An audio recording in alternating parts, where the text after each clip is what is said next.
Hello everyone! I hope you're all having a good Friday today. Hopefully you can hear me because, the last 30-second rush of, oh no, I did not attach my microphone. So, hello dude, hello Hawkeye. It's good to see you both.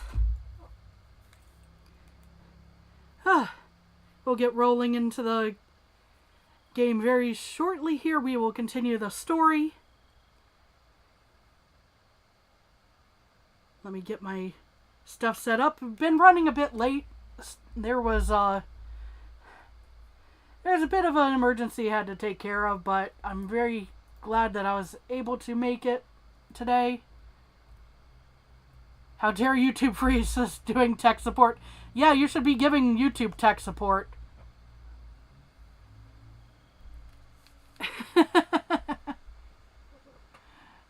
Clearly they need it if it's going to be freezing while you're just talking to someone.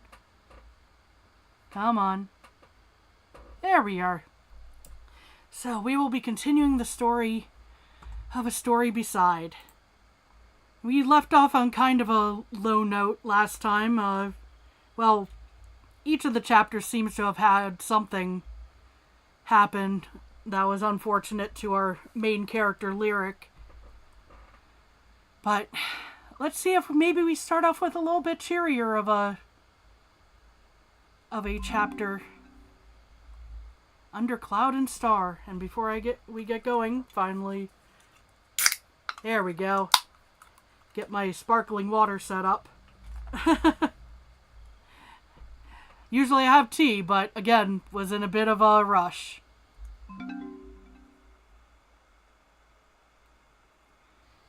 Here we go.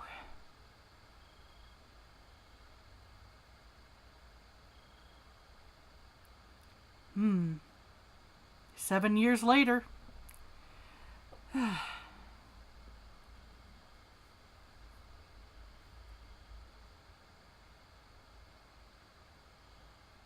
How's that? Blink, blink? Oh, that is Lyric. Okay. I think.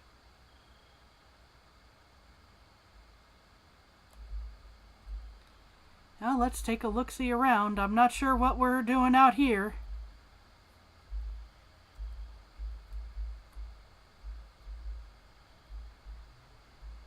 It's awfully late for us to be wandering around. Oh! Case in point. Hello? Is someone there?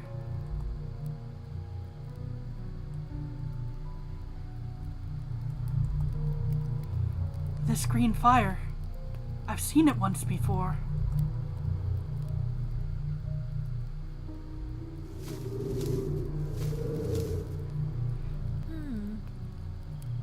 Kelsey, if that's you, this isn't funny. This shouldn't be here.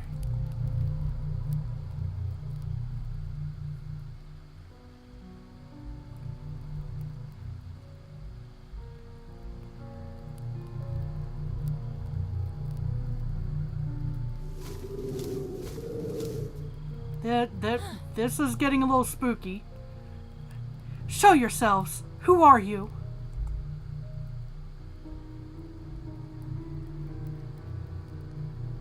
Uh-oh. That may have been the wrong thing to say. Go away! Leave me alone! Please. Please go away.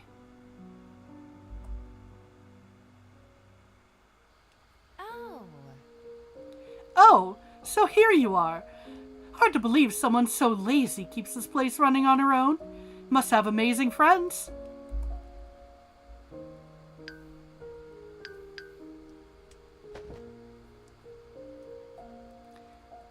A new party came in looking for ale. I served them first round, but I'll have you know I didn't come here to work tonight. In fact... Lyric, you're sweating. Are you okay? Yeah, I'm glad it was a bad dream too, dude. I think the answer is I think the honest answer is I'm not sure, but you know, physically she's probably fine. I'm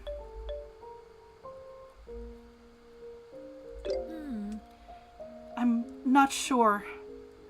I guess I must have fallen asleep in the middle of cleaning up. I was having a bad dream, but it felt so real. Well, seems rather unprofessional to me, but I suppose you can be forgiven for needing a nap. You've got a lot on your mind. Best get up now, though. Those adventurers will be needing their room before long, the rate they've been downing ale. Right, yeah. I'm getting up.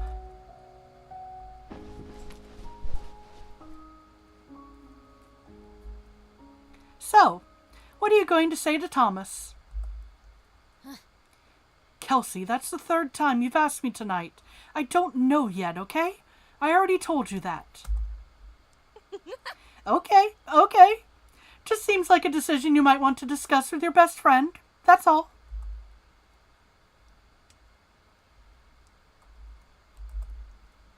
I was just curious. No need to get all grumpy.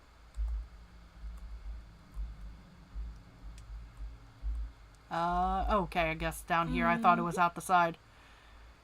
Well, I hope you're at least thinking about his offer. Doesn't seem like a decision to be taken lightly.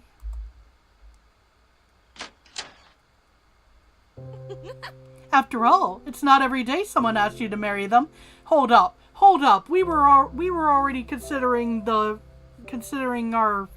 other boy. Why is this even part of the discussion here? At first I thought it was some odd joke. Laughed aloud even. I'd known Thomas more than a few years by then, but our exchanges were always brief and hardly romantic in nature. Maybe that's how things work out in the wider world. But we Fireside folk typically get to know someone before declaring our love for them. Lyric likes to keep her options open? I needed the night yeah. to think it over. Had plenty on my plate those days. With Nana gone to rest, the sleepy dragon was mine to manage. Yeah, I had a feeling that might happen. She could, stars bless her, but that left meals to cook, floors to sweep, blankets to wash, and all sorts of unruly adventurers to wait upon. Hey, barkeep, another pitcher for the table, yeah? Sure thing. Barley wine ale, was it? Whatever's strongest. Oh, and a small pointer. Bit of helpful advice from someone who's patronized a lot of taverns. You should always serve the pretty girls first. The name's Claire.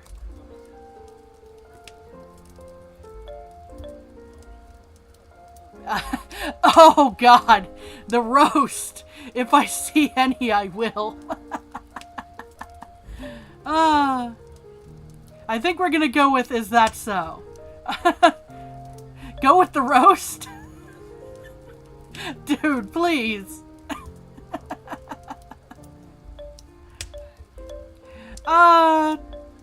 Yeah, let's go with the roast. That might actually be funny. That might be funny. Well, Claire, I'll be sure to keep that in mind if I see any. Ha! Cute and quick with a comeback. Not bad, barkeep. Is there something else I can do for you? Sure, you can sit yourself down and share a mug with us. Seems like you could use it. Thanks. That's very kind, really. But I have some things I need to catch up on back here. I hope you enjoy the ale. We will. Thanks, barkeep. So that may have still been the correct answer. Oh, she's coming back. You know, this wasn't some petty dare from my guildmates to come over and talk to the cute bartender. We just needed more ale. Oh, right. That's good to know.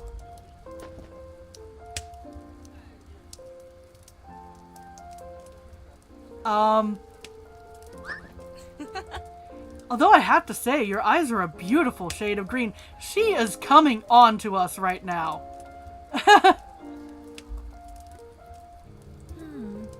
Listen, Claire. I'm very flattered, but, well, I'm kind of seeing someone. I'm sorry. Sorry? No need to be sorry, barkeep. That's fair enough. Well, the drink offer still stands. You look like you could use a break, and I'm sure your girlfriend wouldn't mind. Oh, no, I have a boyfriend, or... Well, we've never used that label, but it's a boy. I mean, he's a boy, or a man, I guess. Right then, your boyfriend. The boy that you're seeing. I'm sure he wouldn't mind either. See you around, barkeep. Thanks for the ale. See, I like her.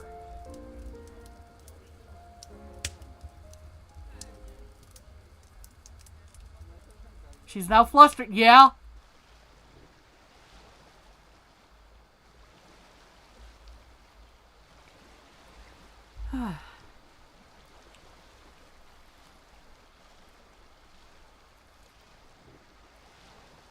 Well, we had to go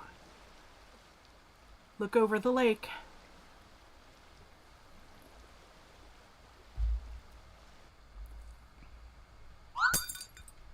Oh. So, either your head's in the clouds or you got a grudge against your Nana's old glassware. That's the second casualty tonight. Yeah, whoops. I guess I'm a bit distracted. All right, you don't have to beg. I was already going to help. At this point, you're just embarrassing yourself. What are you talking about? I'm gonna watch the inn for you, dummy. Go take a walk and clear your head. You're clearly incapable of focusing on two things at once. Get some fresh air. Talk to whoever you need to talk to, and then come back ready to do your job right, okay? Oh. Okay, yeah, that's a good idea. Thanks, Kelsey. Game style reminds you of Stardew Valley? Yeah, kinda.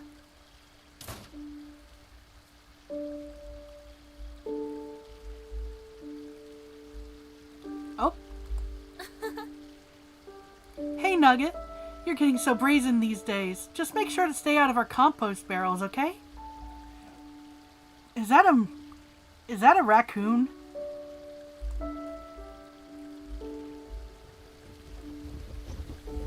I think maybe. Just trying to examine stuff around the town. Real quick, we've already been up there, I think, but just in case. Oh!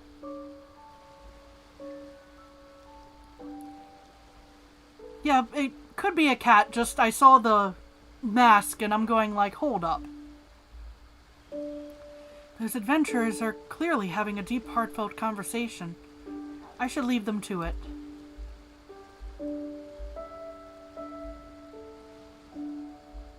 Yeah, that seems like a good idea, just kinda... Oh, hello? Ah, that fresh air feels good, doesn't it? I love standing up here by the overlook and feeling the breeze after a long day.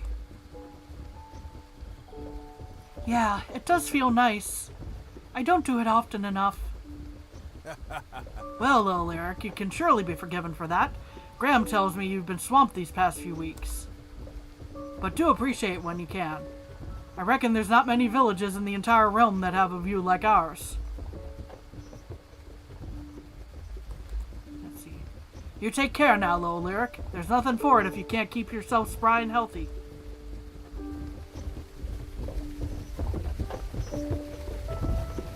Can we go in here now? No, or maybe not. It's not like I believe Kelsey's old ghost stories anymore. But why tempt fate? Especially at night.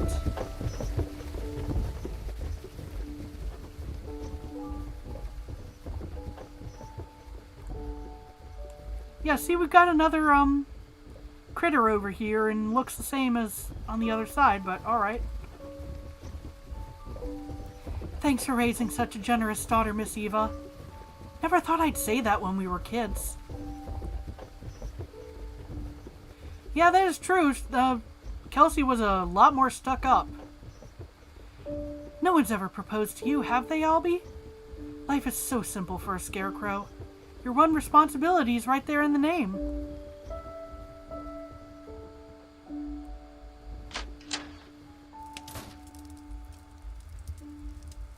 Oh, hello. There we are. Ho there, Lyric. How can I help you? Don't tell me those adventurers need something for the shop this late. No, nothing like that. I'm just out for a leisurely stroll. Felt like I needed to clear my head. Oh, do I know the feeling. Perhaps it's the time of year, or perhaps I'm simply getting old. But my mind is a jumble lately. Just the other day, I called my sweet daughter Cozy by mistake. Cozy! That low mud hasn't been around in over a decade.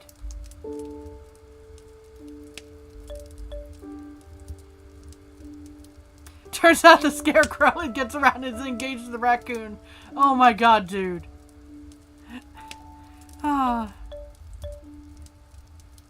That's not so bad, or that's ridiculous. Ooh.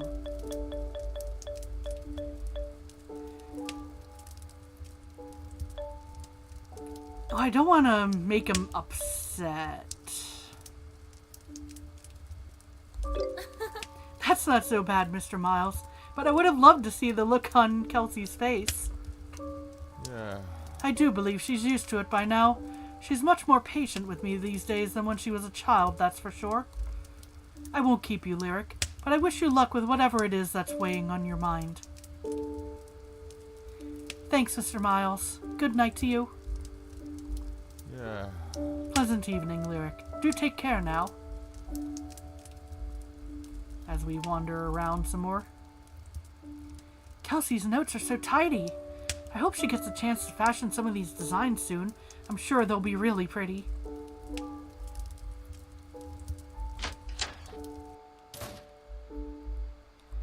Let's see, what all's changed? Boxes full of clothes and other belongings. Is Mr. Miles planning to take a trip somewhere?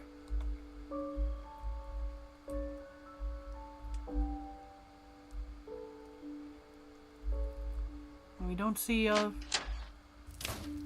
little notepad or anything, so, I think last time we decided not to read Kelsey's diary. Vanilla cream, orange blossom, bay leaf, and blackberry. How does she decide what to smell like every day? So many choices.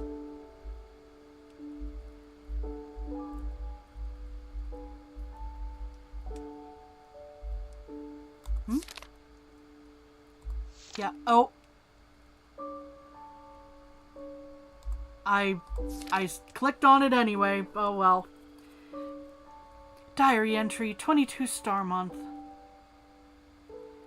Well, it finally happened. Dad told me he wants to leave Pyreside. He tried acting all casual, pretending he hadn't really thought it through. But I know it's been on his mind for ages. I mean, I get it. We don't get the kind of clients we used to. I can't remember the last noble family that came through the village, and it's hard making a living selling level 1 leather boots. But this place is home. Even if it is shoved in between an abandoned apothecary and a creepy old windmill that's apparently falling apart. Huh. Maybe Dad has a point. So, Mr. Miles is really planning to leave Pyreside. Oh dear. Do we go talk to him about this? Yeah. Okay. He's not going to say much about it.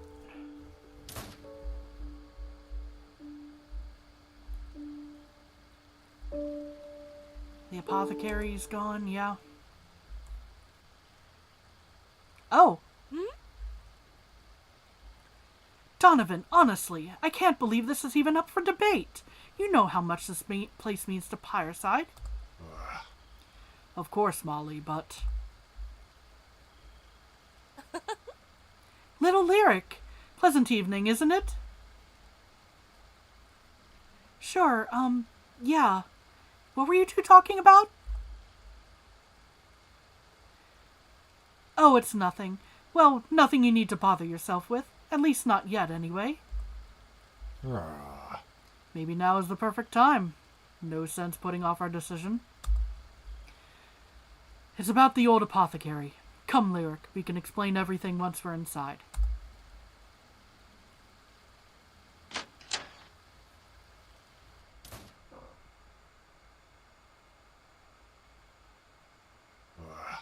So, this all started with William.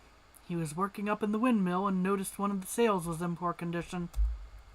Of course, we all know how much we rely on that windmill. Ridge barley alone was essential to our village, our livestock, and our victuals. Right. So we know the windmill needs repairs, and apparently it's not as simple as pounding in a few nails. We can keep the sails turning a few more years with some basic repairs, but for a long-term fix, we'll need quality materials. Okay. I'm following so far. Are those expensive? Significantly. More coins than any of us have lying around. So that's when Donovan suggested the unthinkable. This old place, it's filled with goods and ingredients Joseph and Imelda left behind. We decided to never sell them because if anyone were to move in here, a new proprietor of the shop, they'd need the supplies. But it's been over a decade since Joseph passed away, and in all that time we haven't received a single inquiry about the shop. Let me make sure I have this straight.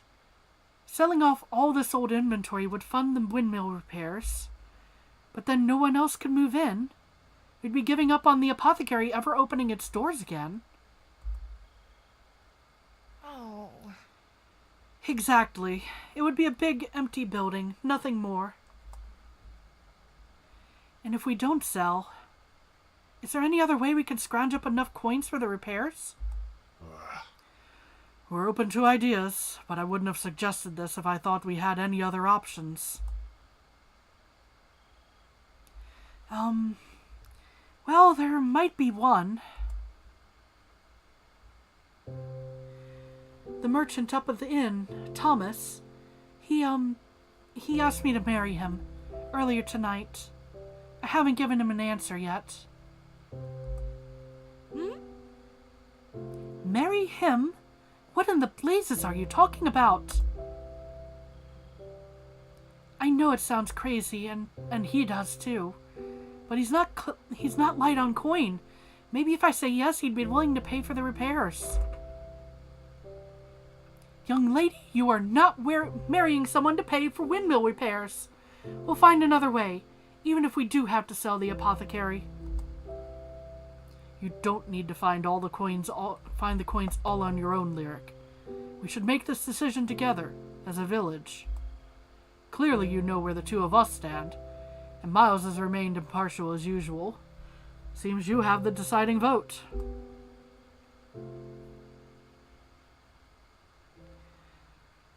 Oh, boy. Oh, boy. That's a decision.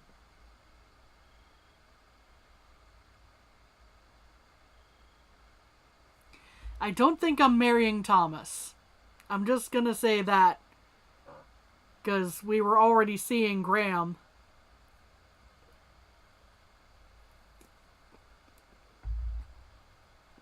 Kinda. You know?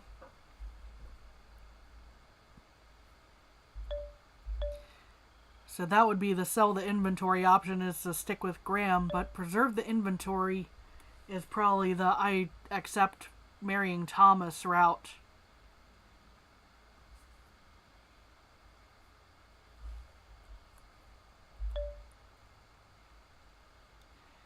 But that also kind of, yeah, sadly selling the inventory is a good idea. I agree with that, dude. At least in the real world, yeah. Because I feel like, you know, as many items as are in this apothecary, a lot of this stuff wouldn't be available for the next person to use anyhow because, you know, it'd be so old. So maybe the selling wouldn't have been the option anyway, but As much as I hate to kind of sell off a future for the village here a little bit here, I think we should sell the inventory. Keeping the windmill up and running should be our priority.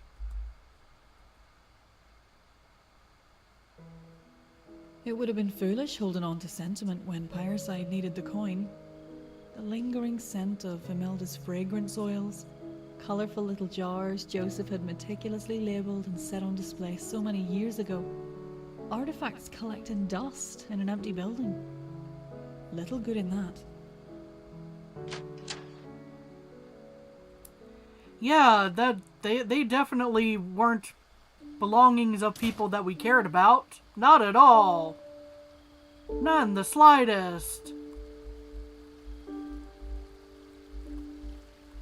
Such an easy decision. Not. The Dunnets don't sell as much produce as they used to. It's mostly hardy adventurers that come through Pyreside these days. Molly always manages to get her flower garden to bloom year after year. I should ask her for tips sometime.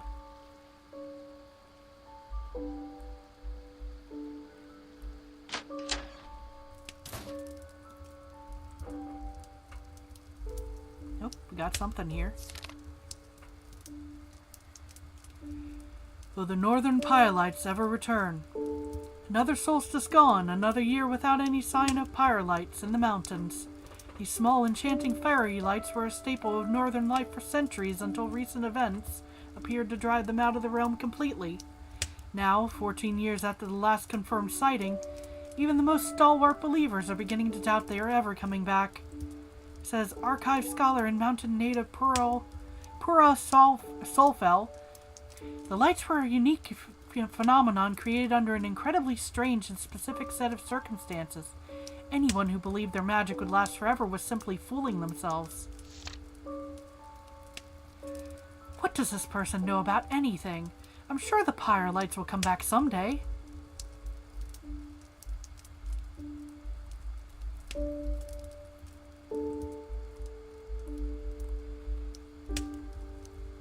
It's very possible, but also, we have no reason to think they will so far.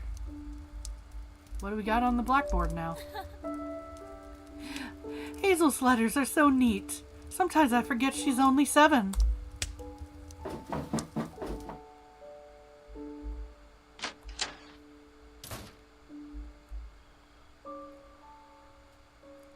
Lyric! Oh wow, I'm happy to see you. I need your help. Oh. Hazel, isn't it past your bedtime? Does your mom know you're still up at this hour? This is important, I promise.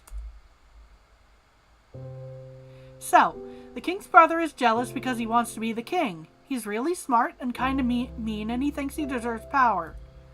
That's when he makes friends with another kingdom. Scary dwarfs from underground, and they get ready to take over. By force! Hazel, you're up this late writing another story? Yeah, but I have this really big problem with how to end it. Growing up, I was the little sister, the shy one among the village kids. Before Hazel, I never had anyone look it up to me. The constant question in her eyes, the way she'd glance for my approval in moments of doubt, it was exhilarating and terrifying. When Mostly hangs on your every terrifying. word, well, you owe it to them to choose those words carefully. Exactly. See? I'm stuck there. Okay, so the king has driven all the dwarves from the keep, and it's finally time to deal with his mean brother. But how?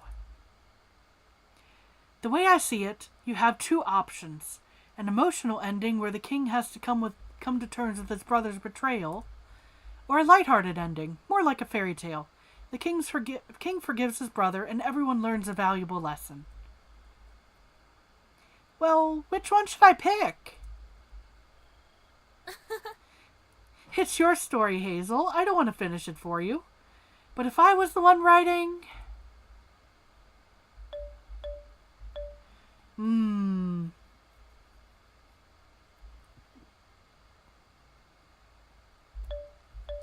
Well, we're definitely playing the emotional route right now, kinda. Not that it's a story about... Not that the main story is about kings and their brothers betraying and whatnot, but... Hey, Jaden, how's it going?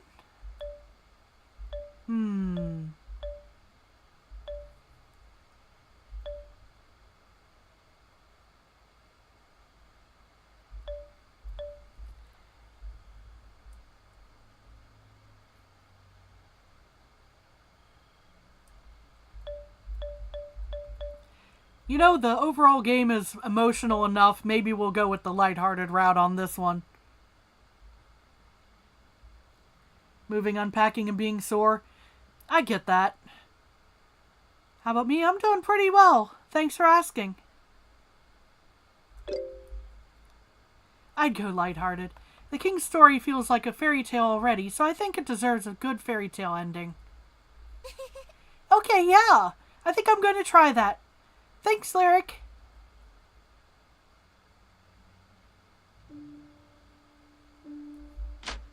Oh, hold on. Actually. Was there other stuff to interact with? Yes. I'm glad Hazel's still getting use out of Graham's old toys. I bet it was fun for him dragging them out of storage.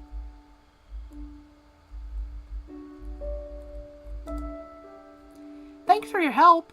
Oh, and don't tell Ma'am I'm still up. She told me to go to sleep a long time ago.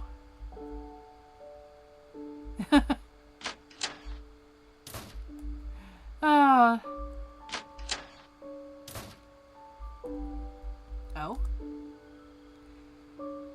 Even with all his years of experience, William spends his spare time reading up on better ways to care for his animals. Well, you know, never stop learning. That's a good takeaway for anybody. Never stop learning.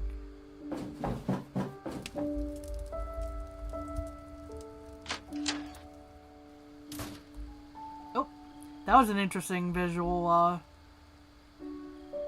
glitch going on there. Let's see.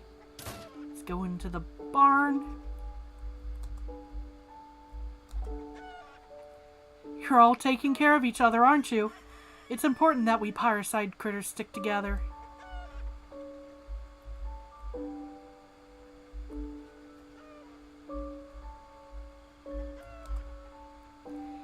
It was so sweet of Graham to give up his bedroom to his little sister, although secretly I think he liked sleeping up in this loft. Had a feeling that he might be living over here, but we haven't run into him yet. I'm very, very curious where he is.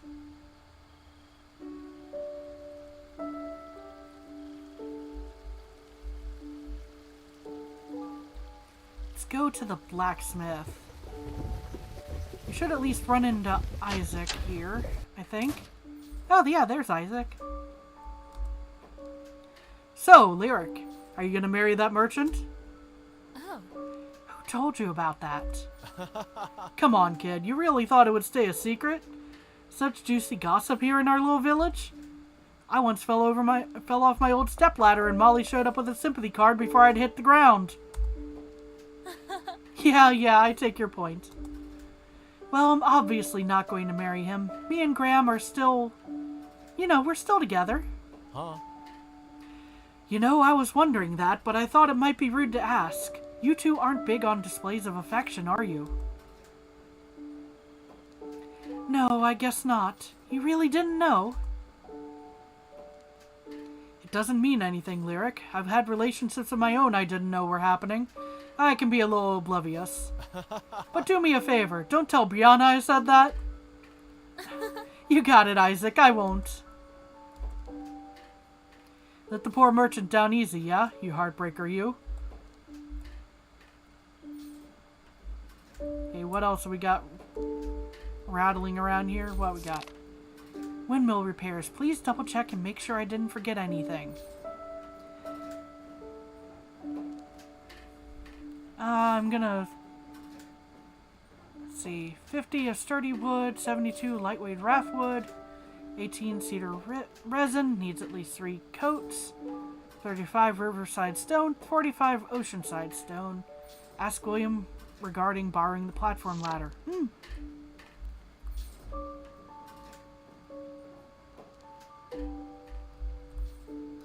Alright, well, is Brianna upstairs? Maybe? Is that still locked? That is still locked. Mr. Donovan keeps his bedroom locked. Yep. Oh, there she is. Hey, Lyric, I, heard about what's going on between you and that merchant. Wanted to say you got my support no matter what. Never gotten a spontaneous marriage proposal myself, so I wouldn't know exactly how to... Well, actually, hold on. There was that one adventurer. I'd say it hardly counts. He was drunk and obviously more in love with the new axe he'd bought than the woman who'd forged it. Anyway, Thomas put you in an awkward position, no two ways about it. Try not to stress too much, alright? Yeah, I'll try. Thanks, Brianna. If nothing else, it's gotta be a bit of a confidence boost.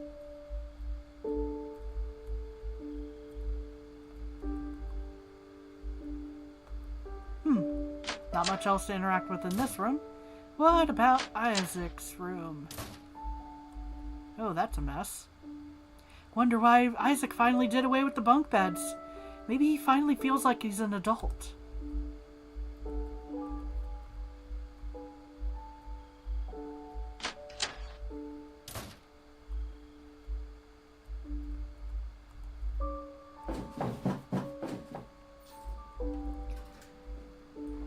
But the question still remains, where is Graham?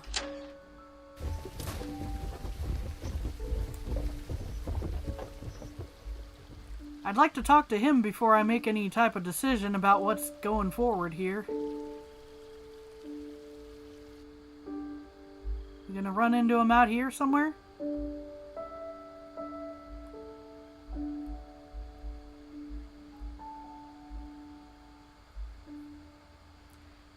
Do.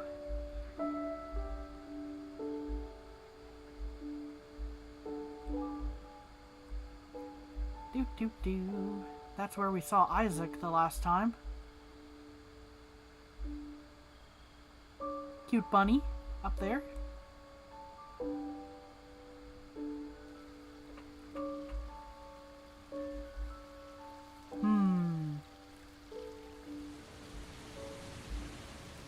Well, we can probably talk to Mr. Byrne at any rate here. Don't remember if there's something... Oh, there is something over this way. Oh, there's where Byrne is.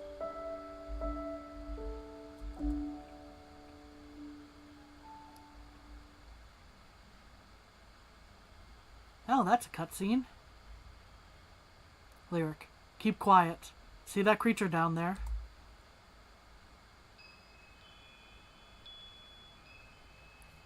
Oh, that's a new one. Wow, what is it? I've never seen anything like that before. If I'm not mistaken, that's a carbuncle. The gem in its forehead gives it away. Magical and elusive creatures from the far north. It's been a long time since... Leave it, Jax. It's all right, boy. Well, it was bound to happen. It's rare to see a carbuncle at all, given how cautious and skittish they are. Oh. Then I guess we should count ourselves lucky. Unfortunately, no. I don't think we should. I fear this may bode ill for Pyreside. If a carbuncle has ventured this far south, so far from its native tundras, it must have good reason. Something sinister spreading its influence, claiming dominion over lands that once belonged to innocent magical creatures. The shadow? This mountain has remained relatively quiet since that first storm over a decade ago, but I fear it won't stay that way forever. You deal with adventurers. No doubt you've heard the rumors from the north. Foreboding rumors they are. More and more each season. Phantom enemies that can't be killed. Hardy mountain folk not far from here abandoning their homes and fleeing to the capital. Yeah, I've heard rumors. I was hoping that was all they were. At the very least, we need to consider that Pyreside might not be the safe haven we don't like it to be. Keep your eyes open, Lyric. I will. Take care, Byrne.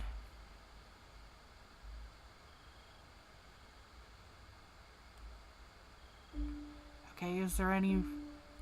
Nope, he's blocking the whole walkway there. Didn't interact with that before.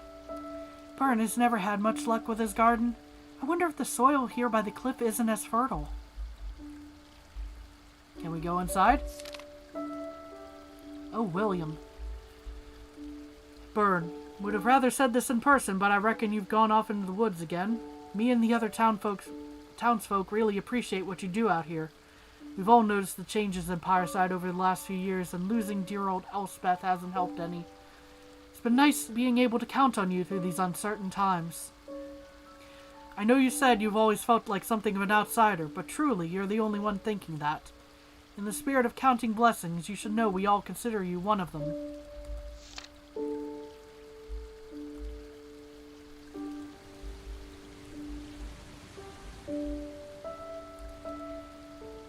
Oh, hey, Hawkeye. Welcome back. Helping girlfriend with something at work. Sometimes think DC is less political than... Ooh, yeah. Even something simple requiring paperwork in triplicate, yeah. Sometimes that does seem a little excessive. Oh, I thought I wasn't going to be able to go past that. Anybody down here? Doom, doom, doom, doom. Too many responsibilities back in Pyreside. Same old story.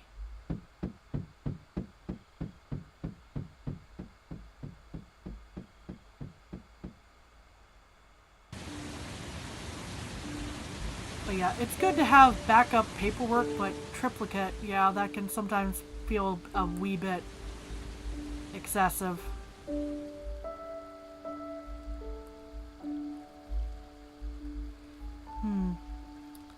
I'm starting to think Graham might be up by the tree.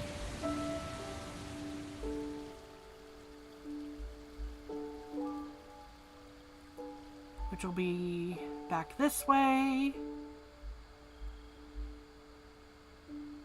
I think.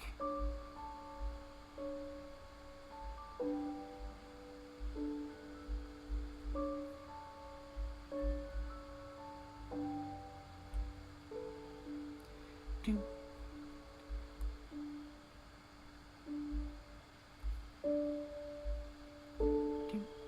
Do. Go down this way.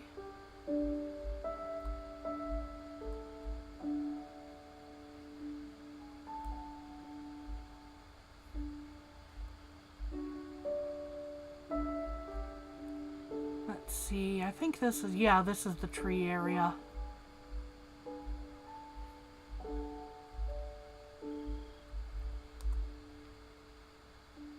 I've never known how to feel about gravestones. Memories of loved ones, of Mum, Dad, Nana, Isla. In my mind, they're full of life and warmth and colour. Everything a cold, grey rock in the ground could never be. Still, it was nice having a place to go where the world was quiet and my thoughts could belong to them alone.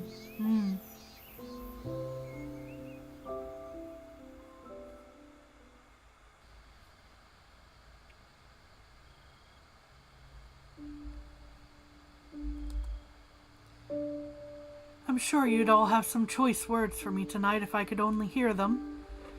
I sure wish I could.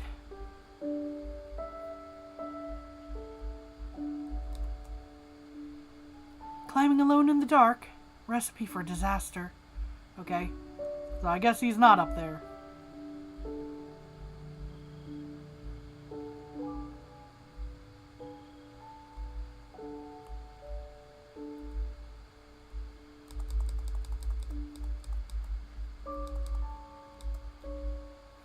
Well, it was worth checking, at least.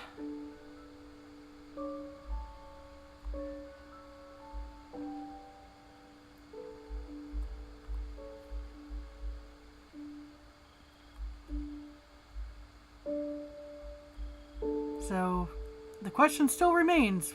Where is our boyfriend? Oh. I hear a cat? Yes. Hey there, kitty. Good to see you again. You know, I've been telling you this for years, but you don't have to beg for food here on the edge of the woods. If you would only come up to the inn, there's food, blankets, a warm fireplace to sleep next to. Nothing's going to hurt you, I promise. Oh. Oh, is this finally the day? You want to come with me? Okay, we'll go straight home. I don't want to spook you, so no extra stops along the way.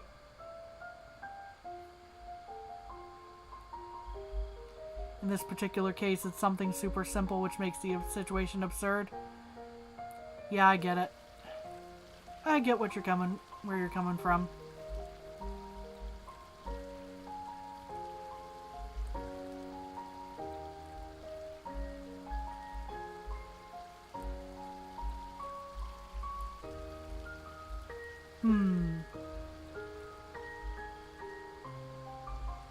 Just curious here. Yeah? Oh. Still kicked us out.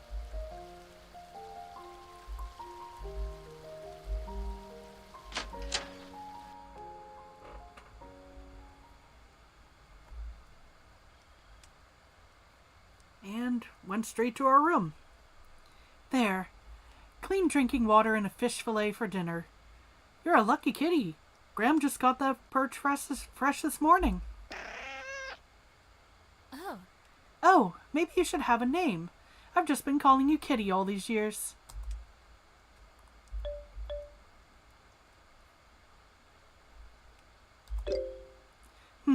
Okay, let's think.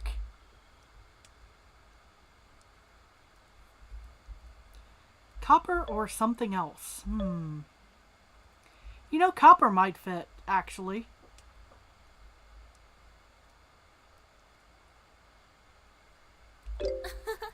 How about copper? You look like a copper. You should be comfortable here. If you need anything, just howl. It'll be nice having such an adorable friend around the inn.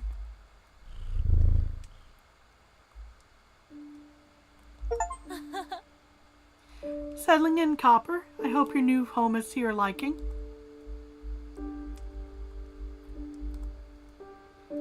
Changing is always an option, I suppose. Change into salmon. Well, should I change into salmon? I might get eaten by Copper. No. Had to go for the bad joke. Sorry. I'll still change into that outfit, though. Kelsey calls this color salmon. Doesn't make much sense to me, but she's the expert, as she constantly reminds me. Copper. Oh no, it's the fuzz. Well, this is a very fuzzy kitty. Oh, what do we got over here? Sir Cuddles, you're one of my oldest friends. What do you think I should do? Cuddle? That's not helpful. That's your answer to everything.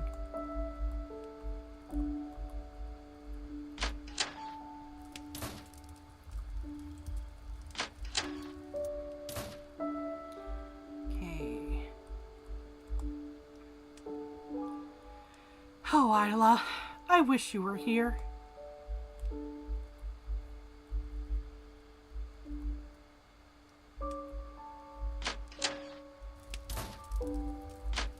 We can finally go into Granny's room. Some of Nana's favorite cookbooks and storybooks. Not ready to give these away anytime soon. Nana always had the best view in the entire village. Oh.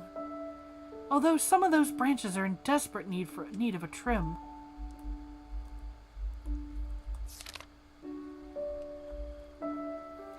What a home the sin has been to me over the decades. So much of my life I've devoted to it, and here at the end of things I find I don't regret a single moment. And although saying goodbye is hard, I must admit I'm rather tired.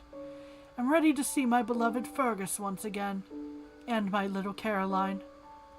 I know the sin will remain in good hands after I'm gone. Of all the things I've accomplished in my life, my granddaughter shines the brightest. Let this page serve as a tribute to the sleepy dragon, but also as a reminder to my dear Lyric that she is loved. I have always been, and will always be, so very proud of her. Always. I love you too, Nana. Always.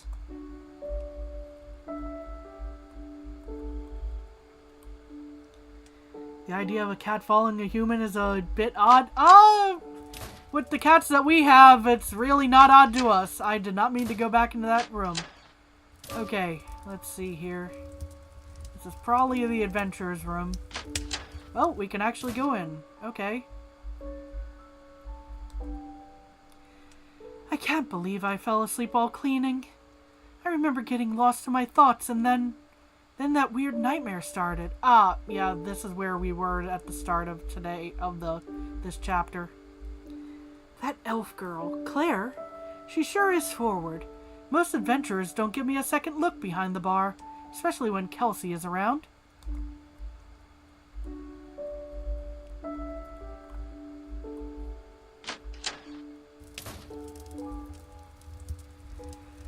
Okay, let's see here. Should we try to talk to? Taking a break once in a while is good for the soul. Remember that, barkeep.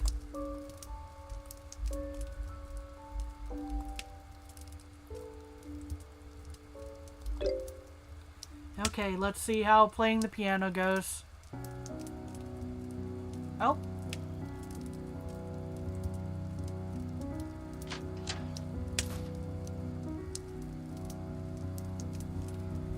Well, we brought Thomas out of hiding. That's not what I intended to do with that, but...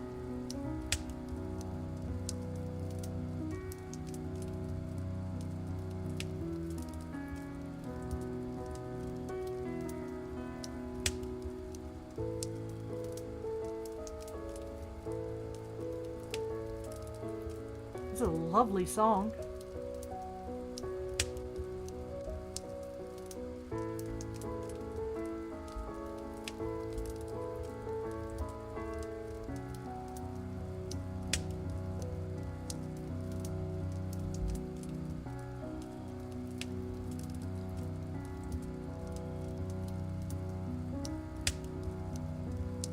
I love how we're just walking into the piano.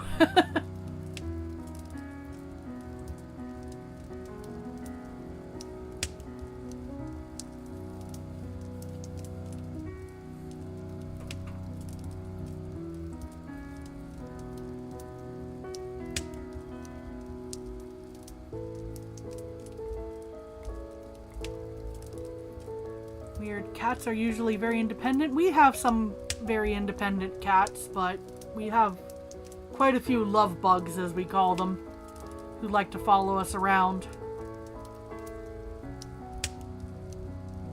So that wherever we are, they can settle down and lay on us. Or beg for food.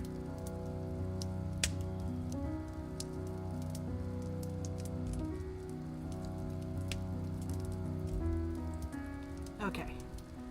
So stepping away from the piano was whenever I wanted to, basically, right there.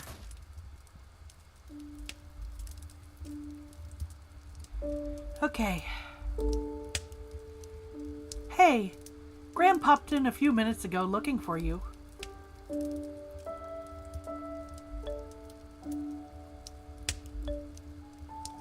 Well, I would assume,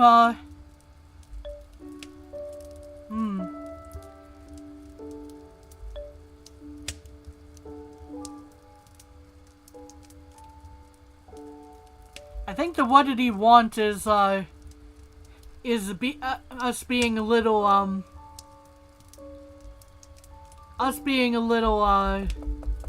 oblivious. Thanks, Kelsey might be the best option here. I'm not sure. This might be an option where I'm going like, hold up. No, I can't save.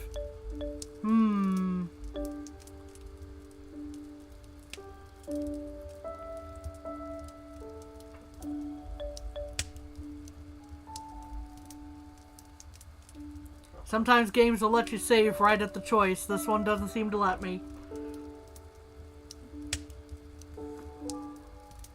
I was looking for him, so thanks, Kelsey, I think is the right answer here. Thanks, Kelsey. I suppose I'll go find him. You're okay here? Sure, as long as it stays slow. I could stand here and look pretty forever if that's all you need me to do.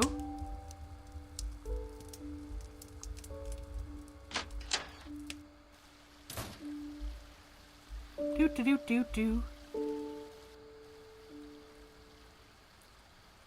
There he is, I'm pretty sure. Yep. Oh, wow. Yeah, he's definitely gotten a bit older. There you are, Lyric. I was looking for you.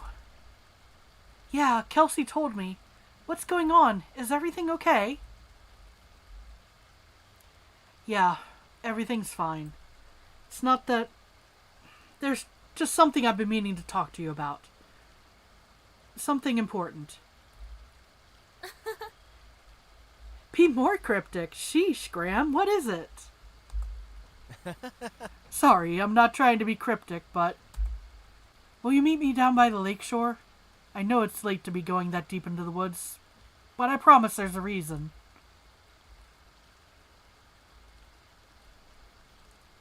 I'm gonna meet him there. The lakeshore? Yeah, I can meet you there. Thanks, Lyric. I'll be waiting by the water.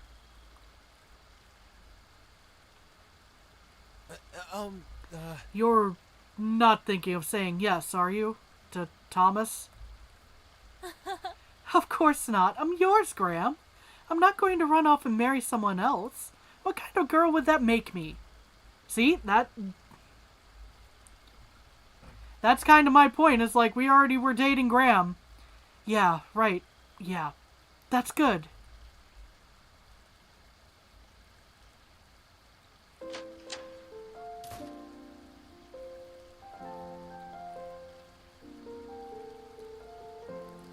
So, barkeep, I think I owe you an apology. What do you mean? When I was flirting with you earlier, I didn't realize I was encroaching on a love triangle straight out of a romance novel. Clearly you have a lot going on. Mr. Handsome Merchant wants you to be his wife, and Mr. Handsome Farm Boy isn't happy about it. Oh. What? No, that's not really it. Well, I don't need all the colorful details, and I certainly don't mean to pry, but my drink offer still stands.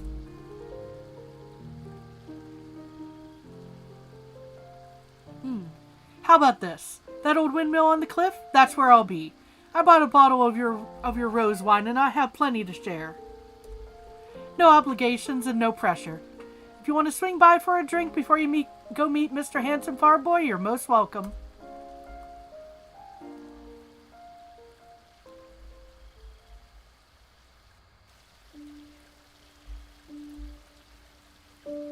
Uh-huh. Love Polygon? Almost at this point, but... Let's see, the lakeshore... Yeah, no, that's just the... Oh. That was a fun flicker a moment ago, at least on my end. Oh my, right?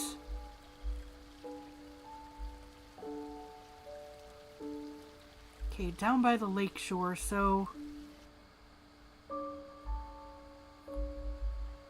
Yeah, we probably are going to the... towards Burns' house, I think, is the correct way there. Now, I'm not opting to go talk to the lady at the windmill. Because I'm actually a little afraid that might do something. That might lead to an unintended interaction there.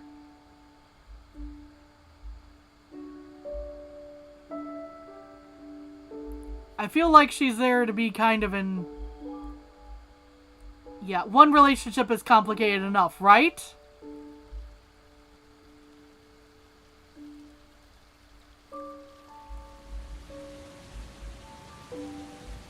Yeah, here's Burns' house. And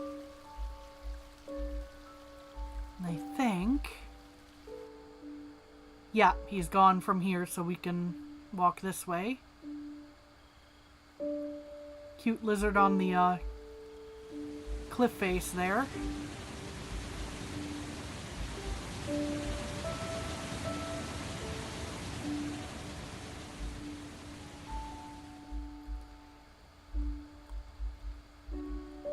Oh, there's Burn again. So, actually, hang on one moment. We're going to...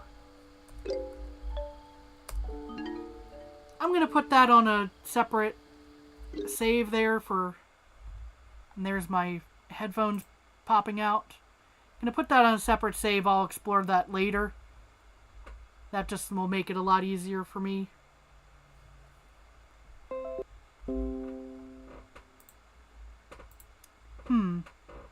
My headphones seem to be acting up. I can't quite hear the game. 1 second here. Sorry for the disconnect, reconnect sounds if you're hearing that.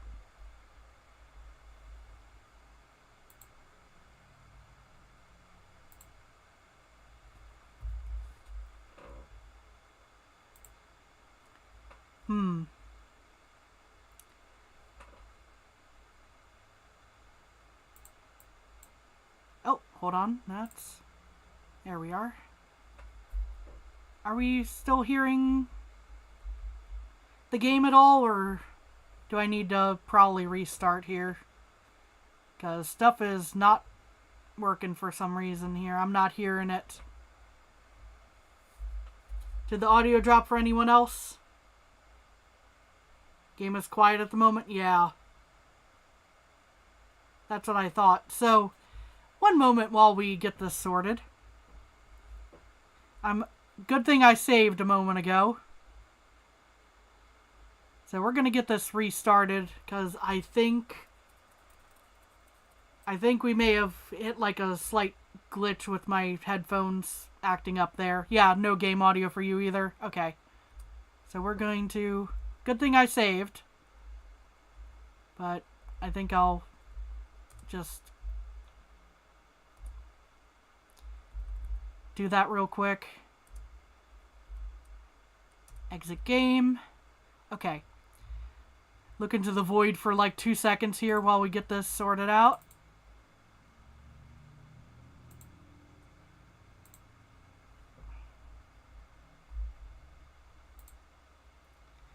Okay.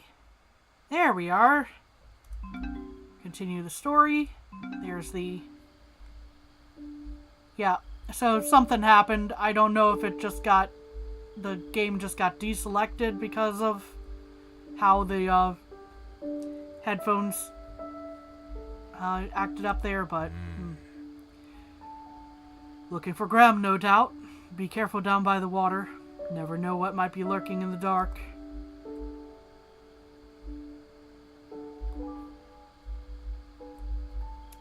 Oh boy.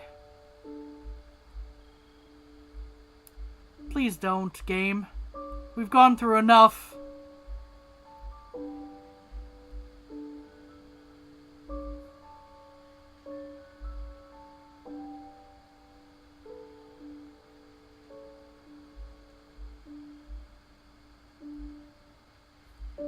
Are we even going the right way?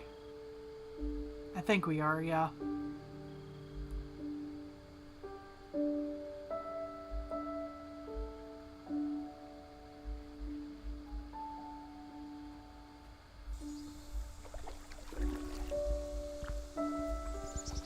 I think I'm going the right way, because, yeah, I'm hearing the water. There he is.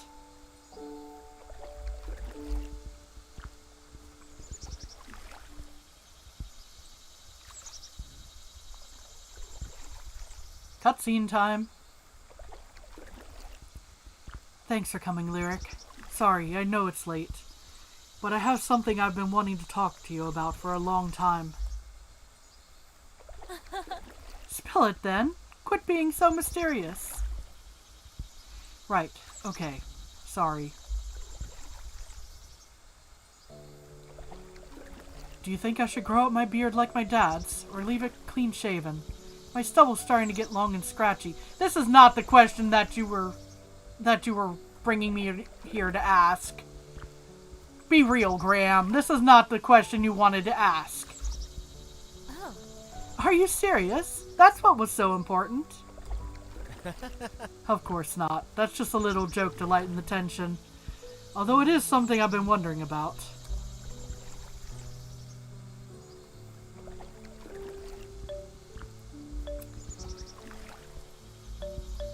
You know, for Graham, I think keep it shaven.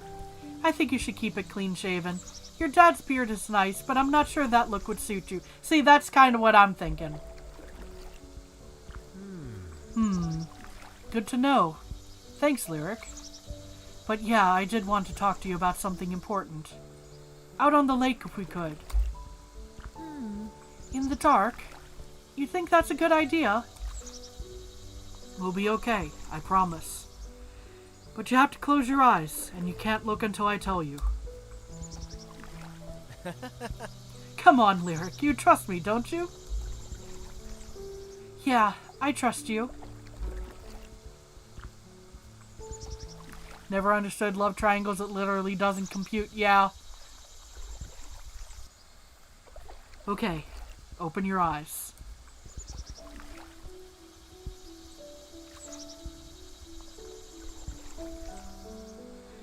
Oh, that's beautiful.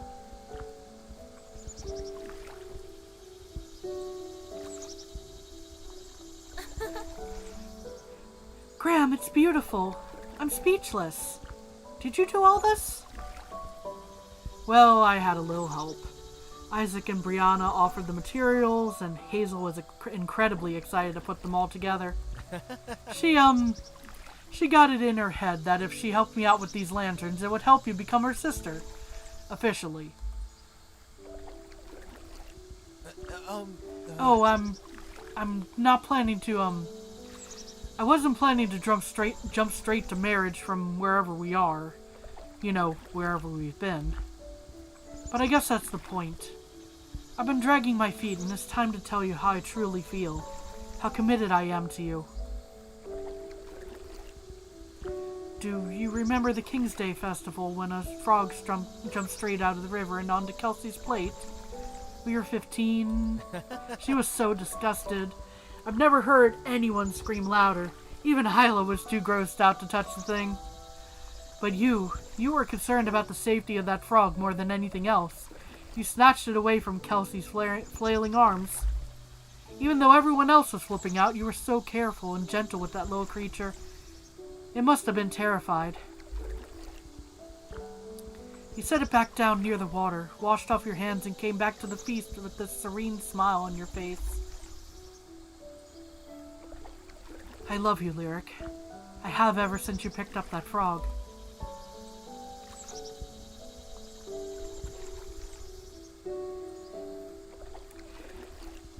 I think we're gonna go with the I love you too on this. Because we've been technically a couple since like 7 years ago. In the story here, so I don't know how sudden this is. You had me at Ribbit! Oh my god, dude. But yeah, I was kind of thinking like, love you ever since you picked up the frog. I'm like, this is an interesting confession. But Graham, I feel the same way. I've loved you for a long, long time. I'll never forget that night out on the water. The way Graham smiled at me, starlight reflected in his blue eyes. Nighttime breeze tousling his careless dark hair. The memory makes my heart flutter. All these years later, it's how I see him still. How I'll forever see him.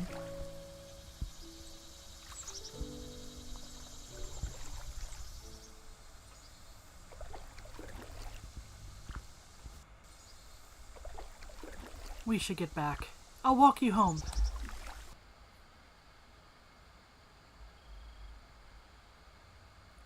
Graham, you know. Oh boy. Oh no. Lyric, stay behind me. We need to be careful. Please don't, game. Please don't do this. Don't do this. Is that an oryx? Yeah, but it's not one of ours. Look at its eyes. That's what they call shadow sickness, isn't it? Hey there, friend. We don't mean you any harm, okay? We're just trying to get home. I promise we won't. Lyric, run! Find Burn, now!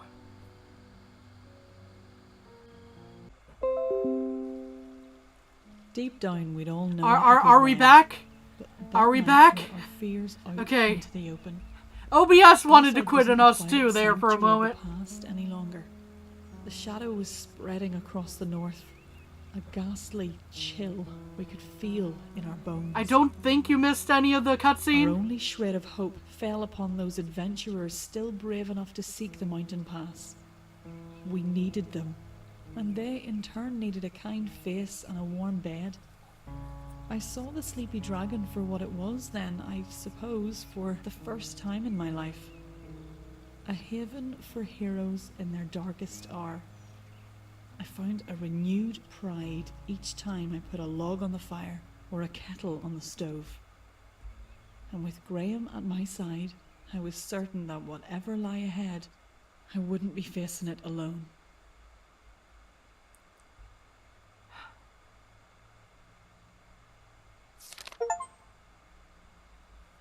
Well, he got hurt, but hopefully he's okay now.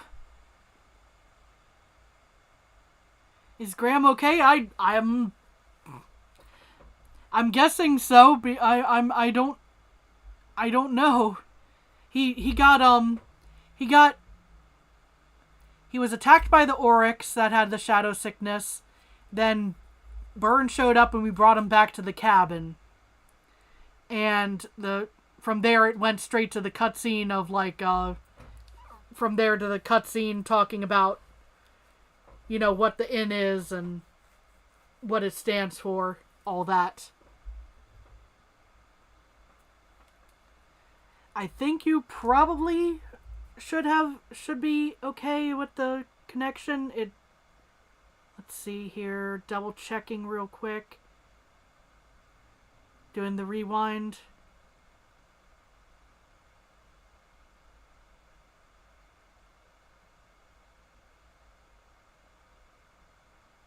Find Burn now. Sorry, I'm doing a quick rewind to make sure that stuff came through. Oh, okay. So, what you missed in the time when it disconnected was that Burn showed up and we brought him back to the cabin to get him some salves and bandages and whatnot. But the deep down part, that was the very start of the cutscene. So you didn't miss a lot.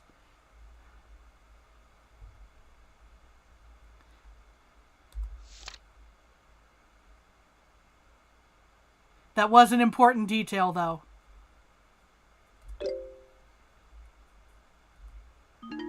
He got badly hurt, but Burn brought him back to the cabin, and I think he should be fine, but we'll find out more in a minute.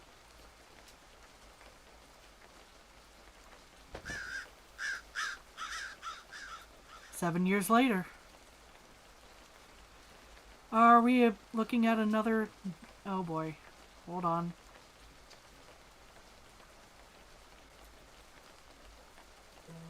Fireside was changing, icing over. That year brought sheets of frozen rain like none we'd seen. Certainly not in the summers of my youth. Under overcast skies, I clung to what graces had always given me comfort. The sturdy shoulder of a loyal husband. Oh, good, he's okay. Ah. Alrighty. Friendships formed over decades of shared memories. Bonds that deepen in the rain.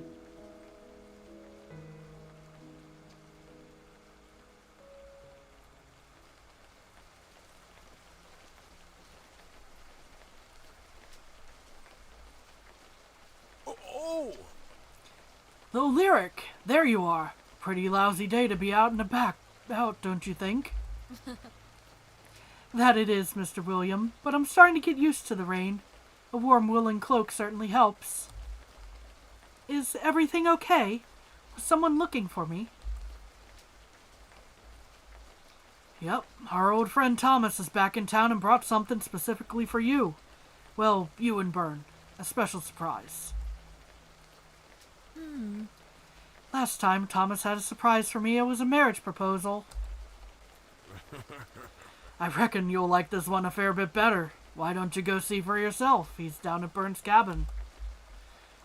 Okay, I'll do that. Thanks, Mr. William.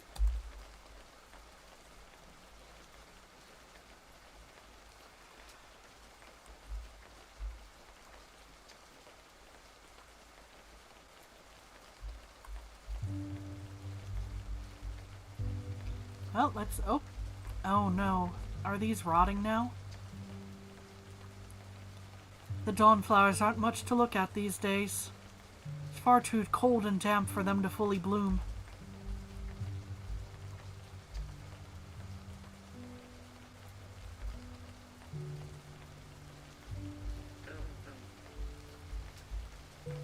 That's a sound. Don't know what the sound was, but...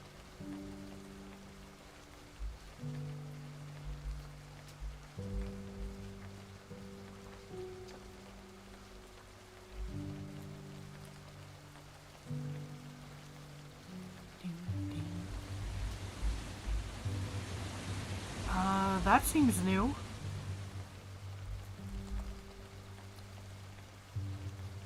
Jack Stilvers. 12,447 to 12,462. The most clever hound and loving friend anyone could ask for. What a good dog you were. Sleep well, Jax.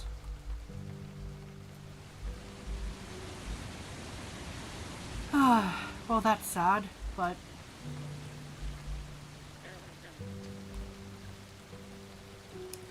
Is Bern sick?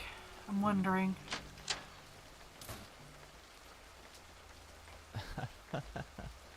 Oh, Lyric. It's so good to see you after all these seasons away. You've been well, I hope. It's good to see you too, Thomas. I've been mostly well. Grateful for good health even through all this freezing rain. I wish I had better news, but it's the same all across the north. I've just come from the river wilds where entire pastures are underwater. I'm glad you and Pyreside are hanging in there at the very least. Yeah, well, we do our best.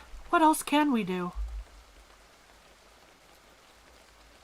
I brought you something. Perhaps it'll help, or at least lift your spirits under such gloomy skies. It's, well, it's a little hard to explain. Why don't we head inside so I can show you?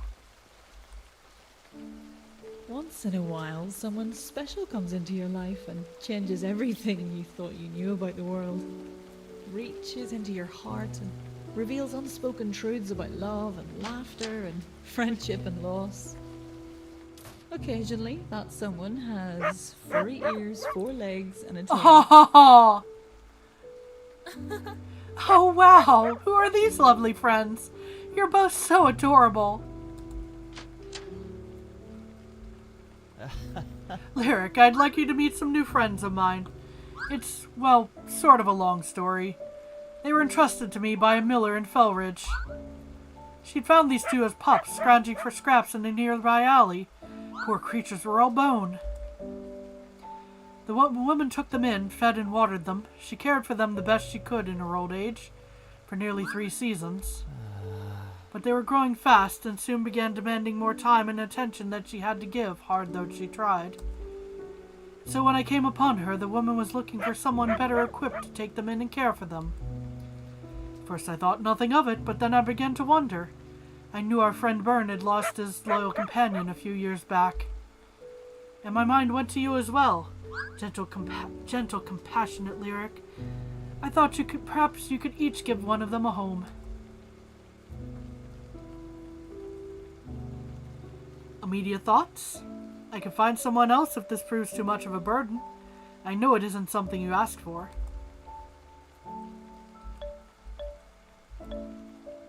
Yes or absolutely yes. This is the type of decision I like. This is the type of decision I like. Do you take Doggo? Yes or yes?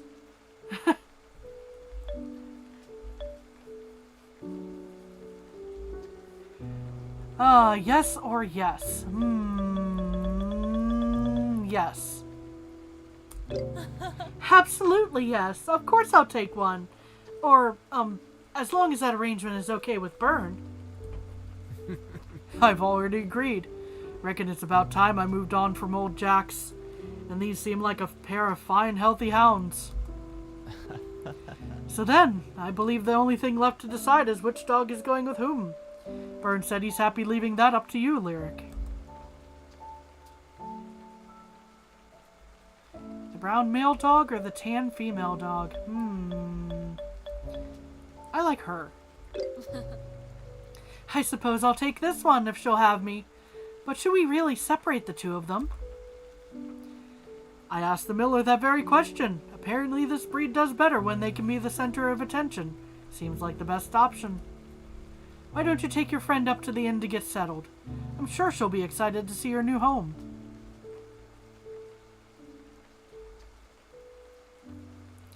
The game is starting to make up for some of the heartbreak. Oh good, I didn't have to walk all the way back. This is your new home, girl. You should be comfortable here. Plenty of room to stretch your legs. Not to mention a kitty friend to play with. Oh. Oh, I suppose you need a name, don't you? You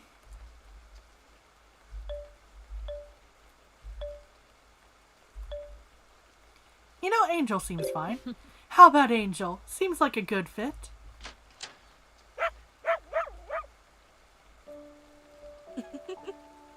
So it's true. We have a new friend in town. Do you have a name, my adorable little pup? Kelsey, meet Angel. She doesn't seem too fazed by all the new sights and smells. Oh. Angel, pleasure to meet you. Just don't think you can show up and encroach on my territory. I've been Lyric's best friend for ages. Jealous? Don't worry, Kelsey. I won't forget about you. Whatever. You're still planning to fix dinner tonight, right? The whole village is expecting something tasty. Well, it won't be like the festivals we had as kids. But yeah, I'm gonna do my best. It's an important day for Pyreside. Good. Well, then I'll be seeing you and your new friend tonight.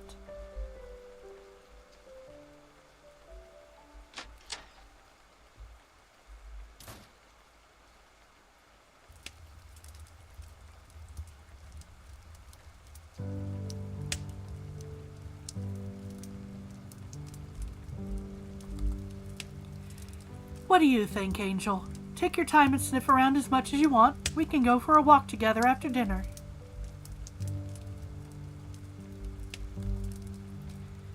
I should really spend more time practicing. I never got to be as good as Mam or Isla.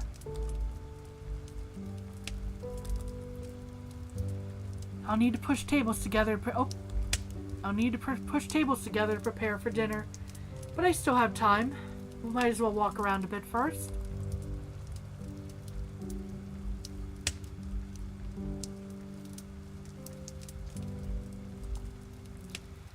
These adventurers seem so strange. But maybe that comes with the territory these days. No ordinary person could do what they do.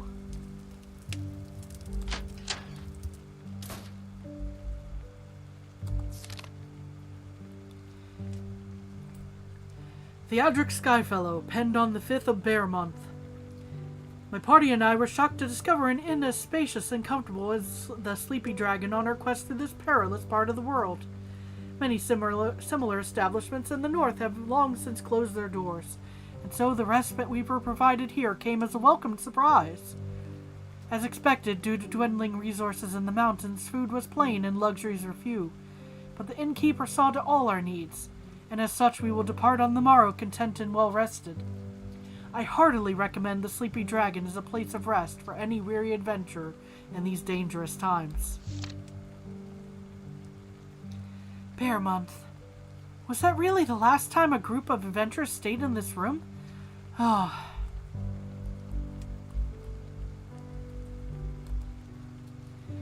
Even though our history is complicated, it's always nice when Thomas visits.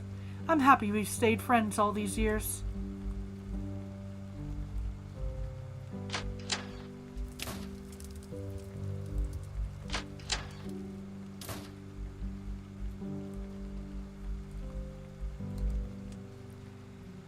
Still a lovely view, even in the rain. And nothing is leaking, knock on wood.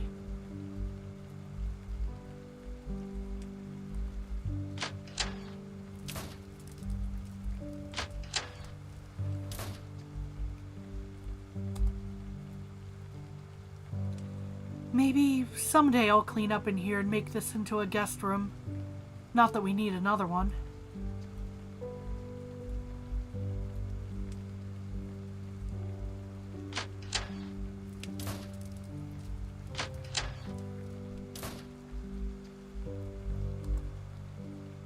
Maybe I should pick something else to wear. How does the red look? Something a little more bold to fend off this dreary weather. That seems like a good choice. I'd have thought Copper would be sleeping right here. Or maybe by the fire downstairs. Where has that scamp run off to?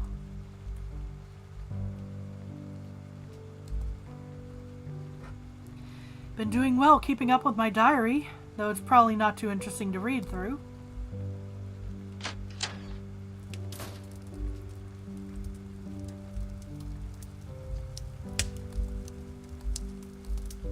I was talking to Angel again.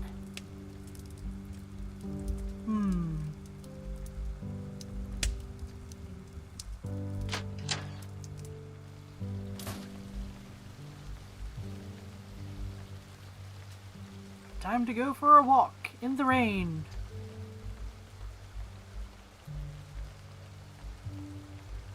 Oh.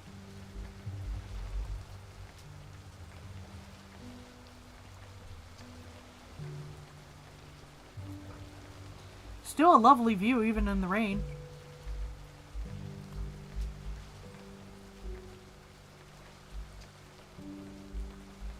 Let's see here. This swing has seen better days, just like the rest of us. It's starting to rot out at the bottom.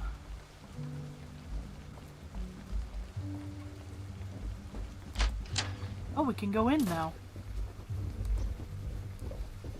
Plenty of fairy flour here to collect. I should be able to bake a nice fresh loaf of bread for dinner. Collect some flour. Why not? Since it's nicely repaired now. Go talk to Miss Eva. Sorry about all the rain, Miss Eva. I know it used to get your beautiful golden hair all matted and tangled.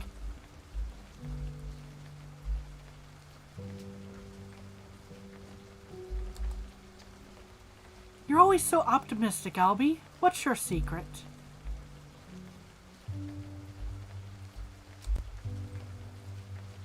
Never seen the well backed up before. But then again, we've never seen this much rain before.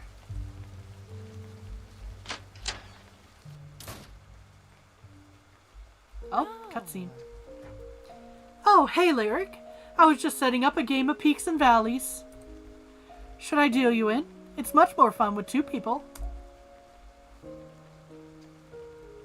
Sure, I'll play. I'll play a couple rounds, but if I win, you better not whine like you always did when we were kids. You remember how to play, right?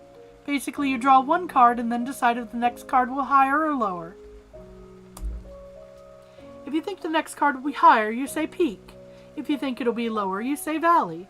Guess right and you get a point. Oh, and we're using the base deck, so the cards will only be numbered 1 through 9. Got it? I know how to play peaks and valleys, Kelsey. Sheesh. No need to get snappy. I was just trying to help.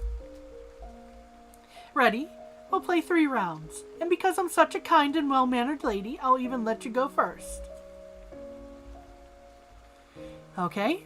Gotta start by drawing 1 card. Oh, of course. Of course I draw one right in the middle.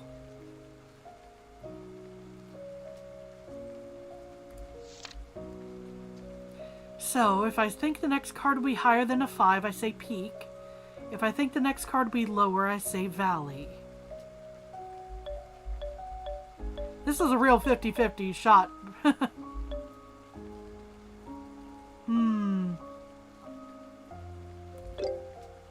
Pardon. Peak. Definitely going to be higher. If you say so, go ahead and draw your second card. Ah.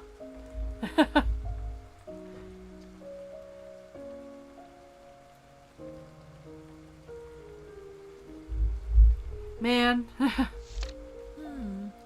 Ah, biscuits. That was not what I was expecting. Biscuits? You really are turning into your nana. Okay, if you have 0, I have 0. My turn. She drew an 8. Valley, I have a good feeling about this one. Oh. Oh well. This game is mostly luck anyway. My turn. Drawing the first card.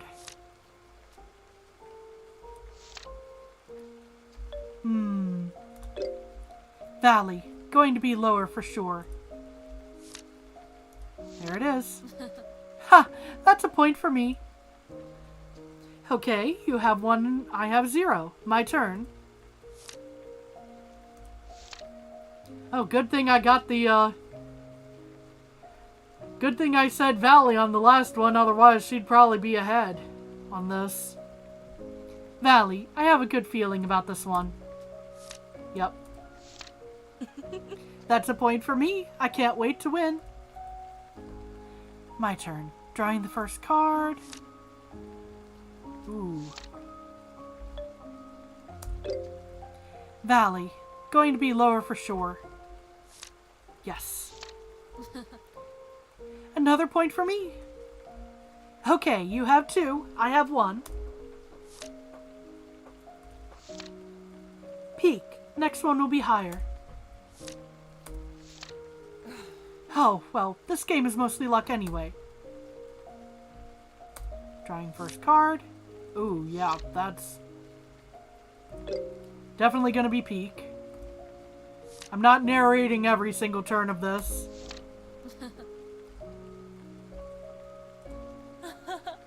And that's 3. Looks like I win.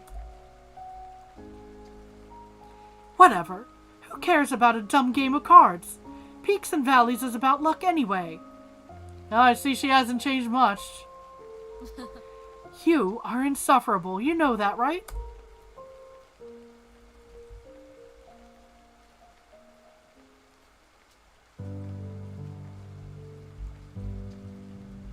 Let's see here. What do we got going on in the clothing shop? Anything good?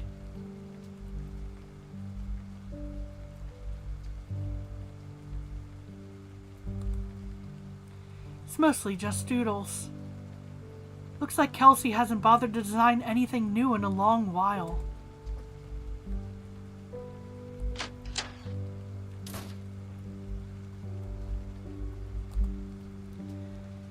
Plenty of extra cloaks for everyone in the village. They wear out pretty quick trudging through mud and rain every day.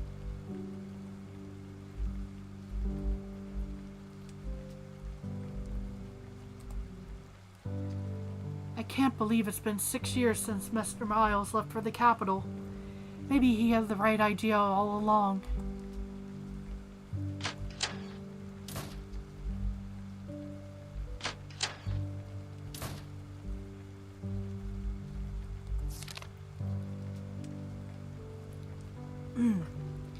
My darling Kelsey, are you well? Staying good and busy?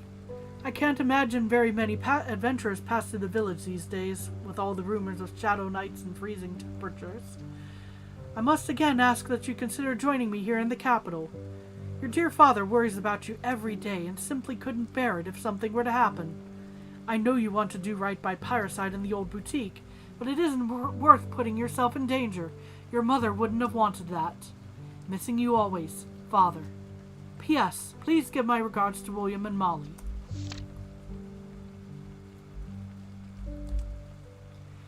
Kelsey says she doesn't spend much time in front of the mirror anymore. Whatever, she still looks gorgeous like always.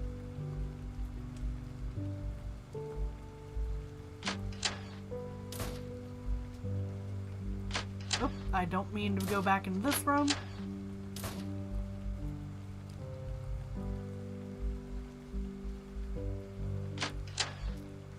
Well, let's see what all's going on. We'll go to the farmhouse in a minute.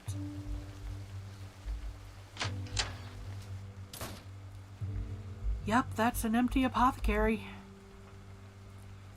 Even after all these years, it's strange how empty this shop feels.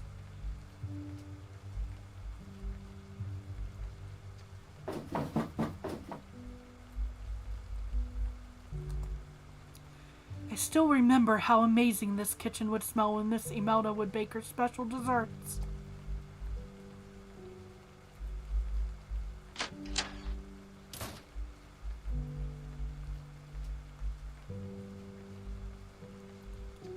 Anything? No? I guess that makes sense. But still.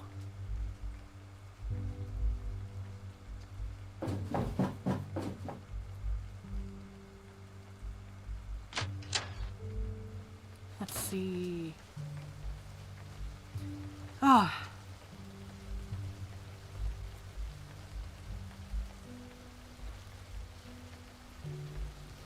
We'll come around to the front of the blacksmith in a minute. Anything back here? No. Why do I feel like we're going to hear something about Donovan?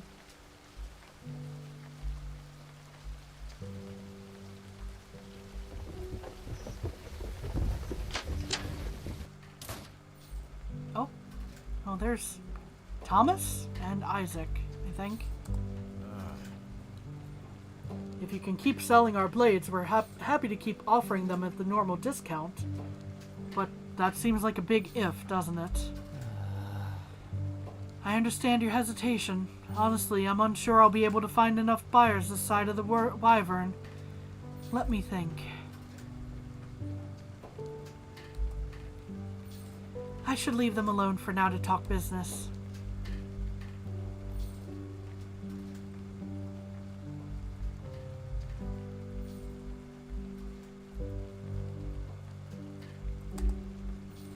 This forge and the whole workshop, they were built long before Mr. Donovan moved to Pyreside with the twins.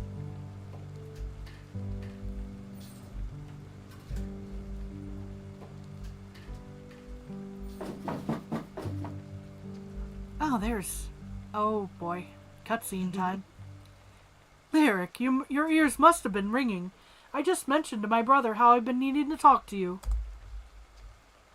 Hmm? What is it, Brianna? Something good, I hope. Mostly. Or, well, it's complicated. As you know, our old man left the village a couple years ago. Retirement, I suppose the word is. As much as he loved this workshop, it was the right decision. I don't think his old bones would appreciate all this freezing rain. Anyway, the other day we received a letter from him, wondering how we were getting along, asking after everyone, the usual fare. Except included in the envelope was a small silver key, and with it a short explanation about a chest he'd left behind in Pyreside. A chest? What was inside? Come on, Lyric. I'll show you.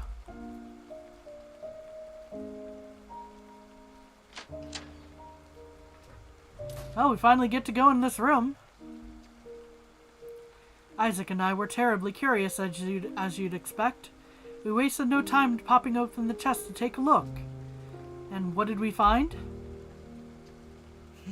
Gold! A heaping pile of it. Hundreds and hundreds of coins my old man had stashed away. Money he'd been saving up for years.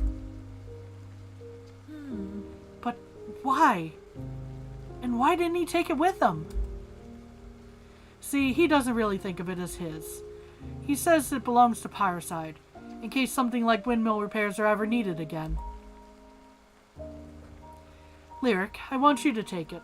Isaac and I agree that would be best. Oh. What? Why me?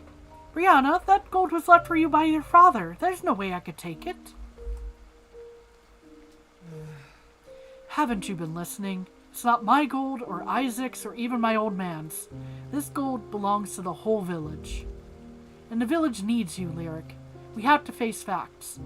Right now, the Sleepy Dragon is the only thing keeping Pyreside afloat. I don't think that's true.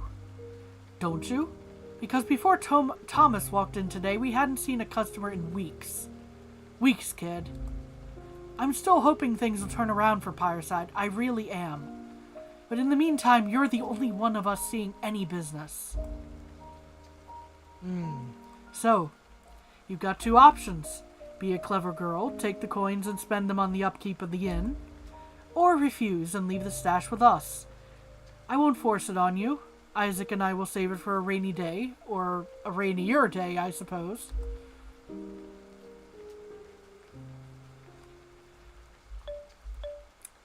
I can't disagree with her. I really can't. Like, it's gonna be... even if it's needed for the upkeep of the village, then keeping it in Lyric's hand seems like the right choice here. Brianna, I don't know what to say. I promise I'll put it to good use.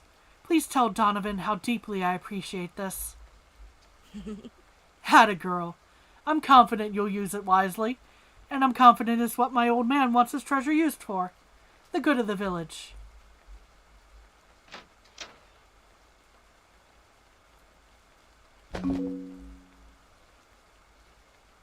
The good of the village.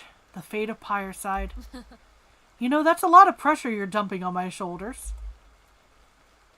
I do know. I also know you can handle it. Thanks, Brianna. Truly.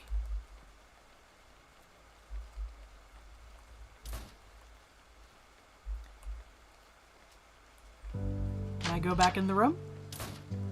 I can. Okay. We can talk to her again. Thanks, Mr. Donovan. I promise I'll put it to good use.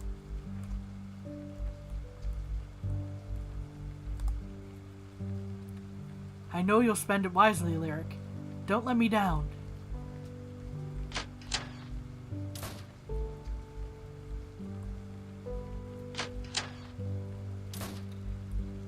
Now I wonder, neither of them have actually found any romantic interest either, so that's just odd. Isaac and Brianna have worked hard keeping the workshop running these past few years. Mr. Donovan would have been proud to see it.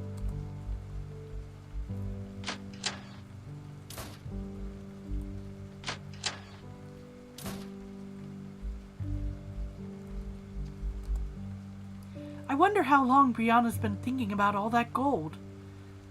Hope I made the right decision.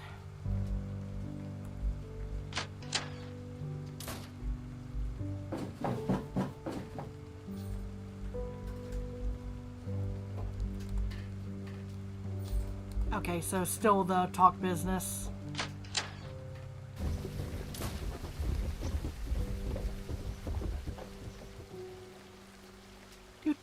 Do. As we wander down this way. Oh. More Horrocks feed damped and ruined by days upon days of rain.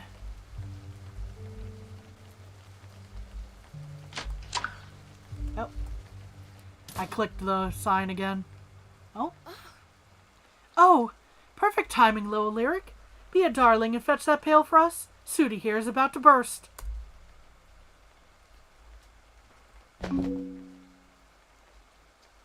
This pail? Yes, ma'am, and thank you kindly.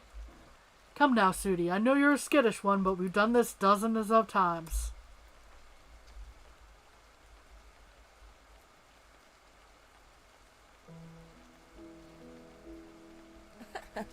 Thanks again, little Lyric. Always coming to the rescue.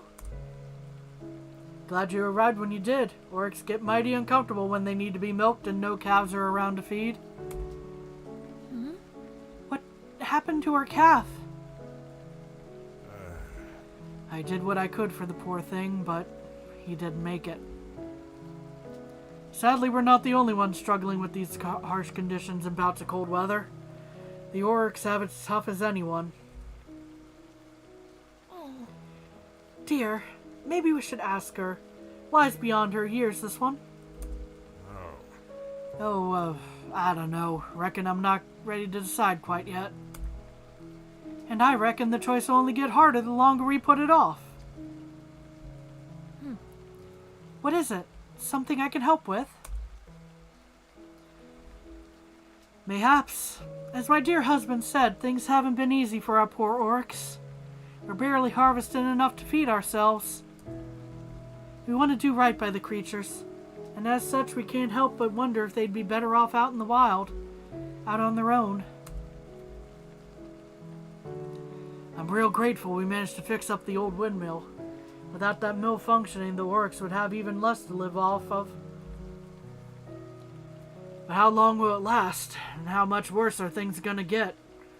I'm already struggling to keep the poor little ones alive. But would they be any better off in the wild? They're domestic beasts. They're not used to having to find their own food. That's a dilemma. And of course there's the matter of our own prospects. If we send the Oryx away, that'll be the end of midnight milk for us.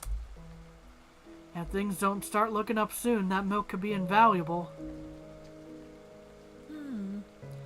Oh, wow, I wish there was a way to ask them.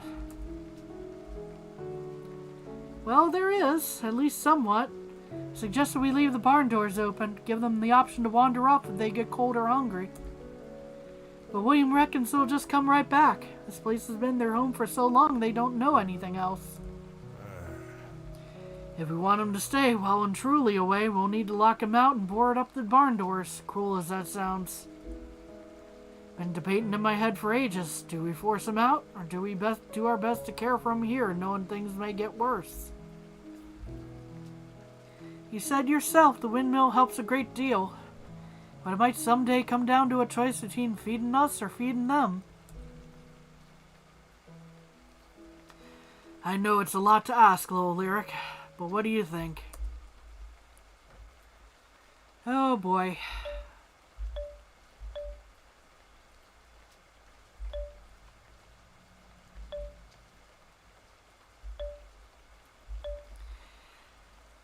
I think we should keep them. I think they should keep them. It's something to... Because the option of keeping was at least leave the barn door open.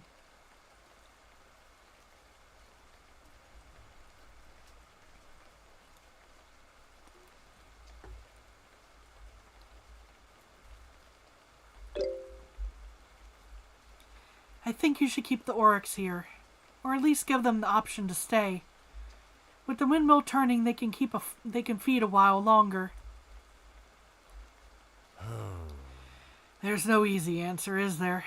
They trust us, and because of that, sometimes it falls on us to make the hard decisions for them.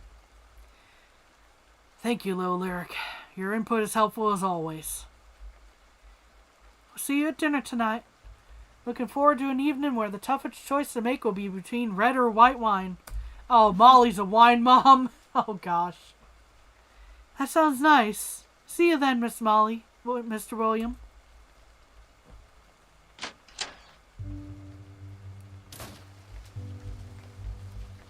Okay, at least I wasn't the only person thinking that. You know, at least give them the choice to find more if they need it, but...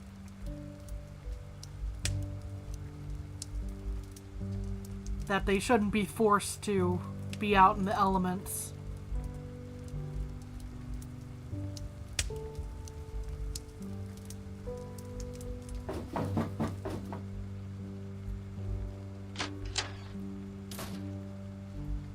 Oh. She's not in here. Okay.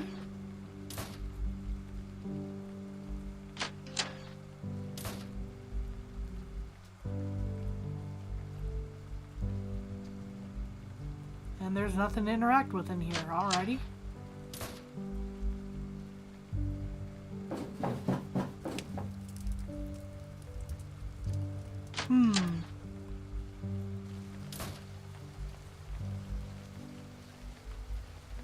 And this was where the flower field was. Not even Molly's flowers came up this year. Seems like it's just too cold for them to survive.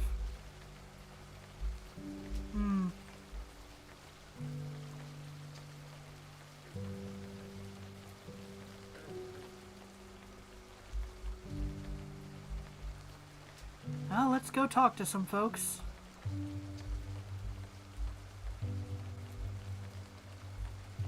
Burn ought to be this way, still.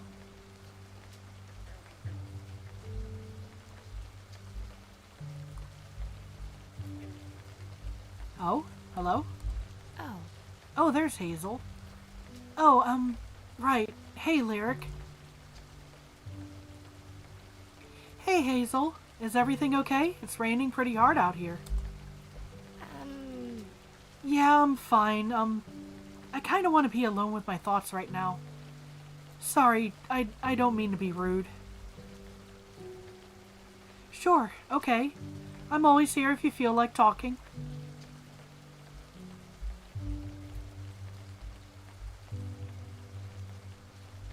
I was wondering where Hazel got up to.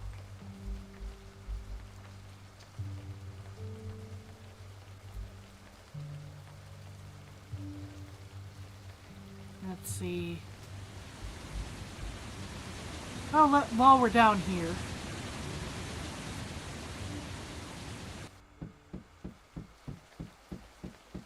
Do, do, do, do, do, do, do, do. If I left, what would become of the sleepy dragon? Or the rest of the village? It's just not that simple.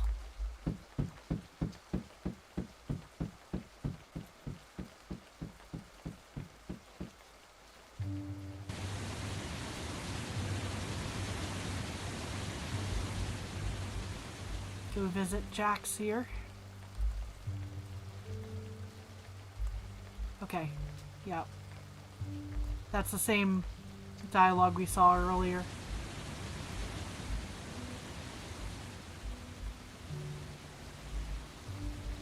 Actually, I think we were down here to start with, but still. What's going on down here? Oh, there's a burn. I said sit! Are you even listening? Oh dear. I had Jax for so long I hardly remember what it was like training him.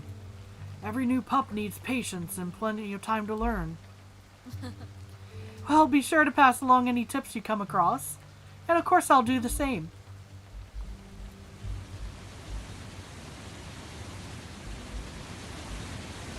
Wandering around here.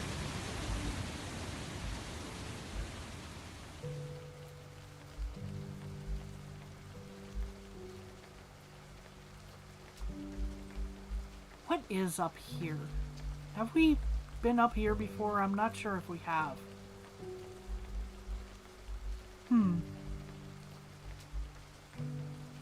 Doesn't seem like it. Also, I'm not sure what all might have been up there.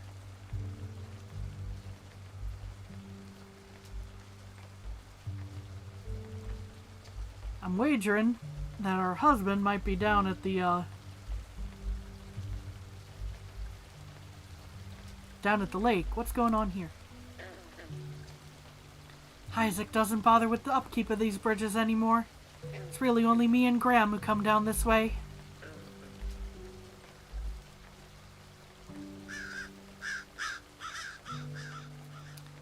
That's not concerning at all.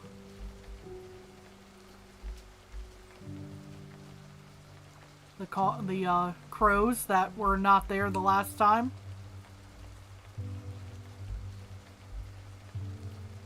That I recall.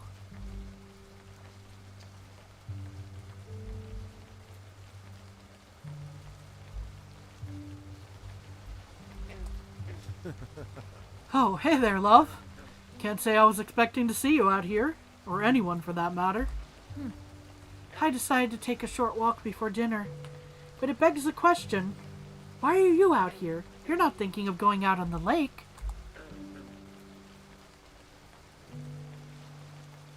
Are you serious? And you weren't going to tell me?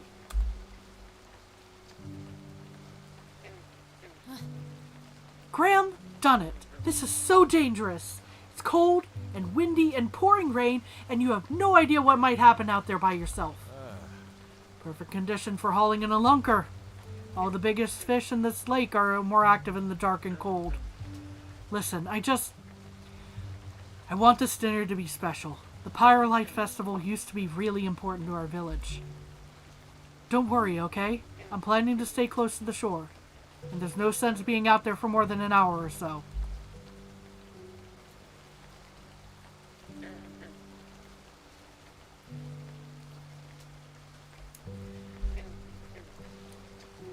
Game, you're really not doing a whole lot to rest my worries about what's gonna happen here.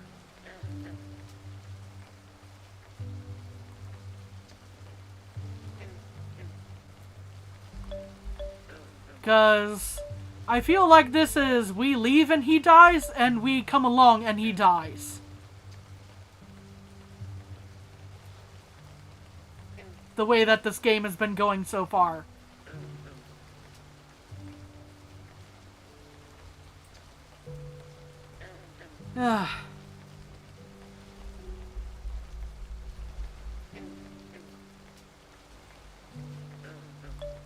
I do not like this. I don't like this. I don't like this decision they're forcing me into here. For this.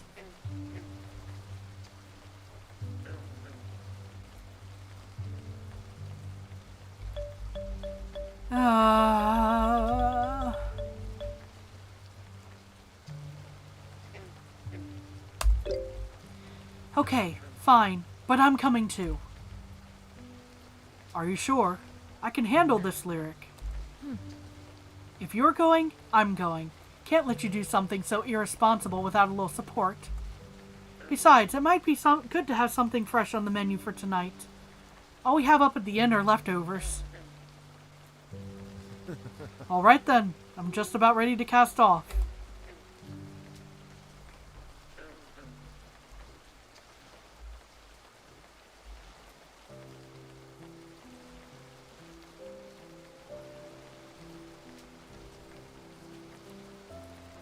You know, my folks don't think this rain is ever gonna let up. And if I'm honest, I'm starting to agree. Well, that's a sour thought. What a way to start our pleasant little fishing excursion. Sorry, hard to think about anything else in the middle of a downpour. How are you holding up, Lyric? You're always so busy keeping the inn running, we don't spend much time just talking like we used to.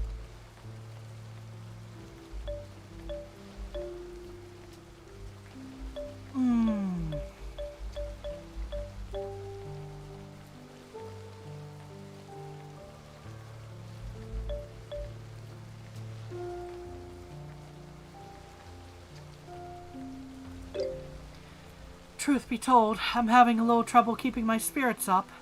It's not just the rain, either. I'm worried about the future. Yeah, me too. There are a lot of unknowns ahead of us. But maybe that's just part of getting older. Realizing there are some things out of our control. And taking the next step is all we can do. When did Graham Dunnett become such a philosopher? Being on the lake with you brings it out of me. Not much else to do out here when the fish aren't biting. About that, if we don't have some luck soon, I'm thinking we might have to call it. I'll need to get home and dry off before starting dinner. Agreed. Let's give it another 10 minutes and then row back to shore.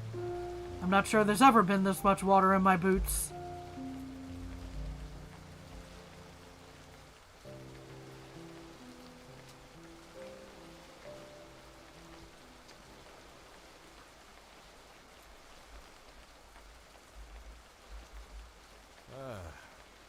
Well, we tried. I enjoyed the company, even if it wasn't our day.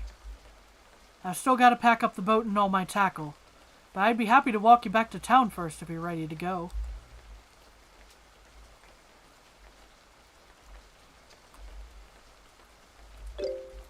Sure, if you don't mind the extra trip. Just walking with him seems like the best idea here.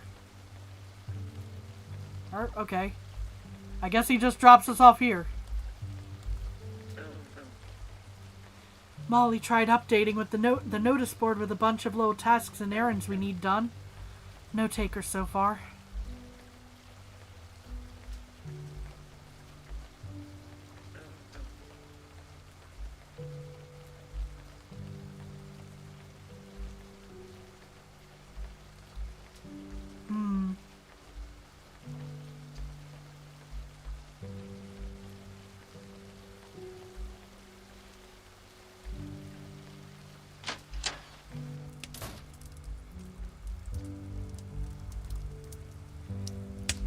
Okay, that's the same thing here. So do I interact with... Ah, here we go. I should bake a loaf of bread to serve at dinner. Let's go ahead and bake the bread.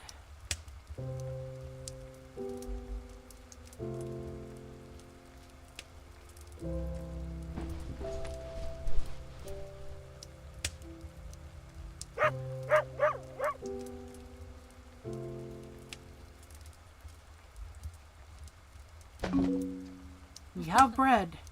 What a lovely smell. It always reminds me of childhood.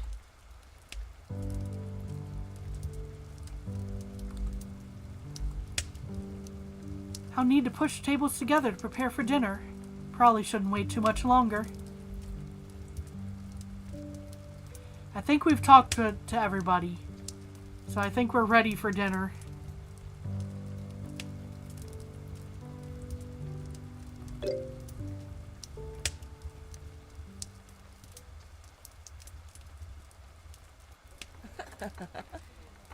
How tasty!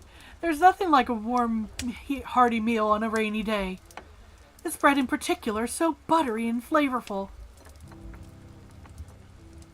Oh, the table's got a lot bigger, actually. That looks like more than just 2 tables put together. Anyway. Oh, thanks. It truly isn't anything special. I mostly had leftovers to work with, so I'm glad it all turned out. More than turned out, I'd say. Best meal I've had in weeks, Lyric. Agreed. But a little rude to say in front of your sister, don't you think? The sister who cooked up your favorite curry stew 2 nights ago? Oh. Oh, that stew was delicious, Brianna. I put your leftovers on the stove today for lunch. Thank you for sharing them. Was it the same stew you made for Winterfest last year? Sorry, Brie. I simply can't stomach that stuff. Far too spicy for decent folk. Decent folk? So you're decent folk while the rest of us aren't? Stars, I wouldn't want to live in a world where that was true. Now, Brianna, Kelsey does her best. Decency simply doesn't come as naturally to her as it does to the rest of us. Even you, Miss Molly. Lyric, please defend your best friend before these villains drag me any further through the mud.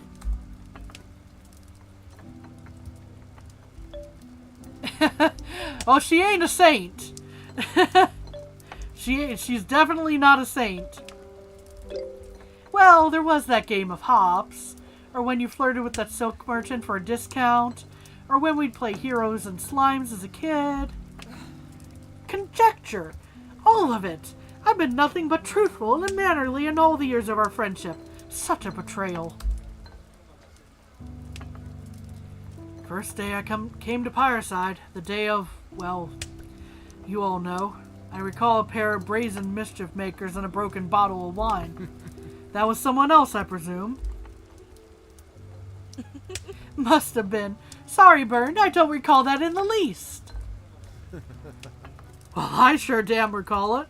You were willing to let me take the blame before Lyric stepped in. This isn't a fight you're gonna win, Kelsey. That must have been terrifying. I imagine you were quite intimidating back then, Mr. Byrne. No offense intended, of course. Suppose I came off as a mite prickly. Folks have said as much once or twice over the years. Oh boy, there goes the audio again. Nope. We're still hearing the music. Good. Come on then, show us how much you've changed, you old grump. How about sharing your very best joke? A joke? That's what he said. You've heard of jokes, haven't you? Okay then. How did this start again? Why do watermelons always have large weddings? Why? Because they can't... Oh, wait, that's not quite right. They aren't watermelons, muskmelons, that's what they are. Right, why do muskmelons have large weddings? This is gonna be good. Because they cantaloupe. Because they cantaloupe. No good. Somehow worse than I could have imagined. I don't know, I kinda liked it. It reminds me of that old joke book Finn used to read from. Charming in a groan-worthy way. Cantaloupe! I just got it, they cantaloupe. Good one, Byrne. Well, there you go, at least it made Isaac laugh. Not sure that's a great measure for the quality of a joke, but it's something.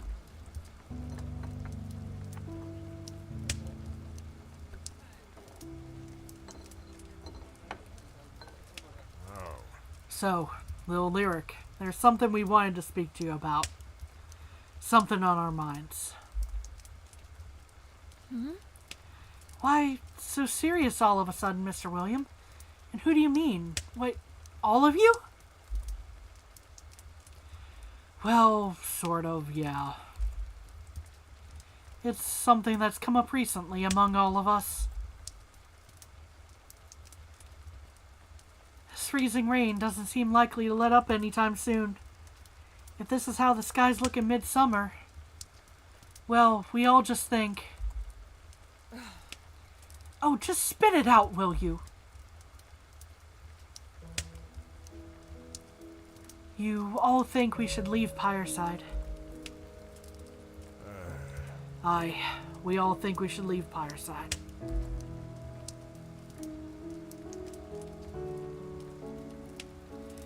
No, I won't. This place is my home. Lyric. No, adventurers still come through these mountains. Not as often, but they do. They need the Sleepy Dragon to stay open. I told you all that she wouldn't listen.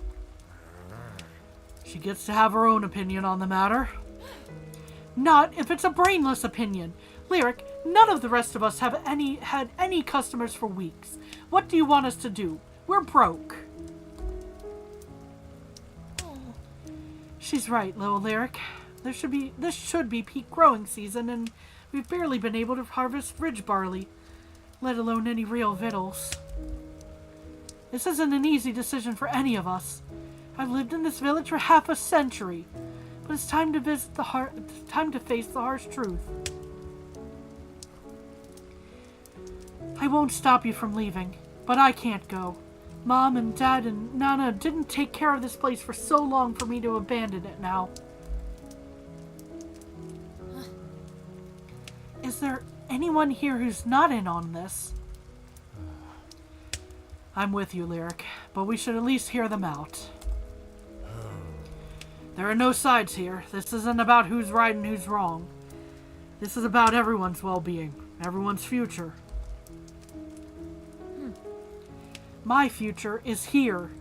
If yours isn't, then I guess that's that. There it is. See how little she cares about what the rest of us think? Kelsey, hush. If you all want to sit around and bang your head against the wall, be my guest. But I know that stubborn look in her eye. I think everyone needs to calm down. Yes, that's a good idea. We can finish the lovely dinner Lyric is so kindly prepared for us all and come back to the topic later. I don't have much of a stomach for food anymore. Kelsey and William and the rest. That night I felt deceived by them all, conspired against. As if the whole village had formed an alliance behind my back, whispering amongst each other for days leading up to a carefully constructed conversation. I Childish. can't say I disagree with that. They all cared about me. Simple as that. I do understand that, but still, I get that feeling, though.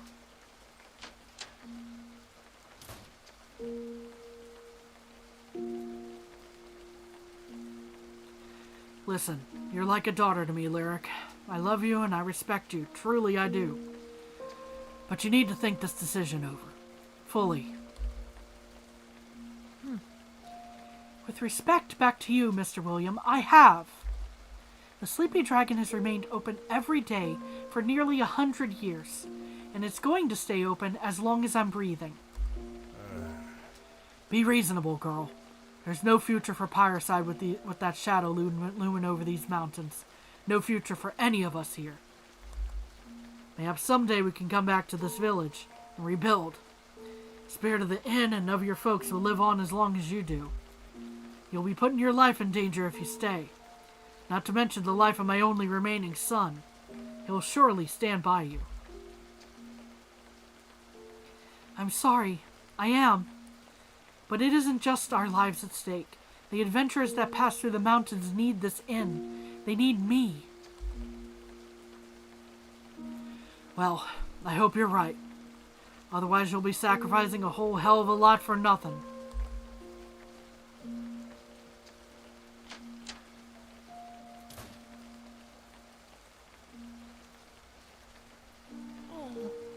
Oh, little Lyric.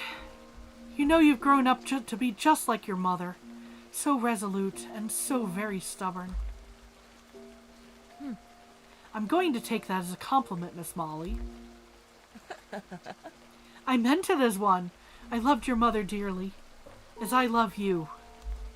It's why the thought of saying goodbye is such a tough one to swallow. Promise me you'll take care of yourself, won't you?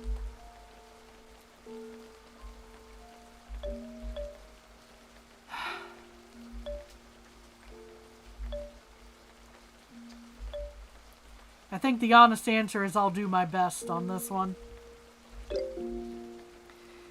I'll do my best. That's all I can promise. I suppose it'll have to do. She would have been so proud of you. Her little Lyric.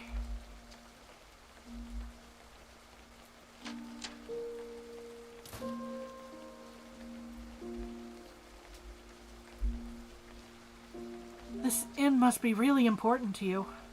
My parents knew you'd be the hardest one to convince, but they still thought they could. Hazel, this place... You don't have to say anything to me. It's important to you. That's fine. I'm gonna miss you. I'll miss you too. Look after your folks for me, would you? I will. I'll look after them like you've always looked after me. Ever since I was little. I promise. You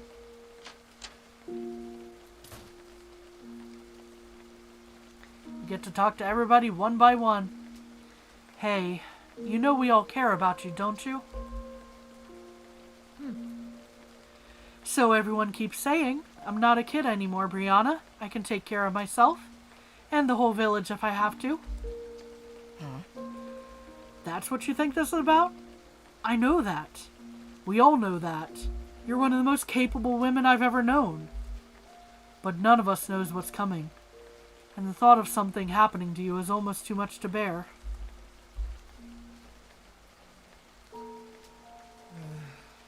This responsibility you're taking on is far heavier than any hammer.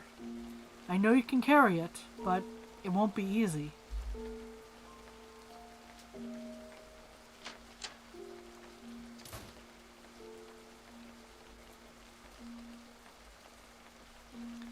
I'm not going to try and change your mind, kid. I'll leave that to the others. I've never been great with words anyway. Take care of the others, Isaac. Please. You really think you have to ask? I'll keep everyone safe. That's one thing you don't have to worry about.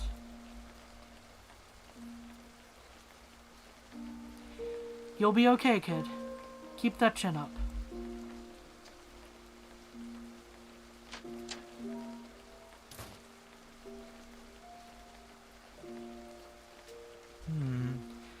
Lyric, perhaps it's not my place, but as your friend I must ask that you reconsider staying. In all my travels I've never seen anything like this blighted weather. Logic deems an even deeper cold is on its way.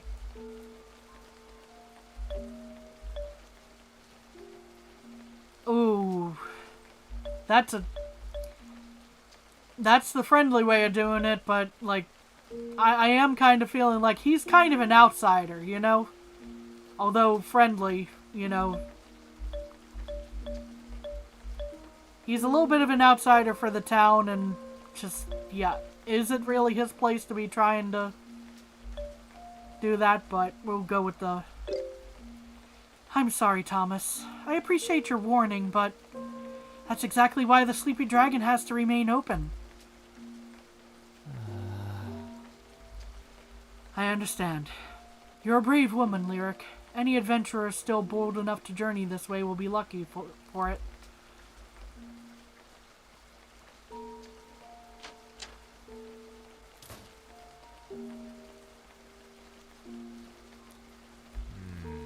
I've known you a long time, girl. I respect you far too much to think I could change your mind on this. Or your heart. I'll begin collecting supplies and tools that might be of use. If you truly are staying in Pyreside, you need to prepare for the worst. Burn, thank you.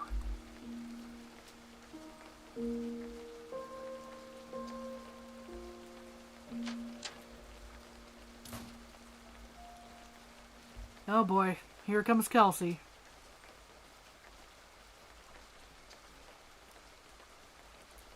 Is it my turn? Do I get to go last in this sad parade? All your friends and family desperately trying to convince you to do the right thing? But I know you better than any of them. Kelsey. No. What are you possibly going to say? You'll just try to justify your stubbornness, but you can't. Not to me. You'll talk and make me feel like the bad guy. You've always done that, ever since we were kids. I was always the villain, the brat. Take the bait or stay calm. Well, if you're going to tell me it's bait, I'm going to hold off on this one. Kelsey, I understand how you feel. But this inn, keeping this place open for adventurers who need a safe place to rest, it's important. And I'm not important? Our friendship isn't important? Because that's what's at stake here, you know. This isn't some holiday trip. We're packing everything up and moving away. Me and Bern and Brianna and Molly, all of us. If you stay here, it means none of us are worth it to you. It means my friendship isn't worth it to you. Of course that's not what it means, Kelsey. I'm not making this choice for myself or for you or for any of us. There are people out there who need this place. Heroes who need this place. Mom and Dad and Nana believe that with all their hearts. I can't let them down. And you think this is what they would have wanted? For their little girl to selfishly abandon her best friend? Kelsey, please. I'm sorry. I'm sorry, okay? How am I supposed to feel?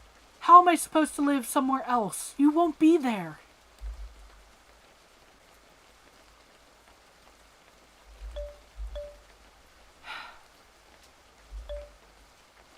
You could stay or you'll make do.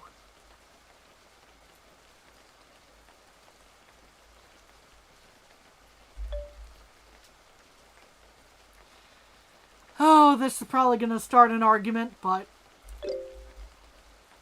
you could stay. We could find a way to make this work. Together.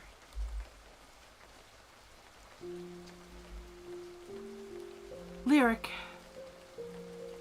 My dad fell. I got a letter from the temple clerics last week. He's okay. It doesn't sound terribly serious. The oaf just slipped stepping out of the bath. But he's not getting any younger, you know? He doesn't have anyone looking after him in that whole big city. He says not to worry, but... well, you know how it was with the Nana. Especially towards the end. Imagine being half a world away when she needed you most. Kelsey, I'm sorry. I didn't know. Duh. How could you? I can't stay here in Pyreside. And I know you can't leave. So that just puts our friendship in a tricky spot.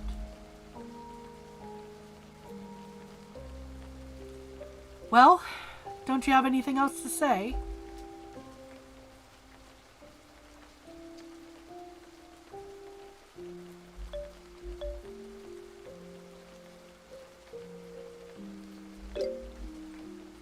Just that I love you, Kelsey.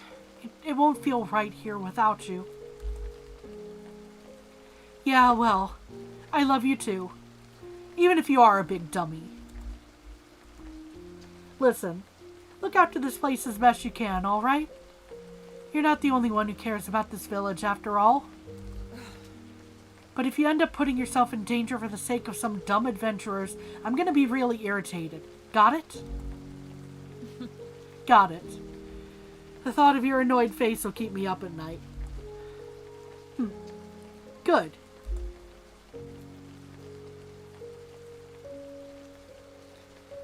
Take care of yourself, Lyric. I don't know how you're going to get along without your best friend watching your back, but please try.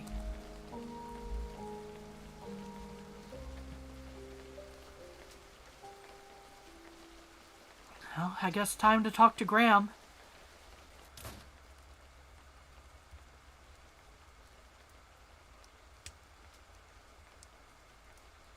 Hey, Lyric, are you alright? That was pretty rough. What are you going to do, Graham? Are you going to leave too?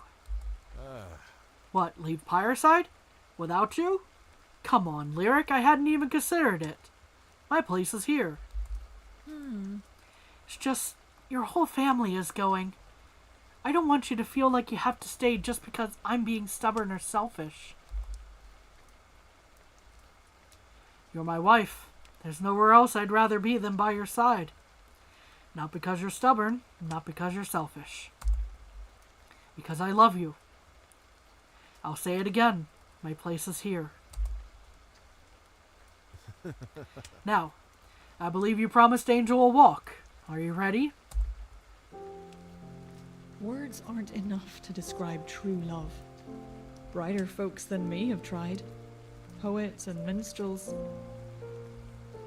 What I felt for Graham, what I feel for him still, it's personal and deep and doltish at times.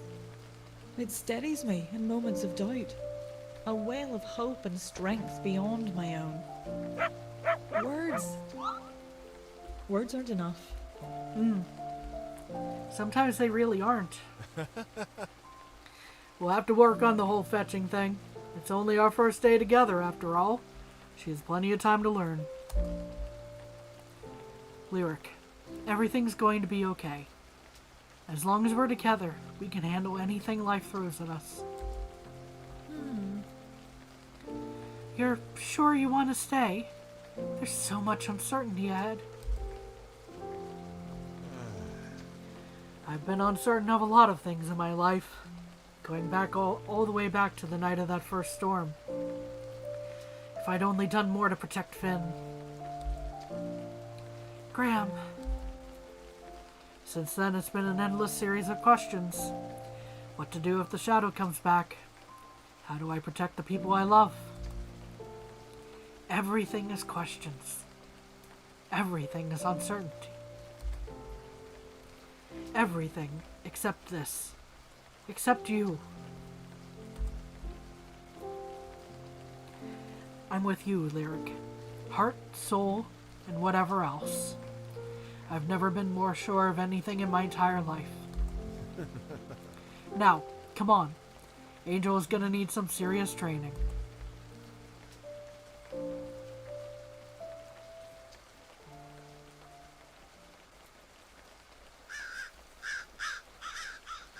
Here are the crows again.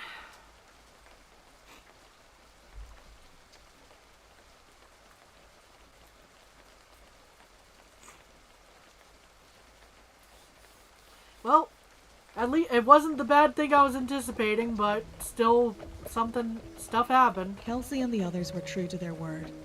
By summer's end, they'd gathered what belongings they could and arranged a caravan for transport. In spite of myself, I felt my heart sink as I watched them go. Friends, family, fading away into the world beyond the bridge. And who could fault them?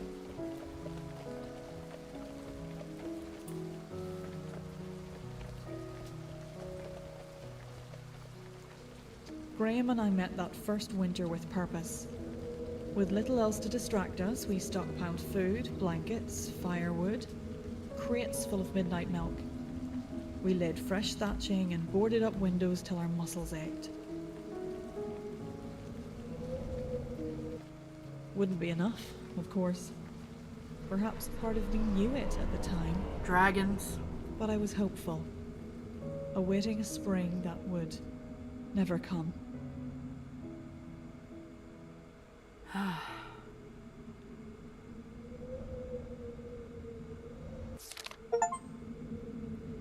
And that's chapter 4. Oh, I didn't talk to Hazel about dreams and such, apparently.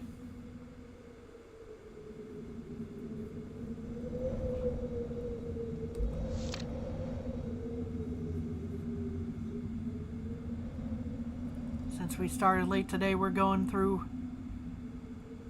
a bit later. Hopefully we're gonna finish today, but we'll see.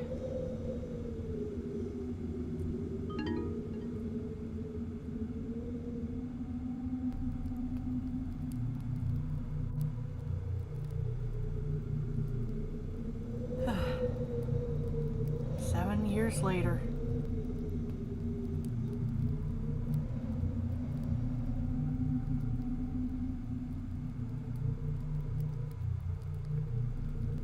It's a cute snow rabbit.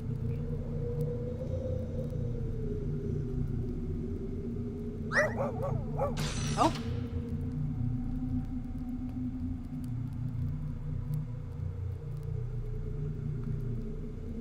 Now, is that her? Yep, that's our food, I guess. Good girl, Angel. Stringy rabbit meat is better than nothing.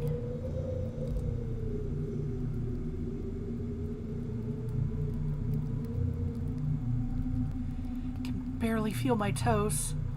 About time to head back.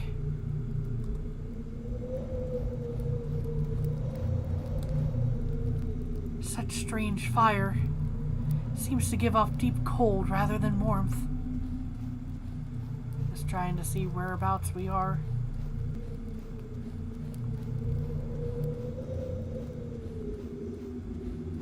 I think that's, yeah, that's probably that one.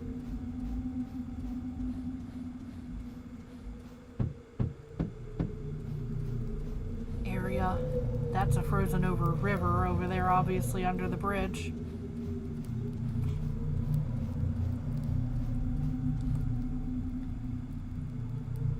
Keeping a watchful vigil like always. Thanks, Albie. I can always count on you to have my back. So Albie moved all the way out here.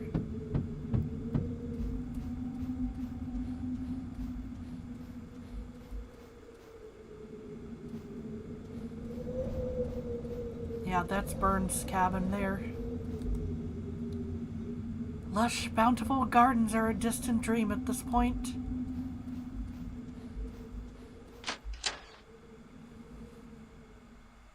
The Sleepy Dragon, in a charming new location.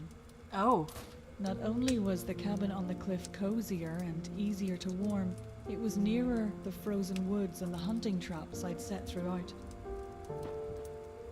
so we It moved was it to hard. to Burns' cabin. Tears stung in my eyes turning away from Pireside. The old inn, memories of Mom laughing over the piano at Dad's attempts to play her favourite melody, of sitting cross-legged by the fire listening to Nana's fairy tales. All behind me, buried in a blanket of snow. Man, Graham's still asleep from the looks of things.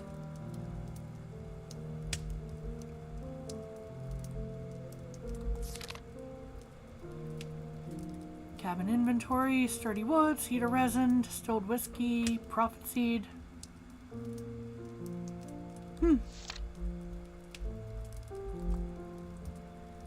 Few adventurers have stayed here since we moved from the village, but that was a long time ago.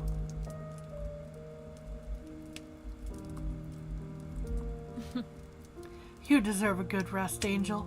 Just watch your tail, would you? You sleep closer to the fire every day. I should let him sleep while he can.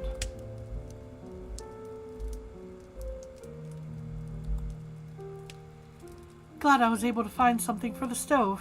Should probably lock up before starting dinner, though.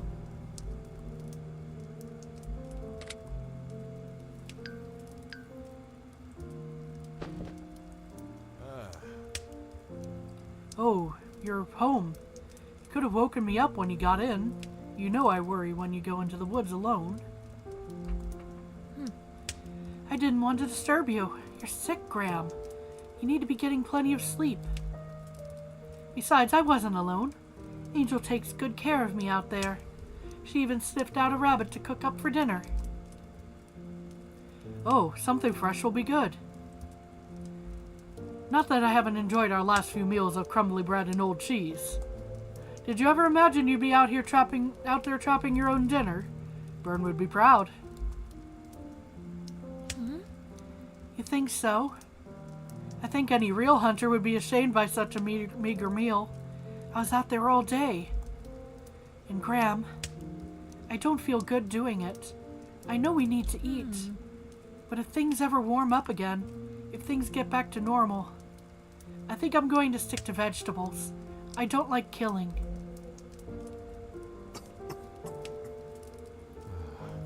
I'm sorry, Lyric. Things have been so hard. I wish there was more I could be doing to help. Just make sure you're getting enough rest, okay? Once you're back on your feet, there'll be plenty for you to do. Right. Yeah, I'll try. Let's cook up some stew together, shall we? I can help in the kitchen at the very least.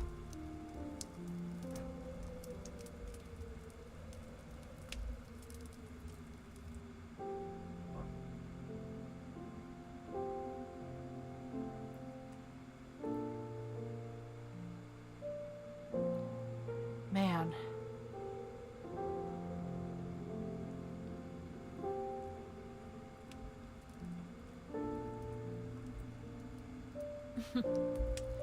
Not terrible, all things considered. Not at all. Feels warm going down. That's almost enough on its own. To be honest, that rabbit was likely one of the last critters living so close by, and our stores are running low. What are you saying, Lyric? I don't think there's any getting around it. I'll have to head deeper into the woods tomorrow.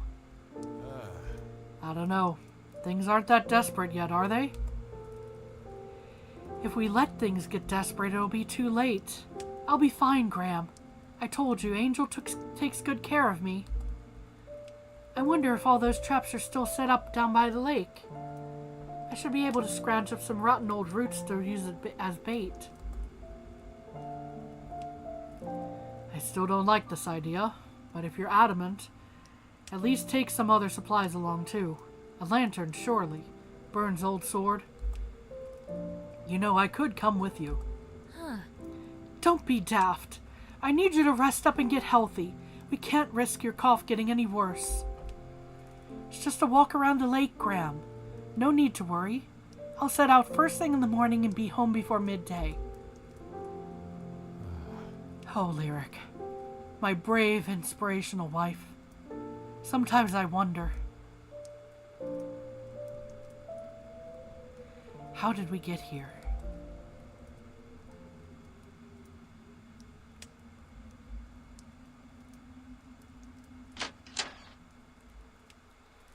Okay, back out in the snow. I'll need to get to the lake shore and bait all the old traps down there.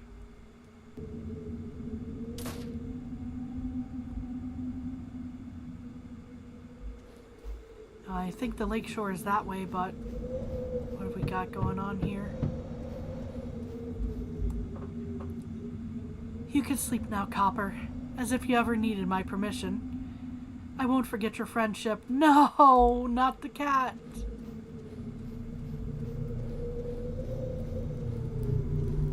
That's definitely a broken bridge. Everyone told me staying in the mountains would be a mistake. After 3 straight years of winter, even I had to admit it. When frigid winds and frozen storms sent the old bridge crashing down into the valley below, my hopes and spirits went with it.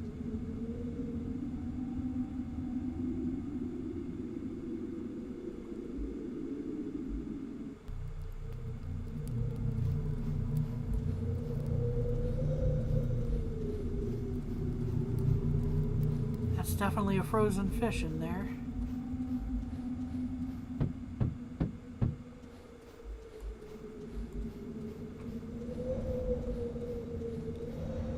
Okay, let's see.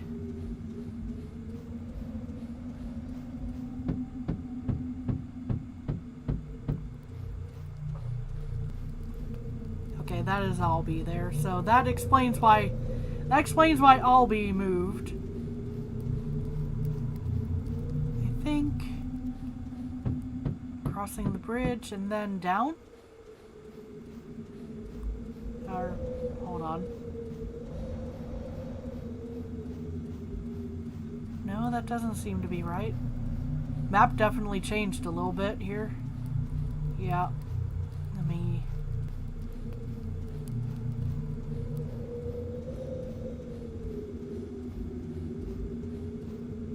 Okay, I can't go through the trees. I was wondering for a second there.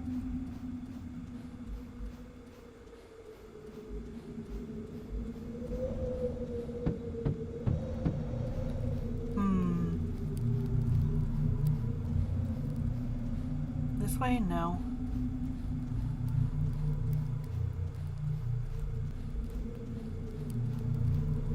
So I guess I go the other way?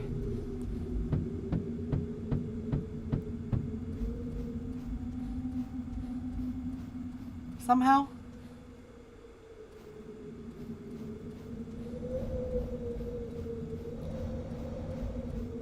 So the path being covered up by the snow is making things odd.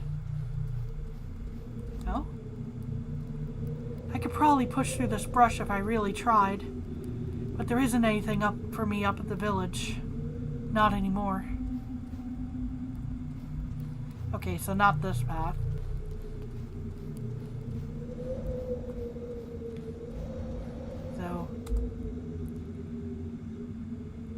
I've thought many times about climbing down, trying to make my way through the woods and out of the mountains. But I have to be realistic. I wouldn't get very far in this bitter cold. Okay, so not that path then. So then how am I supposed to get down to the lake?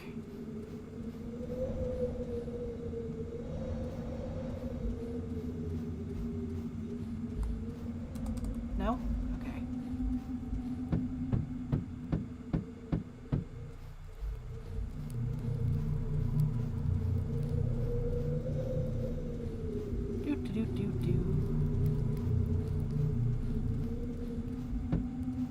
Down here?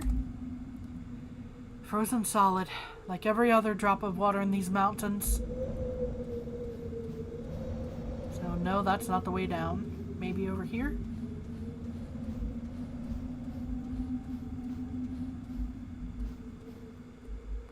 No?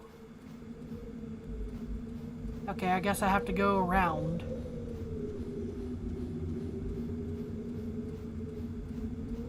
Wasn't sure if that was doable, but...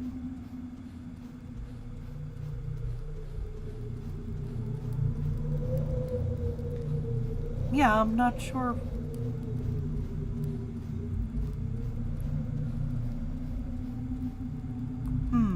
How am I supposed to get through?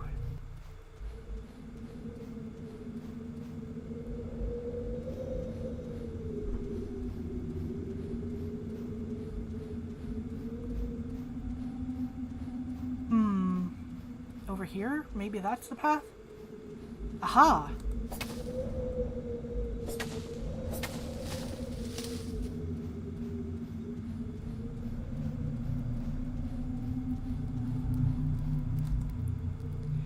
Up here is where I first met Copper. Feels like a lifetime ago.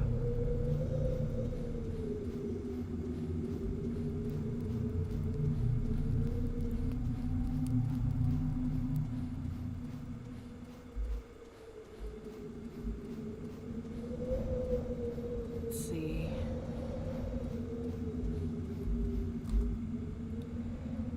If you couldn't escape this bitter cold, what chance do the rest of us have? Poor little bird.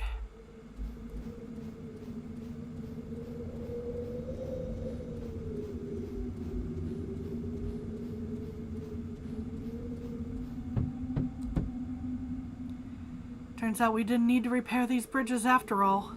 The rivers and streams are completely frozen over.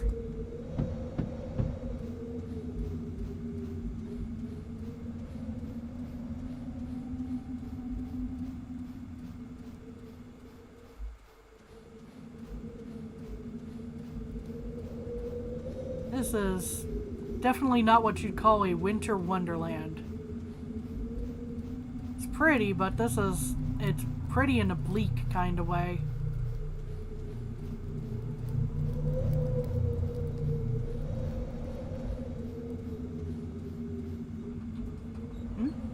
Oh, hold on. Dude brought me another drink, thank you.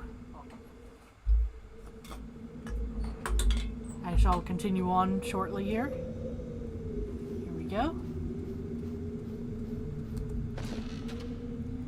One trap set. I'll have to remember where I placed the rest of them.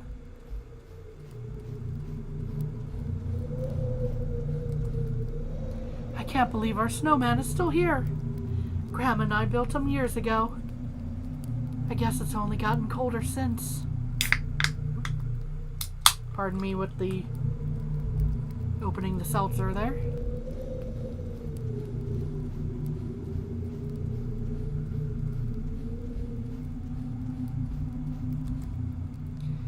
Been ages since there were any fresh fish to be cleaned. Ice Age level of cold, no kidding, dude.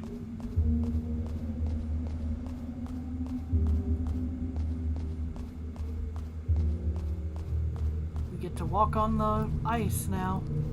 There's a trap. The ice is plenty thick, but it's still eerie walking across the lake, like I'm trespassing on another world.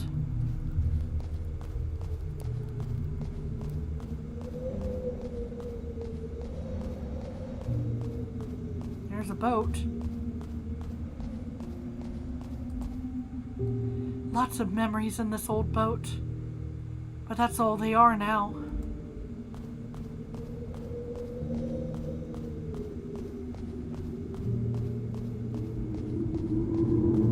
Oh, hello.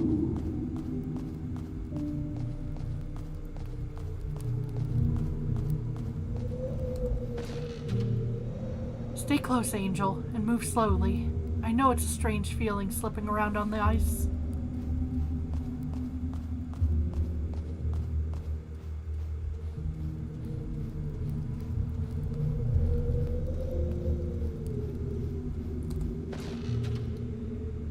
What would Nana say if she could see me now?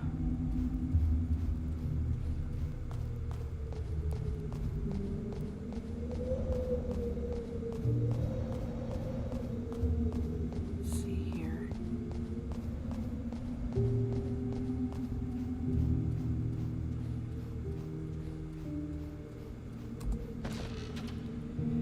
This bait doesn't look too appetizing. Hopefully any critters slinking around here are desperate enough to bite anyway.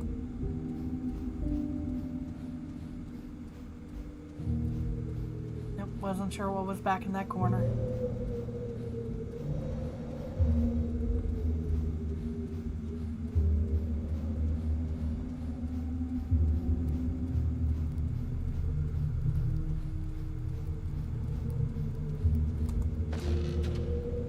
That wind is so bitter cold. I can hardly keep my eyes open.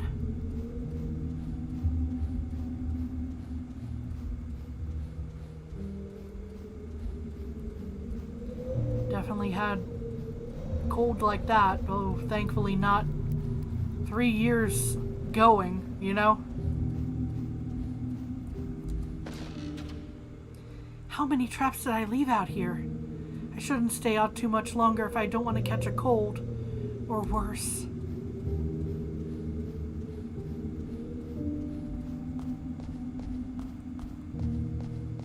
I think we probably would have gotten... Oh, there's another one, I think.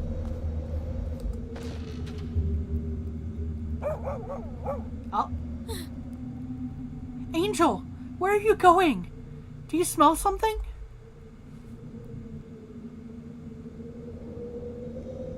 My first thought was that I'd lost it, cracked like a walnut. I'd heard tales of weary adventurers, sailors and the like falling victim to visions in the night. Faces in the water or shadows of people that weren't really there. But this boy in the snow was real, and he was dying.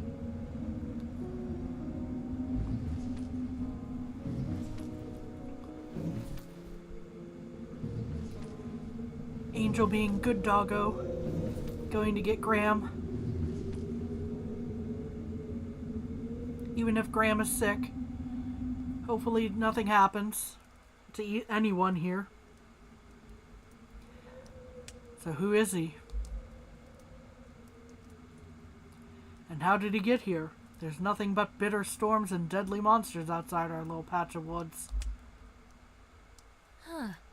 Graham, look at his sword. That symbol on the hilt, isn't that the crest of the royal family? So he's a royal knight. That only brings up more questions. Regardless, he's going to need medicine and food in his stomach. Warm clothes, any extra blankets we can find. Lyric, we don't have any of that to spare. No, we don't. Not here, at least. What are you getting at? I have to do it, Graham. I'm sorry. I have to go up to the village. What? Lyric, you promised you'd stay away from there. I know. I remember. And you remember what we saw the last time we went to the village. 3 shadow knights near the old windmill. 3 of those creatures. Yeah, I remember that too. What else can we do? We can't just let him die. But we barely have enough supplies for ourselves here. We need to stock up. Then I'm coming too. I can't let you go alone. Oh. Graham, no. You have to stay. I know you want to help, but in your condition you'd only slow me down moving around the village. Besides, we can't risk your health. I can't afford your cough getting any worse. I can't take care of this boy and you both. I've known you my whole life, Lyric. Been in love with you most of it. I know once your mind's made up that there's no convincing you otherwise.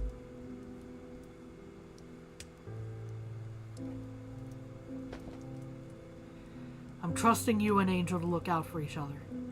Get up there, find what you can find, and then come home to me. Please. I will. I promise. Watch his breathing while I'm gone, okay? This is the first adventurer to stay at the Sleepy Dragon in a long time. Let's do right by him. I'll do everything I can. Be careful, love.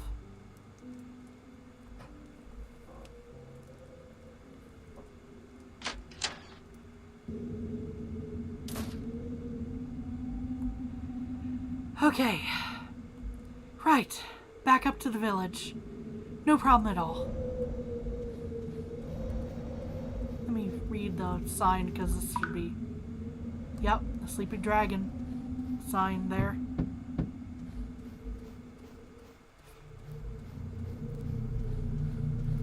And up here... Up here we go to the village.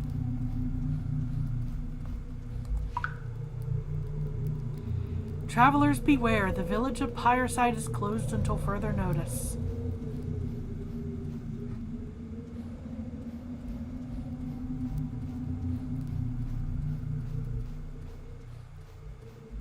Think it's gonna be this way? Yep.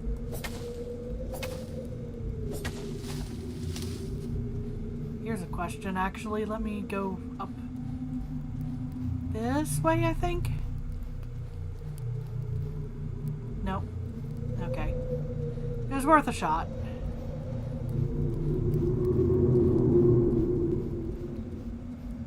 Yeah, thanks for the howling wind there, game. It's not spooky enough.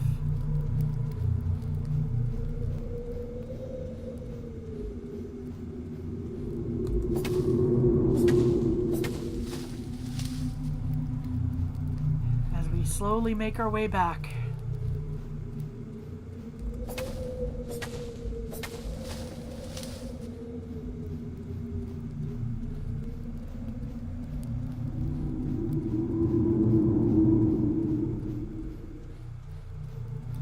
Sign's even gone, I think, from here.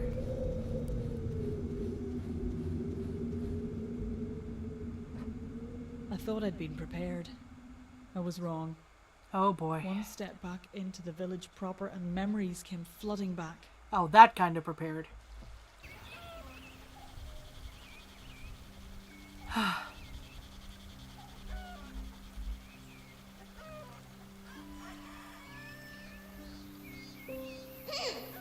You're so slow. You're gonna miss out the last slice of dragonberry pie if you don't hurry. Your mom said it's almost gone. Come on, Lyric, race you there.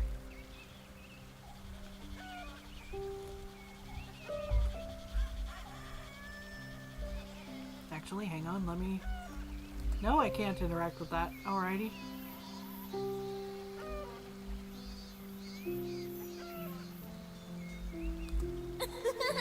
It's Finn.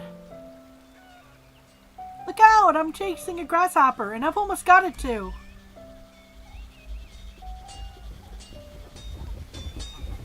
Can't go in. Always more work needs doing. Keep that chin up.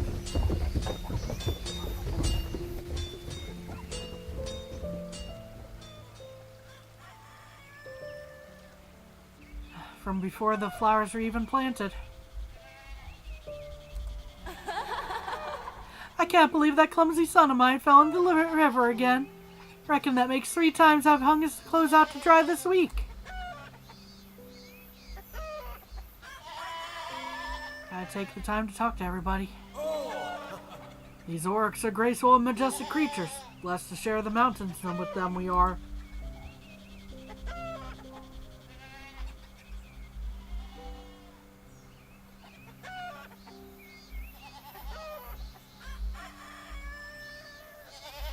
Okay, that was her.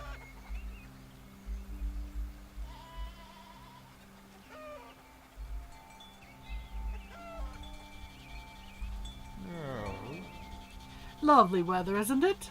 Perhaps I'll take my favorite book down to the river this afternoon. That's where Brianna and Isaac are. We'll go over there in a sec.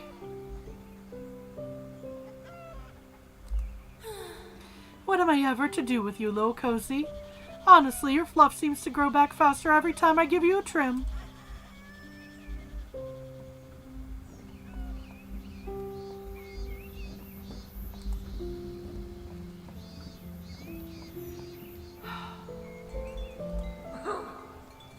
If you listen closely, you can hear the pyrolites humming softly. The mature spirits are always more active in these warm southern months. A lovely sound. It reminds me of a childhood many moons gone.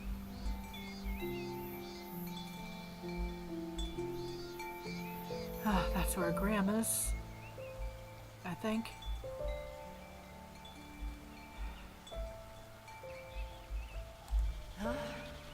Would you calm down? I honestly don't see why it's a big deal. Why it's a big deal? You know mint chocolate is my favorite. The sweets merchant only comes by once in a blue moon.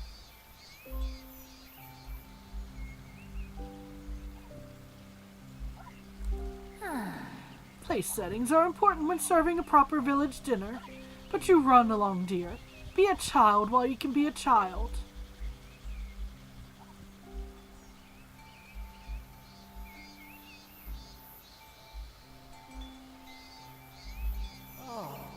Can't you and Kelsey just get along?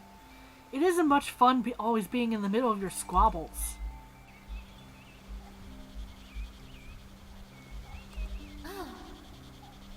Ever wonder what's out there?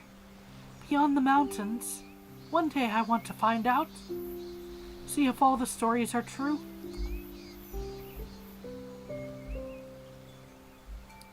Here's a question. We saw Kelsey, so Kelsey's probably in the inn. But there's Mom and Dad.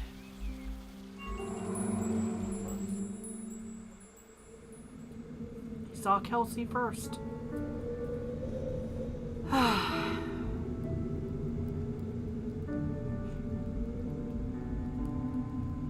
All right, Angel. We just need to look around for any other tools or supplies that might be useful. What use is a notice board with no adventurers around? None, turns out.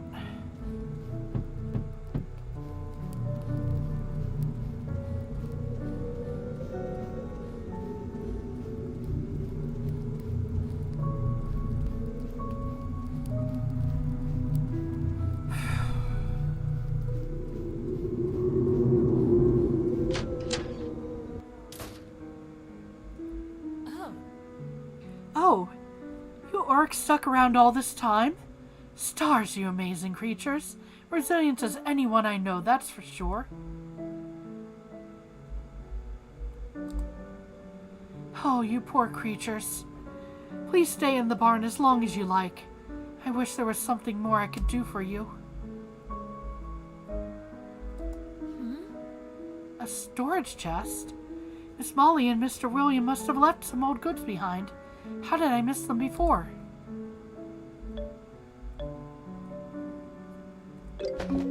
We'll take the vegetables. I think that's a good idea. And that's not all there's in there. Hold on. And that's not all there is in here. This milk would be an incredible help. I should be grateful that Oryx stayed around.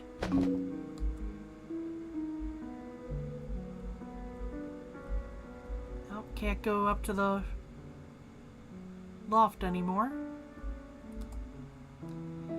probably in need of a good scratching, aren't you? Hang in there, friend. It's all we can do.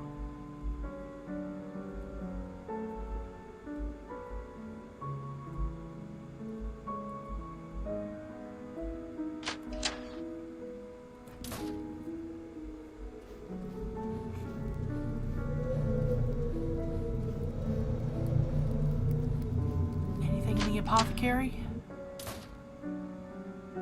Oh, hold on. I don't think that's the apothecary now that I think of it. Anyway, wait by the door, Angel. Wouldn't want you stepping on a splintered floorboard or a rusty nail.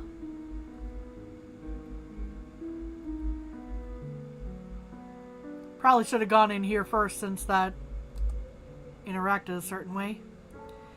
Nothing helpful here.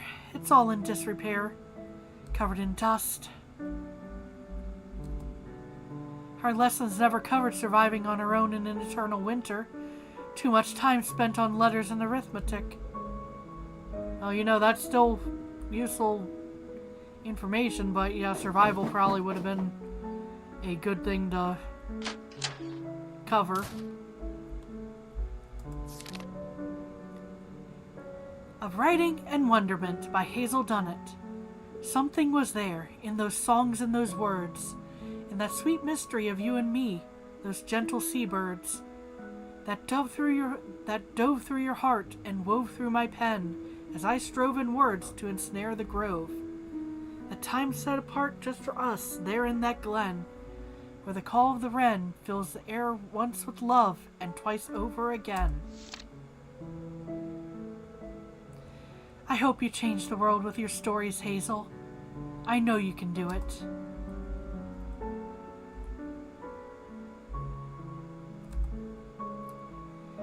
Doubt a fish tank would be much help back at the cabin. Well, you never know.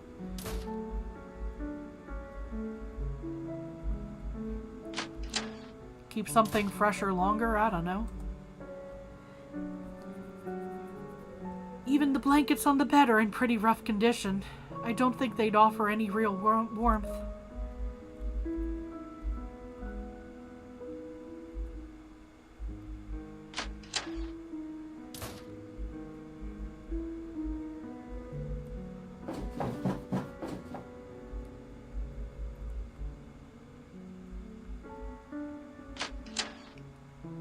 Okay, let's head over to blacksmith.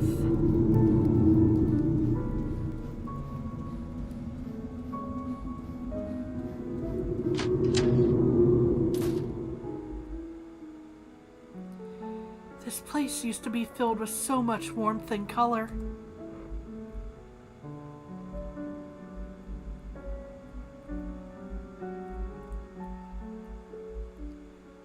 Here we are, maybe something. Forge has been cold for a long time. Not that I would know how to use it anyway.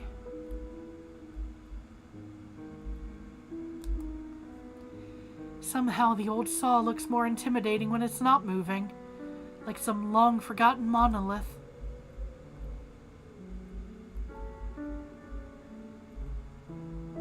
Anything upstairs? Oh. Dusty, but the tools inside seem mostly intact. I should take them back to the cabin to help with repairs.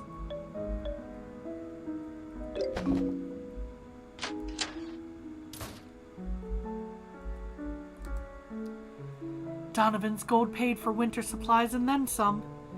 I don't know where I would be now without it.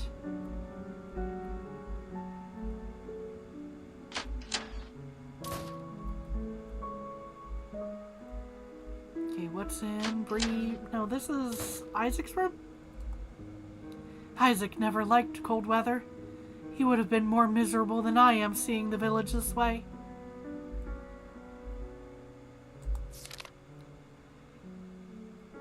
Isaac, I understand your frustration. Stars, I do.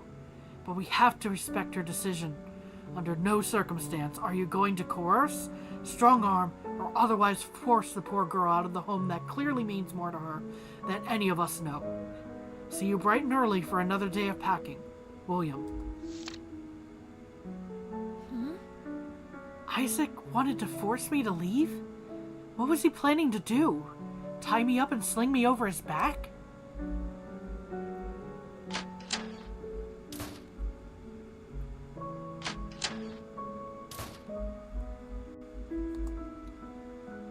There are some old clothes in here, but they look like they've been chewed through by some sort of vermin. Oh well. Blankets are torn and tattered. Thanks for nothing, Brianna. I mean, I don't think that's Brianna's fault in that case. Just saying.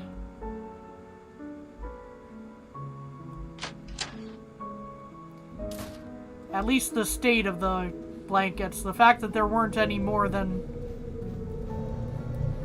before, that's a problem, but still. Seriously, game, stop doing that. Anyway. Creepy to think the bucket is still down there, buried beneath layers upon layers of solid ice. Okay, anything in the apothecary?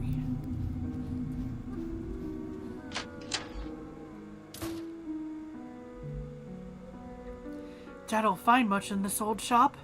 We sold off the entire stock to fund windmill repairs. Empty bottles, broken glass, dusty shelves. Yeah, okay, so we don't have medicine. Doesn't look like there's anything useful in here. The only full bottle is a potion for hair regrowth.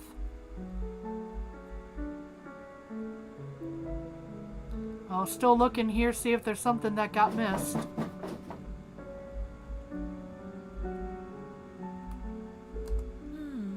I was hoping to find some forgotten supplies under the sink. No luck. Hey, that'll put hair on your chest. Oh my god, dude! But that was kind of needed. That little levity. Thank you. Oh, something here maybe? There's a frigid draft in this old shop, and the crumbling holes in the walls certainly don't help any.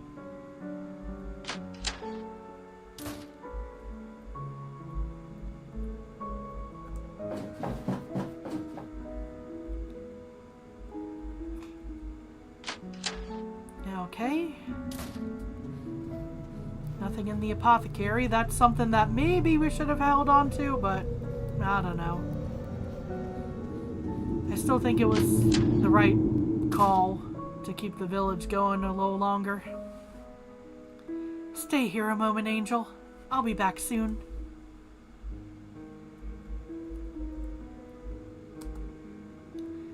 I wonder what the last piece of clothing Kelsey sold was. Probably some sort of thick winter cloak.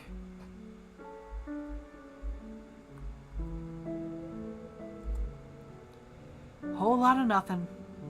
Nothing helpful anyway.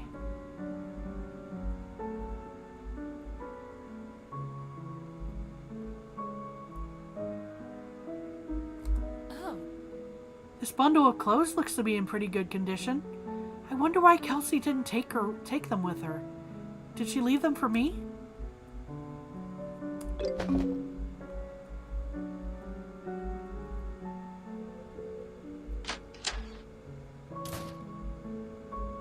Anything in here?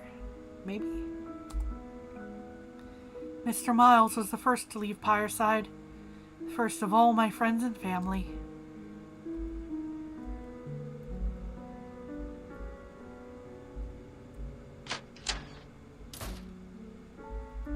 Oh, I didn't want to go back in that room. Here we go.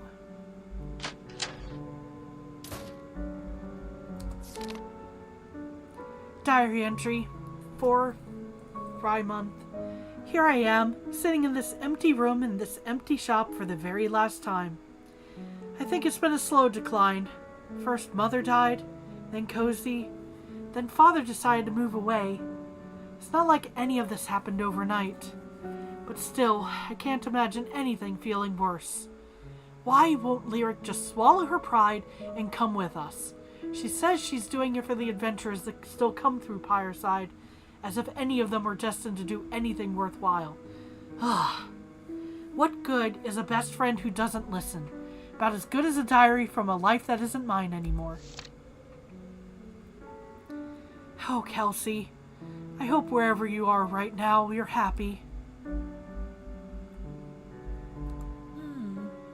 Probably a good thing the mirror is fractured and frosted over. I don't want to know how disheveled I look right now.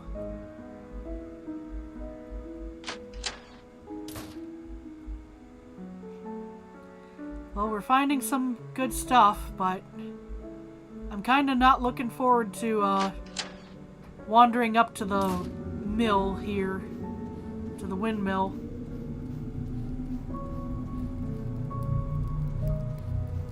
And it looks like the gravestones have been covered over here.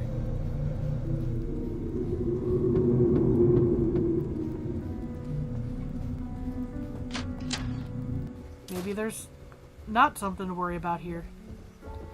It's a good thing we managed to fix up this old mill. Should be a good amount of flour to collect for baking bread. Huh. Looks to be plenty here. Fairy bread is easy to make and should last us a good long while.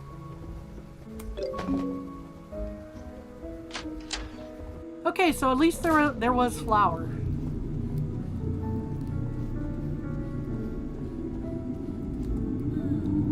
I should have taken this apart for scrap wood years ago. It's no use now, rotten and brittle from the cold.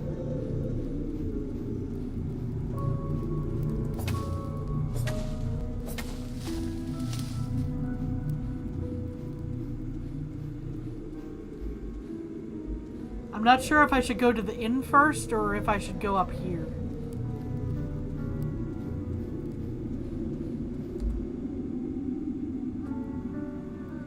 It's definitely a different view. Still a breathtaking view in a different way. Yeah, true. That's basically what I was thinking.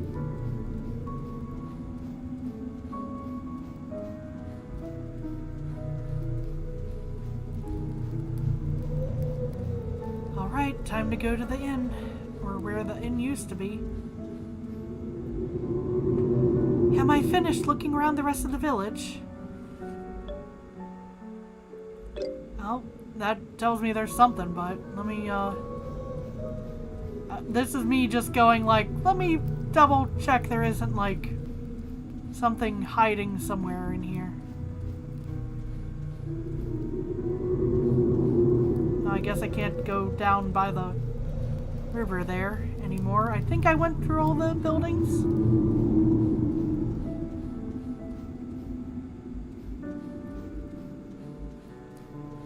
So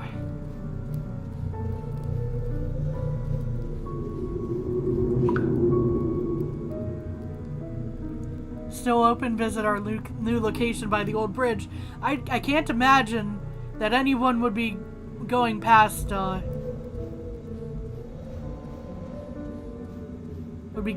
that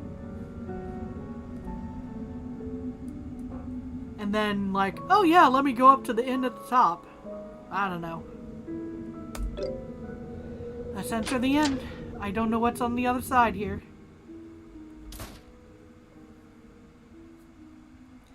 Okay, I can do this. One step at a time.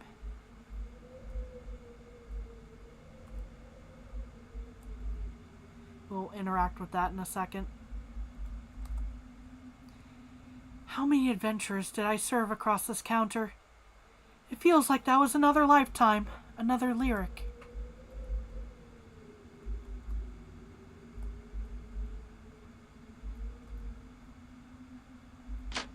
Oh, I didn't mean to go into that one room, but I was trying to go down the hallway, but still. Shameful, the state of this guest room. Although I suppose this isn't an inn anymore, so it hardly matters.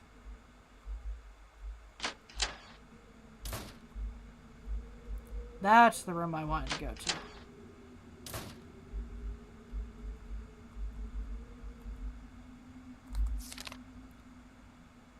Liliana Widowgast, penned on the 1st of Ash month.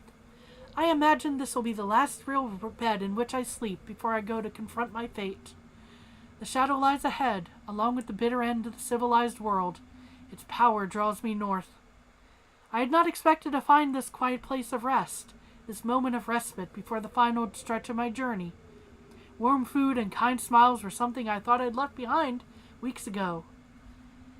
And yet, here at the Sleepy Dragon, I found both, and now I go forth to meet my destiny forever grateful. If by the stars I am victorious, I will always remember this inn. If I am not, let this page serve as my final goodbye to a delicate world. She never did come back.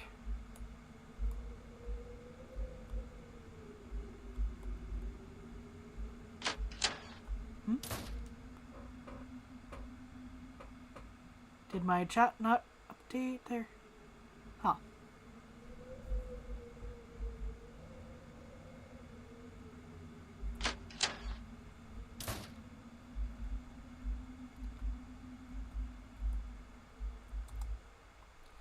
There's a thick layer of frost over Nana's big window.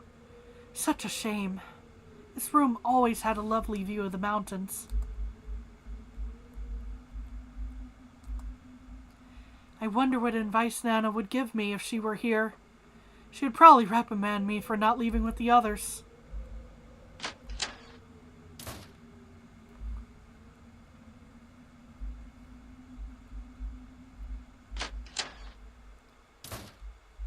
see. Anything in the room? Maybe? Nothing. I already scoured these shelves when I left the inn.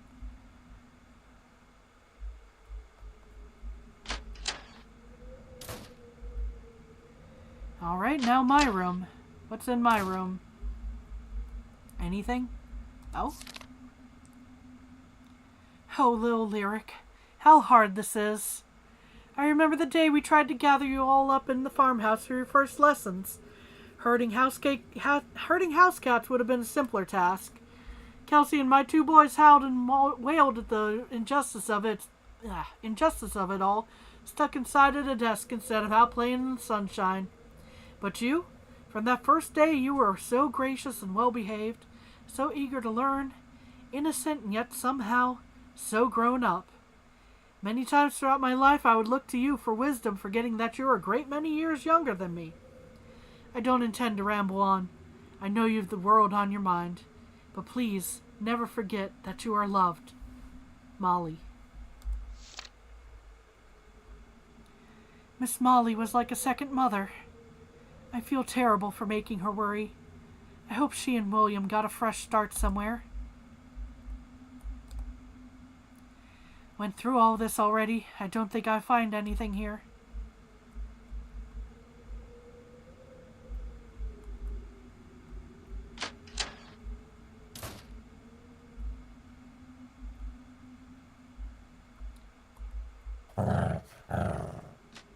Oh, maybe I should have played the piano earlier. Angel, what's wrong? Oh no.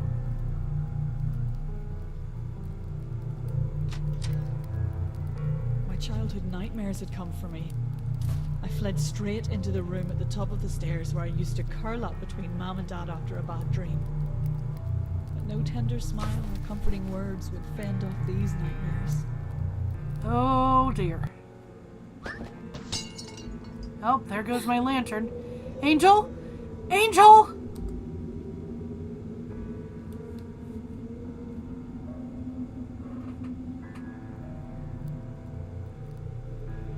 Oh boy. Okay. Go home, Angel. Get back to Graham, please.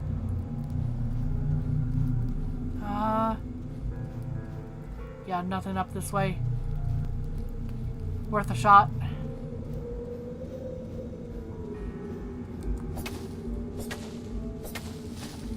Yep, gotta go, gotta go.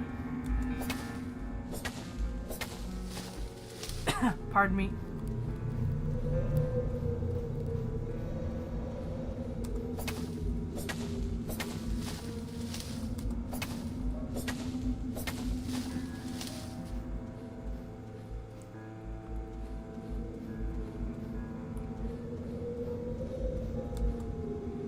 Is this the old manna tree?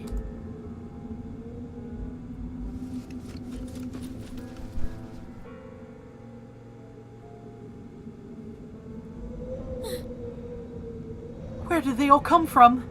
Oh, stars, what do I do?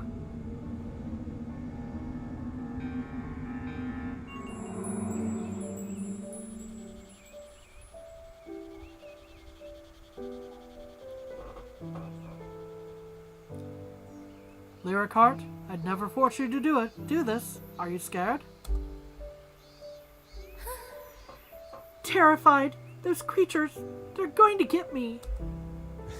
It's okay to be scared, Heart. Even the bravest adventurers get scared sometimes on their journeys. The secret is having strong and loyal companions to draw courage from in the dark times. It's how every hero prevails in the end. Lucky as you are, you've got them in spades. Your mother would do anything for you. Your sister and your grandmother as well. But you're not here. None of you are. You left me alone in the woods. I was just a little girl, Dad, and you left me. Left you? No, Heart, we never left you. I told you I'd be here to catch you. I've been waiting all these years. Waiting for you to need your old man. Waiting for you to jump.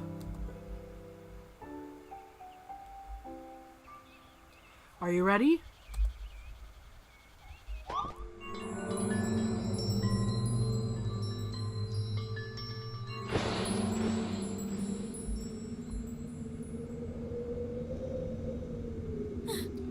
The Shadow Knights, they're gone? Well, I'm not waiting for them to come back. We're getting out of here.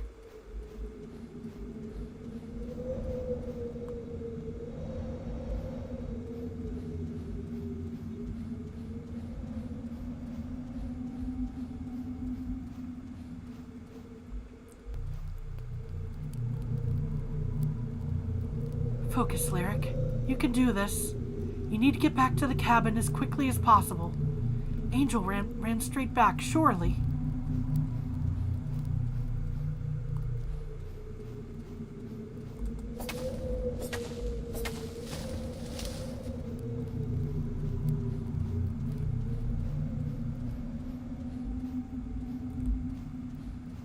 Am I even going the right way? Not sure I am.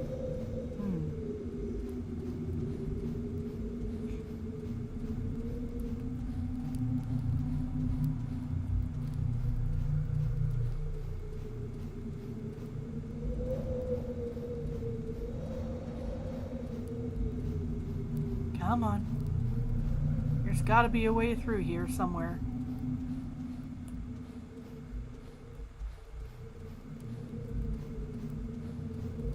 I want to say it's over here, but it wasn't showing up Oh, there it is. For a second it wasn't showing the area to cut.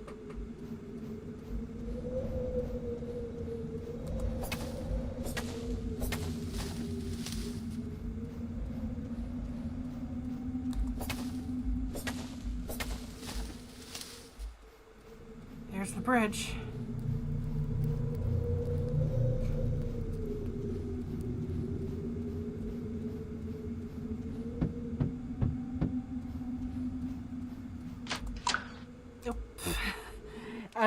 As I click the sign. Oh, thank goodness. Lyric, you're back. When Angel came home without you, I couldn't help but fear the worst. She seemed so shaken. We were just about to come looking for you. What happened? Shadow Knights, a whole swarm of them. They must have been gathering up by the village all this time. What? Stars. Are you hurt? How did you get away? I'm not sure. But no, I'm not hurt. At least I don't think I am. I knew I shouldn't have let you go to the village alone. Graham, please, I need you to focus. We should barricade the door, at least for tonight. Maybe take shifts staying awake in case they wander down this way. Right, I'll start right away. I did manage to salvage a few things before they found me. As long as Angel didn't drop anything from her pack. Let's see. Cured vegetables that your folks left behind. They must have been thinking ahead even before they decided to leave town. I found this dusty toolbox in the workshop. Brianna and Isaac took their primary tools, but these backups are good quality.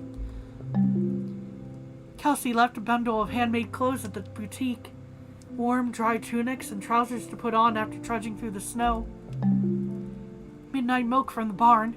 Somehow the oryx have kept safe and warm in there all these years. Fairy flour from the old windmill. It's good we made the repairs needed to keep those sails turning. This will last a long time. Well done, Lyric. At least your dangerous excursion was worth it. These supplies should help us hold out a little longer. Why don't you lie down and try to get some rest? You've had quite an eventful day. I can watch the door for a few hours at least. Yeah, I think that might be a good idea. I'm exhausted. Wake me up right away if something happens, okay? Those Shadow Knights are still out there somewhere. I will. You can trust me, love. I'll watch over you.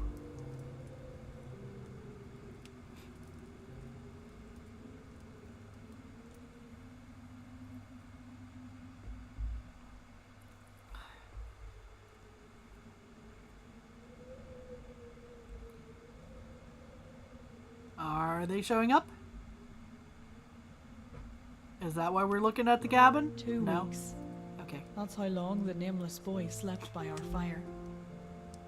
Each day I would redress his wounds and pour bits of warm soup down his throat, praying that his body would find the strength to keep fighting. I needed him to live, for any flicker of hope in a frozen winter. Did we get the hope? Please tell me we got the hope.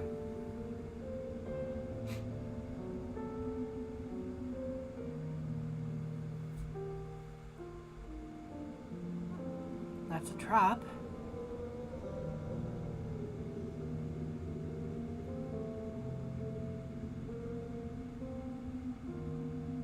He's still asleep at any rate.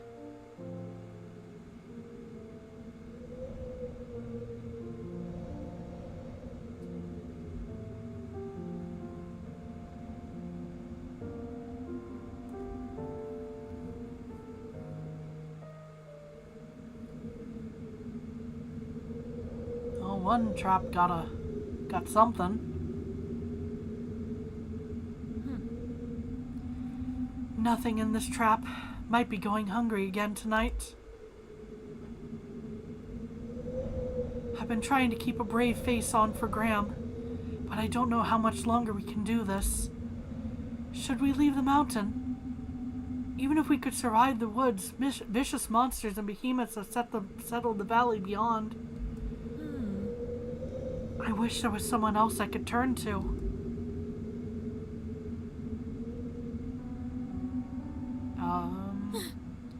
You vile creatures again. Why can't you just leave me alone? Haven't you taken enough from me? My mom and dad, my sister, my friends and home, all of it. What more do you want? Answer me. Please.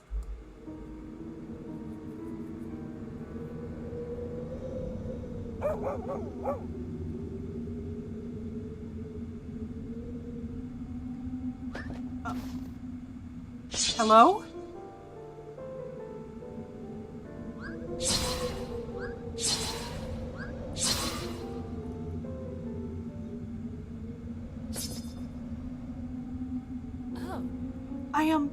Thank you. I think you just saved my life. I'm glad you're finally awake. Do you have a name? Strange. We haven't spoken, but I feel as though I know you.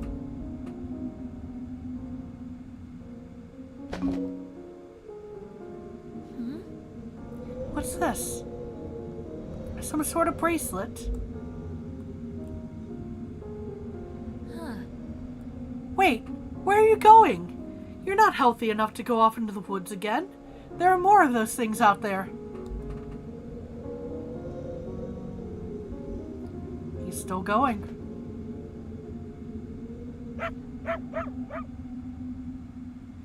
Angel! Good girl. Are you okay? And just like that, he's gone. Like every other adventurer before him.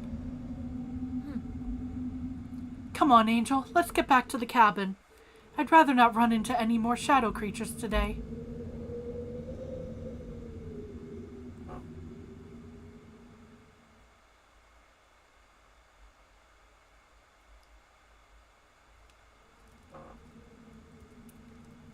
"7 days later." You've gone from 7 years to 7 days later.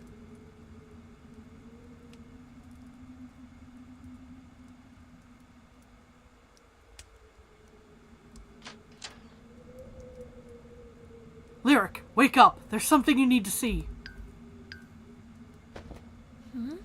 Graham? What is it? Is everything okay? More than okay. Trust me, you're going to want to see for yourself. Grab your cloak and come quick.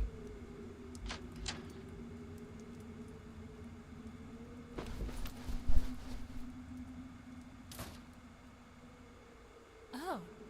Oh, is that what I think it is? I couldn't believe my eyes when the first blade of grass broke the surface of the snow. Winter had been a constant, a curse I believed would shroud my world forever. And yet, spring had come again. Life slowly began to reclaim the mountainside. Trees blossomed, and dawn flowers bloomed, and wildlife returned to the woods. The night had been long, unrelenting.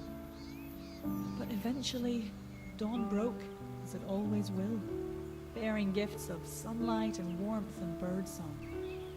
The heavy snows melted, and the mountain could breathe again. Nearly 7 years after the nameless boy walked off into the snow, Fireside looked like a different village.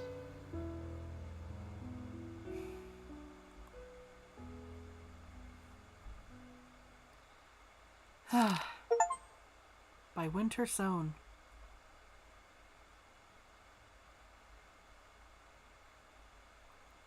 Ah, I see. Okay. Okay, there was some stuff that I could have collected if I'd left it behind, but if I'd picked it up from...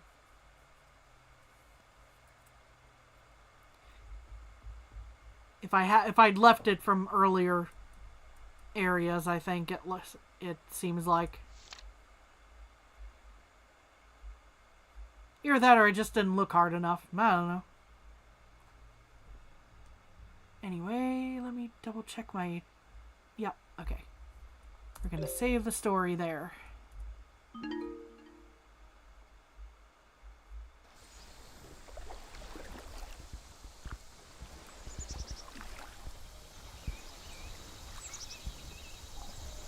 "7 years later."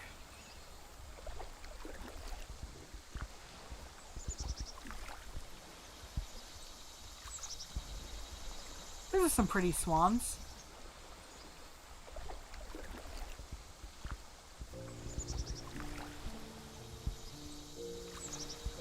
Oh, did everyone come back?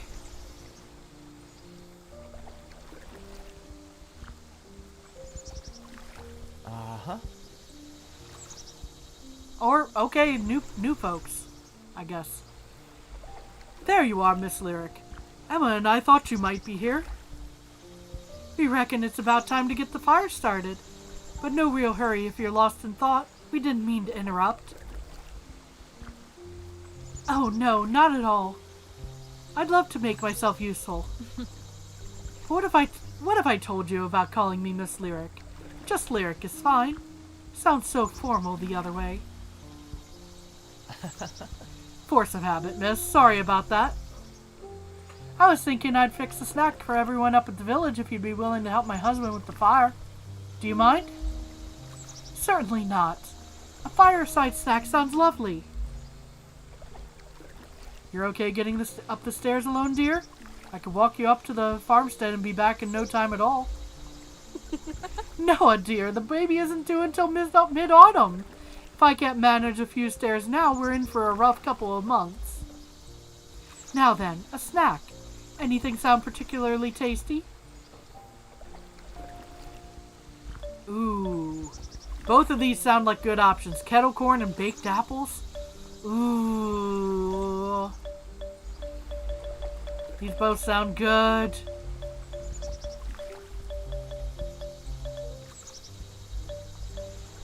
Let's go baked apples. How about baked apples? They've always been a favorite of mine. I'll see what I can do. Just make sure Noah doesn't set himself or anything else important on fire. No. Oh, and Murphy, too. That dog is sweet, but there's not much going on between the ears. I keep hoping old Angel will rub off on him. We'll be fine, Emma. Your boys are safe with me. I'm right here, you know. I've never felt more emasculated. Noah and Emma Dawn. My first new neighbours in decades. Young and full of hope and eager to see my beloved village restored. What a gift their friendship would turn out to be. Perhaps you could gather a few logs to use for tinder. I'll start getting things set up down at the fire pit. Alright, I can do that. I can manage. I think. Let's see. Am I gonna go down this way, maybe? Oh, cutscene. Oh, Murphy. You sure are an excitable pup. Then again, maybe I'm just used to my Angel. Such a lazy dog these days.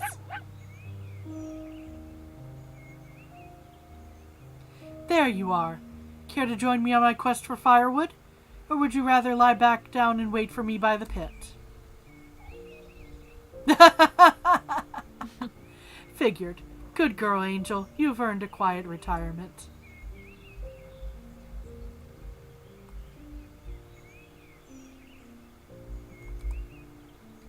I nearly wept when the first dawnflower bloomed, and then bolted straight home to tell Graham.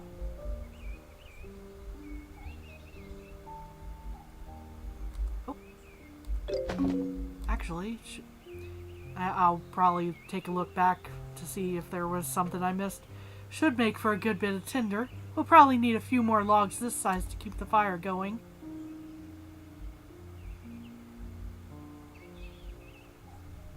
Let's see, I think I walked past one, maybe? No? Okay. I thought I saw something of a similar shape, that's why I was... But thank you for, verifying, dude.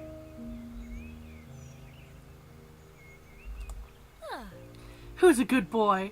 Who's a good boy? Is it you, Murphy? Yes, it is. You're looking extra fluffy today. Oh, no, that's okay, Angel. Don't get up on my account.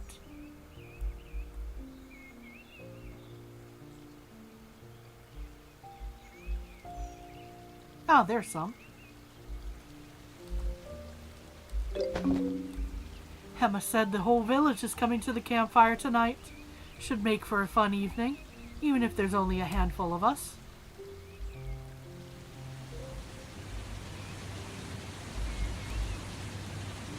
Once winter cleared, the king sent crews of smiths and carpenters all across the north to help folks rebuild. The new bridges and staircases were more than I expected, not to mention all the repairs up the village. Oh, there's some.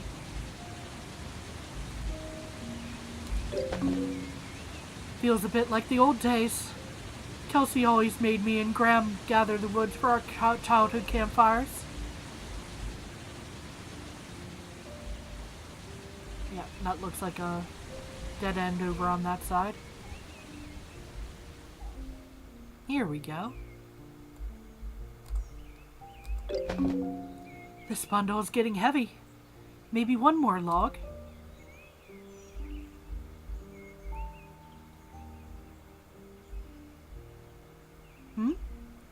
I'm sure there's plenty of firewood back down closer to Noah. Okay, so I walked past something somewhere. Oh? Hey, little one, I mean you no harm. despite the rumors that must have spread through all your rabbit circles. Walk past something somewhere.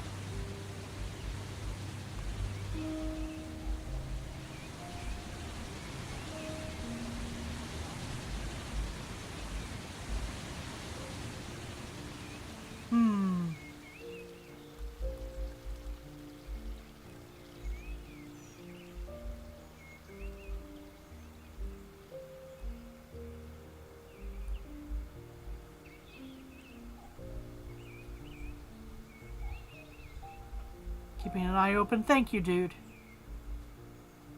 I'm thinking probably I walked past something in the area before this. It is letting me go back this way. There it is. I thought I saw something in that shape. That's probably enough for now. I should get these logs back to Noah and help him get the fire burning.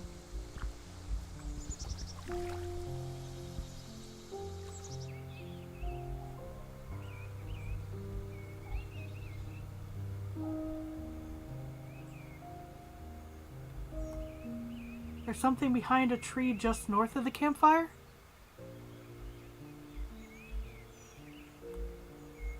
Over here?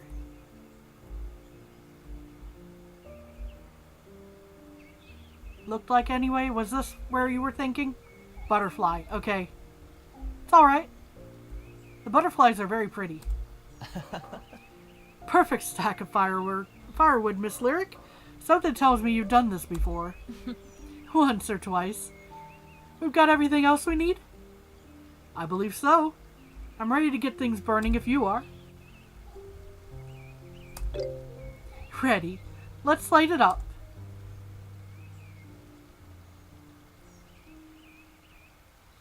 Looked like a glow behind the tree. Everyone will be arriving soon if you'd like to greet them, Miss Lyric. I believe I can manage from here. I think I'll do that. But please, it's just Lyric.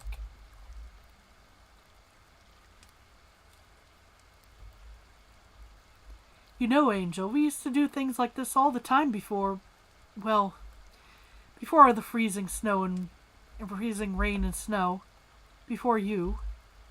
We'd fill our pouches with sweets and biscuits, gather around the fire, friends and family all together. Speaking of,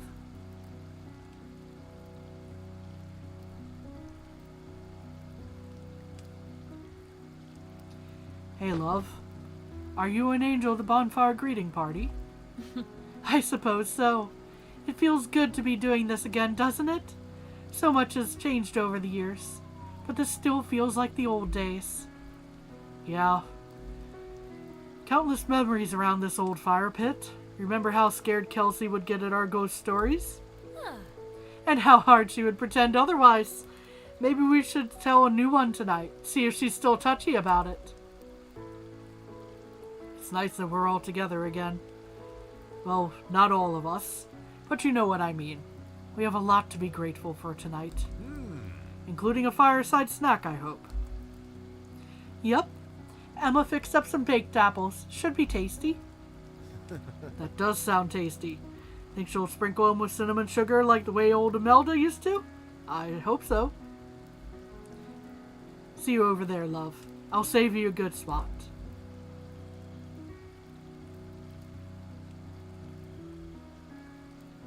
Brianna?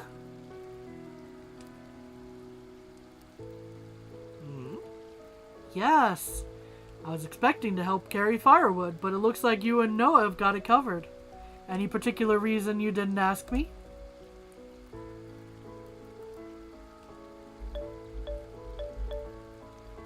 I mean, you're getting older isn't a lie, but it also applies to Lyric, so let's go with you've been busy. I hope you're not offended. I just figured you were busy at the shop with that party of paladins. Well, you weren't wrong. They've kept me hammering at the forge all day and all night since arriving. Good to have so much business. I was worried you hadn't asked because you think I'm getting old, which would be fair enough, I suppose. but I swear to the stars I'm in the best shape of my life these days. Must be something in the air here in Pyreside. I would never dream to doubt you, Brianna. I've seen you lift that old mammoth hammer like it was nothing. Gotta admit, a bit of relaxing tonight does sound pleasant. I'm more than happy to put down the hammer for one evening. Thanks for giving me the excuse, Lyric. I'll see you by the fire.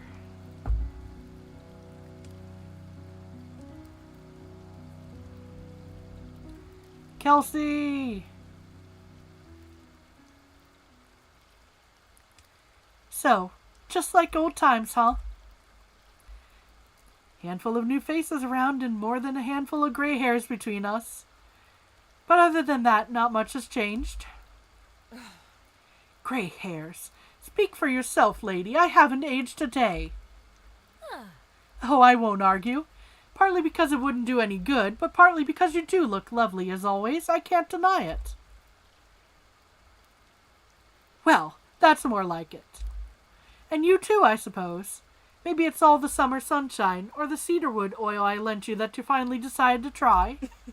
You have a glow these days, Lyric. I think I'm just happy. Happy to have you back. And the others. Oh, you're going to get all sentimental tonight, aren't you? I need to prepare myself if you're planning to be weepy and emotional. It's a possibility. But who else is there to listen to my blubbering besides my dearest childhood friend? You're just afraid that if I get weepy, you'll get weepy too. Certainly wouldn't be the first time since you moved back to Fireside. I simply don't know what you're talking about. I am a composed and sophisticated woman these days. I lived in the capital, you know. Oh, for the love of... Girls, what did I say about playing on the stairs? I wasn't. Evie started pushing first. I did not. You started in and now you're blaming me. Hush, both of you. Honestly, if my hair isn't gray yet, it's certainly not for your lack of trying. Where's your father, anyway? Wasn't he walking with you? Trying to, dear. They outpaced me somewhere out around that old cabin and never let up from there. Yeah, but who is faster? Me, right, Daddy? No way! I've always been faster than you, and prettier. At least I don't smell like a cave troll. All the boys at school used to say that about you, you know. Liar! You're just jealous because boys would talk to me. Girls, please. You're giving me a headache and the night has barely begun. You promised you'd behave yourselves, remember? I remember. Sorry, Mom. Yeah, sorry, Mom. We'll be good. Good. Now go find yourselves a spot by the fire. Far enough away so you don't get ashes on those new clothes.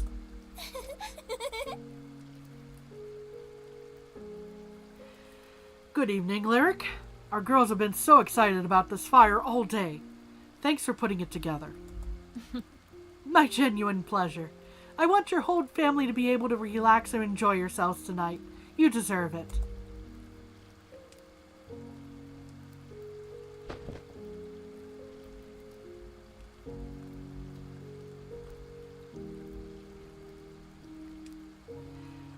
What's that look for, exactly?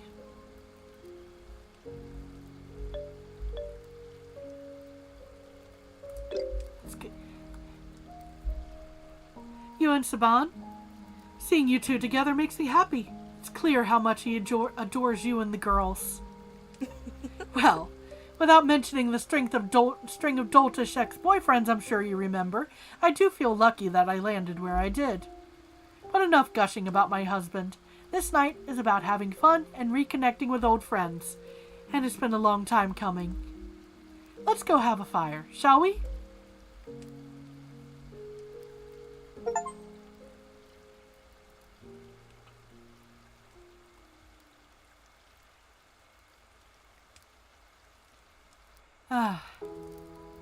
After a certain number of summers, even something as familiar and ordinary as sitting around a campfire can feel heavy somehow, burdened with meaning. Clouds of memories hung over us that night like smoke over the flames. Look at all those stars. I don't think I'll ever get used to the natural beauty of this mountain. Me neither. The skies were always overcast back home, and there was always rowdy drinking and laughter coming from the taverns. Everything is so still here, so peaceful. I grew up here and I don't think I've ever appreciated it. The city seems almost suffocating by comparison. I like it here. There's more room to run around, and more flowers.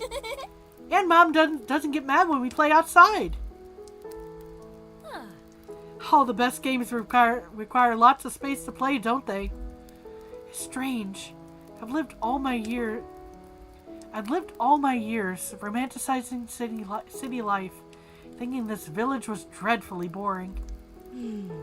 Well, I wouldn't say that's entirely inaccurate. Boring, yes, but dreadfully so? Fireside is the good kind of boring, comfortable and quiet. It's not like there's a shortage of adventures to be had in these woods. I suppose that's true. I have countless memories of running around playing make-believe with Kelsey and Graham. Little Finn, too. Don't forget about my brother. He'd always show up at the workshop covered in sticks and mud like he was 10 years younger. How could I forget Boris the Brute, the evil ogre who was always mucking up our plans? Oh, Isaac. Sounds like fun. Yeah, it sounds fun. I want to fight an ogre. Plenty of ogres to fight another day, girls. For now, please focus on chewing those apple slices before you choke. Please? No. Tell us more stories. I love hearing about how things used to be in Fireside. This village has such rich and beautiful history. What about the folks who used to live in our farmhouse? Your parents, right, Hazel? Right. Right. Graham and I both grew up in that house. I'm not sure where I would even begin.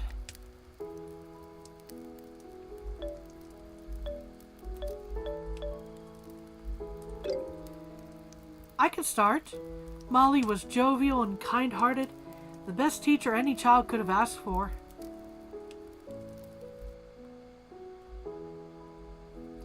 I remember one lesson in particular about Axis the Shepherd. I was so entranced by his story I must have asked a dozen questions. Oh, Axis was so brave and so strong. Hush, girls. Auntie Lyric is talking. Well, I was so captivated that I hardly noticed when class ended, and everyone else ran out to play in the woods. Molly had countless other chores to see to, I'm sure, but she stayed for hours reading old books and learning together with me.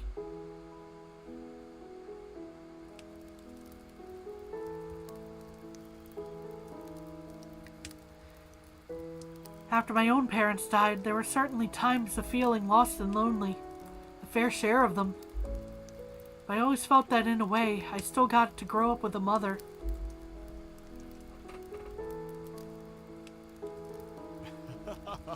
And that's why I usually let my wife do the talking. What a beautiful memory, Lyric. Don't mind me wiping the tears from my eyes. Oh. Molly sounds like a wonderful person. Quite a legacy to live up to. The two of you have done so much for Fireside already. It's plain for us all to see how hard you've been working. Sure is nice seeing the old farmhouse restored. The whole village, for that matter. It was a rough winter. Plenty of work to do still. Maybe someday we can finally fix up the old apothecary. Worries for the morning, Lyric. How about another story instead? There are too many to share from the good old days. Tell us a story about Mom. Yeah, about Mom. Lyric, sweet, sweet Lyric. Tread carefully here.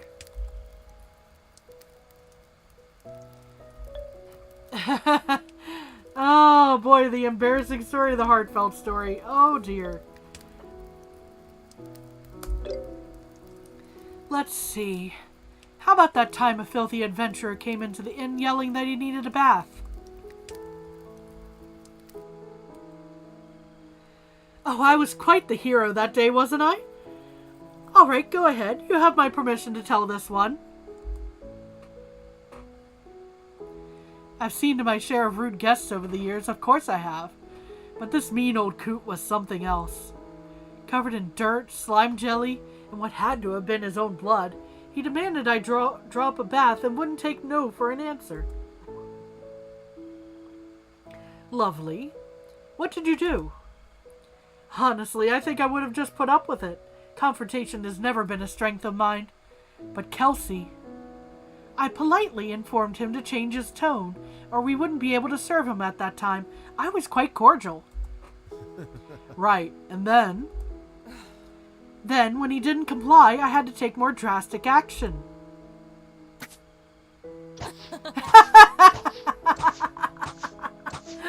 Oh, this is amazing. She hit him over the head with a broom and chased him out of the inn.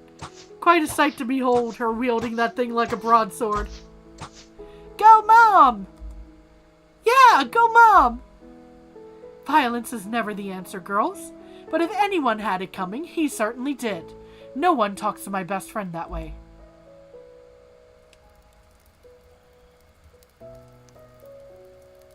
I just love these stories. I could listen to you tell them all night. I feel the same way. Kelsey has shared dozens of memories from her childhood here, but there's still so many I haven't heard. I can't imagine a lovelier way to spend the evening, or lovelier folks to spend it with. Oh, I suppose these girls could stay up past their bedtime on such a special evening, and I include myself in that. Feeling more and more like old times every day, isn't it, Lyric? Cheers, everyone, to another quiet night in Pyreside.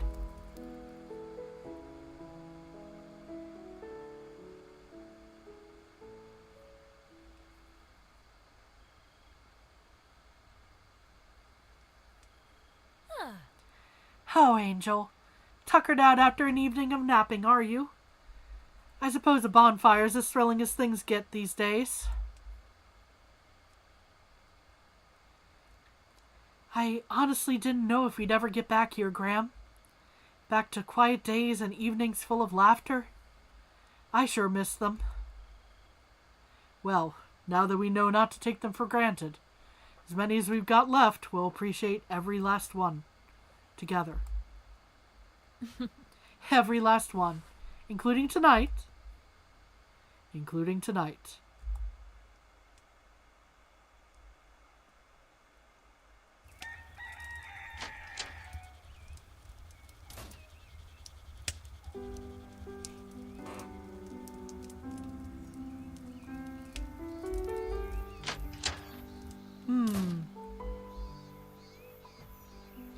Finally clearing out this old room felt good, and I might need the extra space with so many adventurers coming through Pyreside.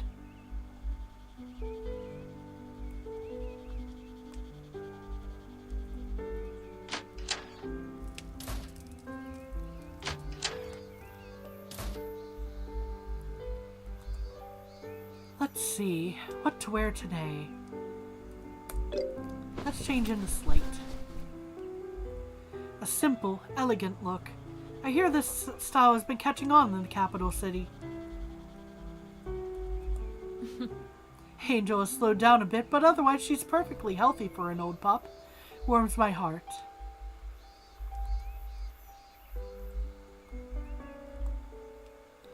Picking up journaling again has been a good outlet for my thoughts and feelings, scattered and nonsensical as they are.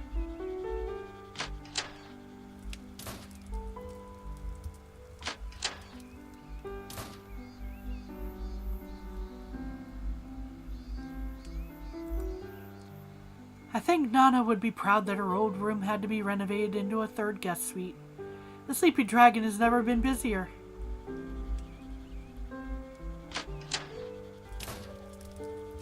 I mean, I probably would have chosen that for a master bedroom, but you do you. Juno Crescent, penned on the 12th of Star Month.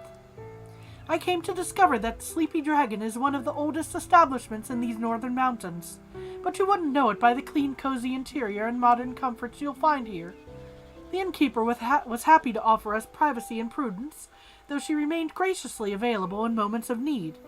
We were provided a home-cooked meal, both delicious and filling, and upon asking, I was informed that every single ingredient was plucked fresh from the local garden this very morning. After completing our current quest, this entire party shall be thrilled to return to the Sleepy Dragon for another evening of celebration and comfortable rest. I'll be surprised if we don't have more guests checking in later today. This room hasn't been staying empty for long.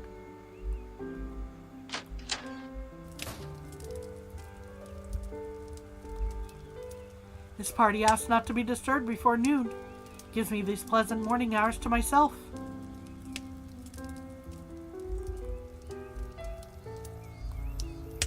Oh. I've been burning through a ton of firewood lately. Maybe I should ask Noah if there was any left over after last night. I'll play some music in a minute, maybe. Feels good working behind the bar again. I really miss this old inn.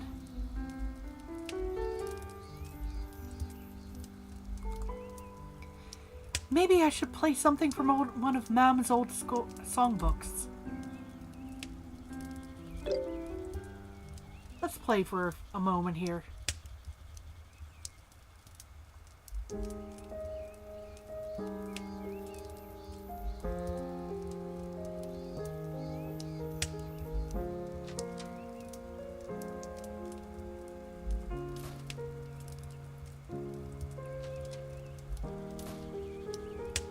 Okay, I didn't know I was gonna start this, but...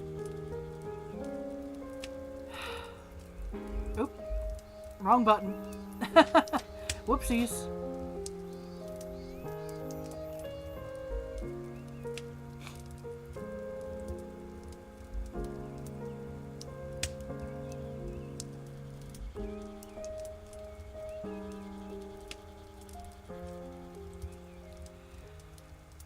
I'm not crying, you're crying.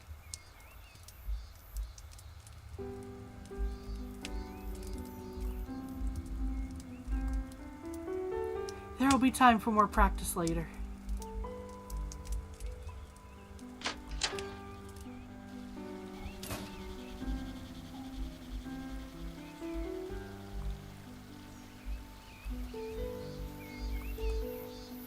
We should have another village dinner before long. But what to cook? The options are almost overwhelming with this year's harvest.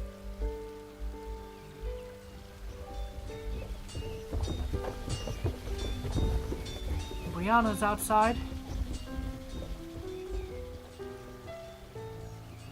Where Donovan would always be.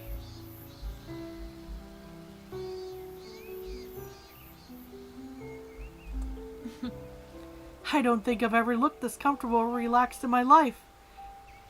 But if anyone deserves an angel, you do. Oh, there's Kelsey.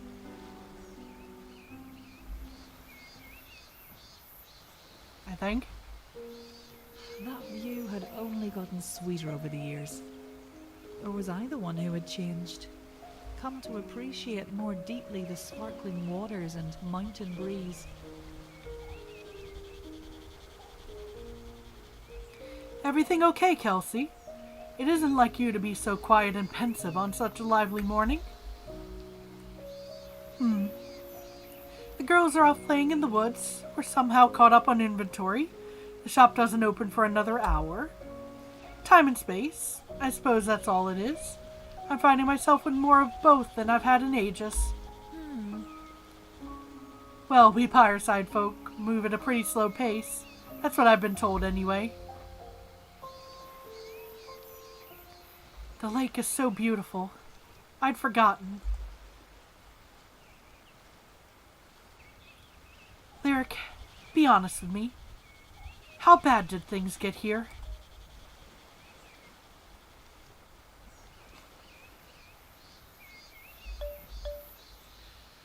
I think we should be honest with her. It maybe doesn't matter anymore, but I think it should be unpacked a little bit.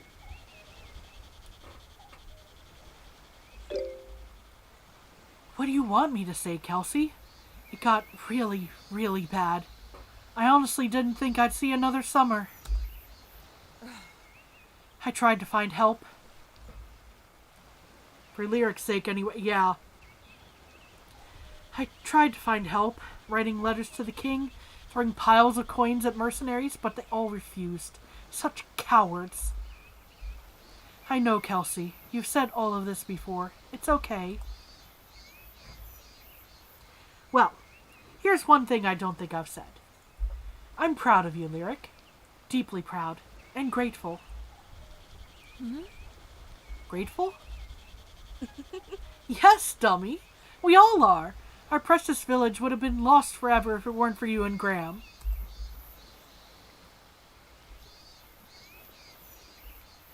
The older I get, the more I think about what could have been.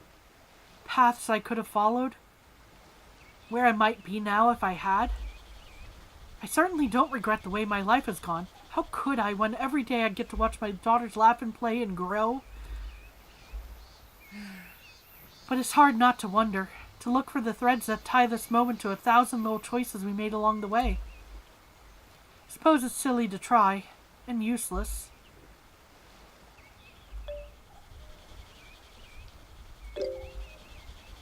I don't think it's useless. It can be good to reflect on your life and on the past. It can help you appreciate what you have. Look at us, Lyric. This is who we've become, a pair of old hens clucking on about the passage of time. It's true. Though I don't imagine you'd take it very well if I was the one calling you an old hen. No, I don't imagine I would. But if that is what I am, I'm glad to have you here clucking beside me.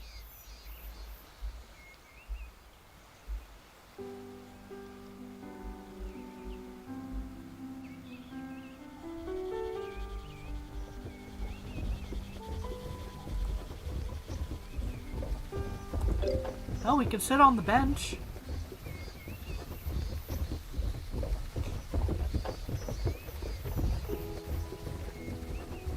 Looking around and seeing the village filled with so much life still feels strange sometimes, like winter was some foggy dream.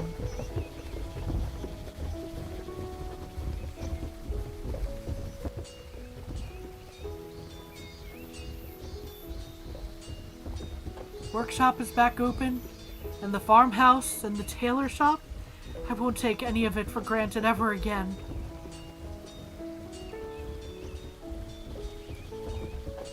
I'm hoping I didn't just accidentally trigger the credits with that, but there are folks I miss terribly, of course. There always will be. More and more the older I get.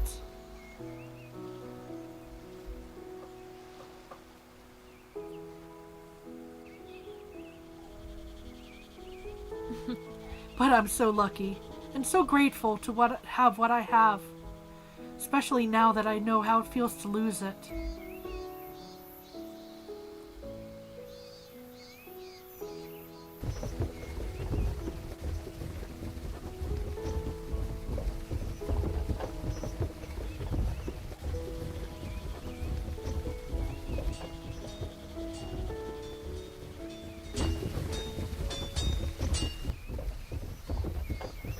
Okay, here we go.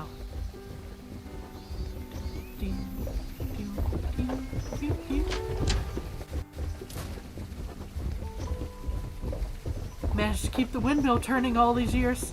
Suppose that big pile of coins we spent on repairs really was worth it. Looks to be plenty here. Fairy bread is easy to make and should last us a good long while.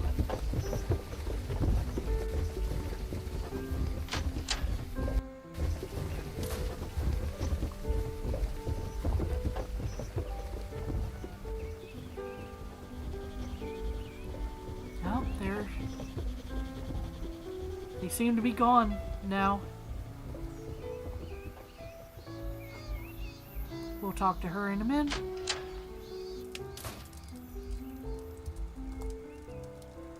Morning, Lyric. Is there something I can help you with? Or were you looking for Kelsey? Mostly just stretching my legs. Thank you, though, Saban.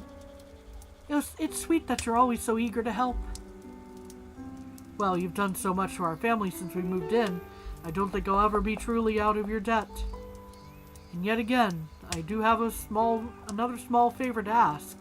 It's mine and my darling wife's anniversary next week, you see. I'd hoped you might be able to offer an idea for a gift. You've been friends since that childhood, after all.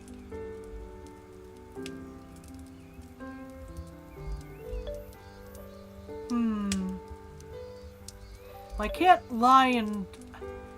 can't lie, Kelsey would probably appreciate something shiny, but let's go something sincere. Something sincere. Kelsey likes pretty clothes and jewelry, but deep down she'll appreciate a gift from the heart. You make that sound so easy. Well, I think I'd be a fool to ignore your sage advice. Thank you, Lyric.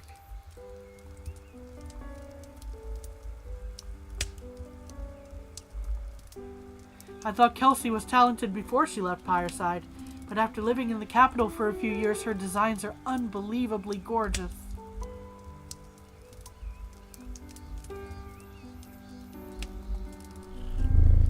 Still funny to me that Kelsey was coaxed into getting a cat. She used to pretend she was allergic when we were kids.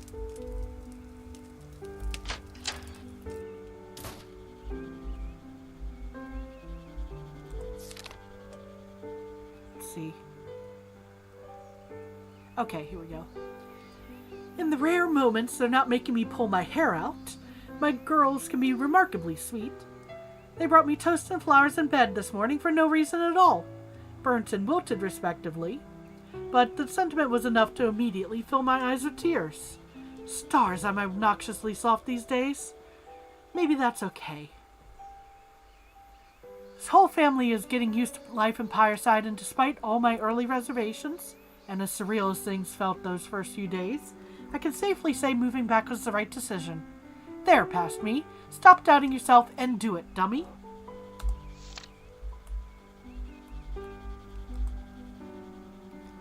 Oh, wow, I actually look kind of nice this morning. Well rested.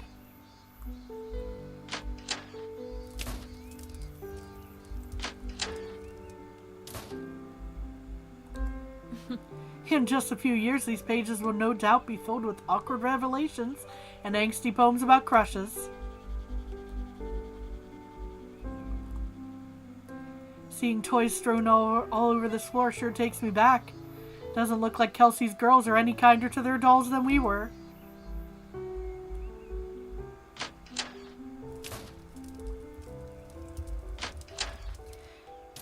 I really did not want to go back in that room. There we go.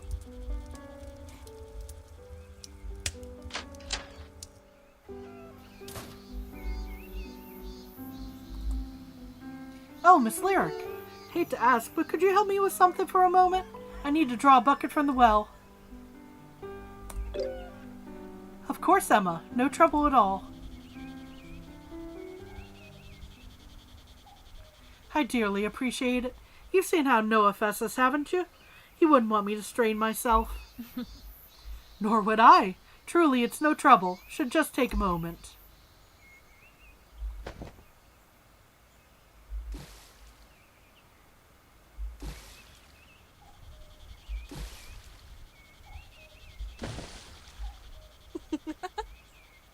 Down over the fence would be lovely. Thank you, Lyric.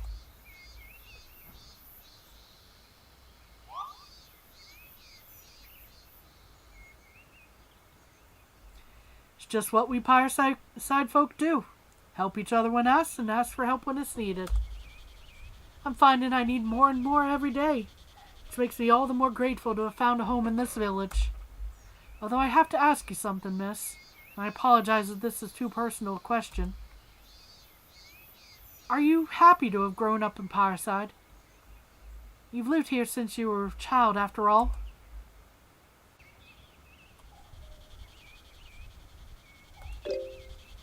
Yes, I am. At least as happy as anyone can be without a full grasp on the alternative. Does that make sense? Pyreside is a special village. Part of that is my own bias, but it doesn't make it any less true. There's contentment to be found here. I don't even know this child yet, but I'm already so desperate to do right by them. I want to make all the right choices, you know? Making all the right choices all the time is an impossible task, and who can even say what those are? But you absolutely will do right by that child, Emma, just by caring as deeply as you do and making each decision as it comes. We can only ever do our best. It's all anyone can ask. Thank you, Lyric. You're right, of course. And thank you again for helping with that bucket. Anytime at all. Don't you dare strain yourself, okay?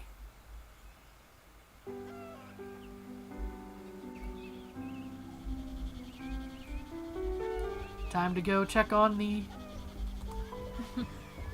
We've had to restuff you more times than I can count, but you're still my old friend Albie, aren't you? Keep up the good work. Well, you know, I've heard of Ship of Theseus, but a Scarecrow of Theseus, doesn't seem too unlikely in that situation.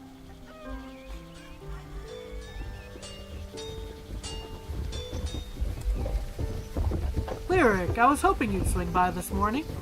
Thought perhaps we could take a walk down to the bridge together. Maybe come back after you've done your morning rounds. That'll give me a bit more time to polish these short swords.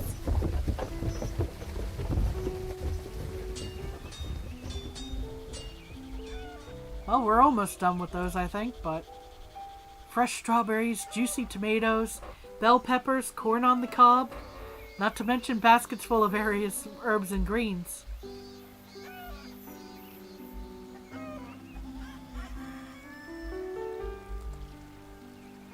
Someone took the posting about those slimes roaming the East River.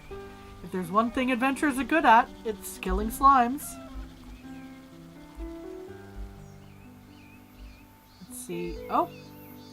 The children are out here. Oh, hi, Auntie Lyric. Hi, Auntie Lyric. We're in the middle of a game.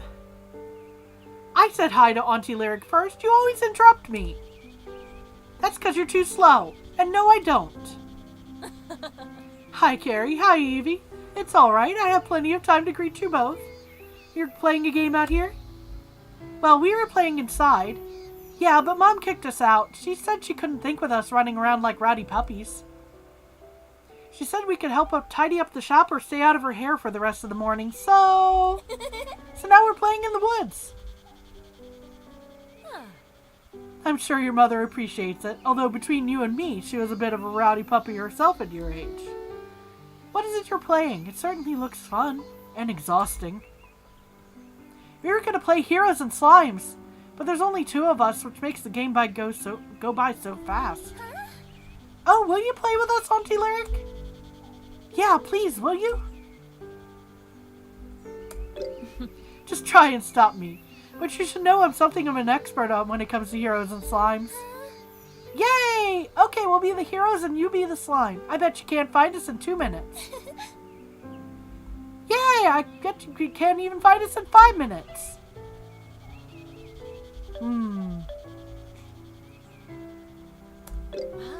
Oh, I'll find you in less than 2. Better get hiding. Get hiding, heroes. Okay, my eyes are closed and I'm ready to start counting. 10, 9, 8, 7, 6, 5, 4, 3, 2, 1. Okay, time to hunt some heroes. Oh, I probably should have given myself more time, but... Pardon me. Yeah, they're probably not out there. Yeah. No self-respecting hero would hide in the village, yeah. No kidding.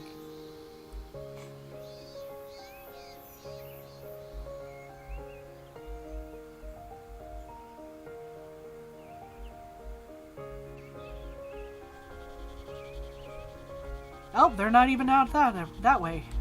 Pretty sure both heroes will be hiding in the woods. So I might just... Ah.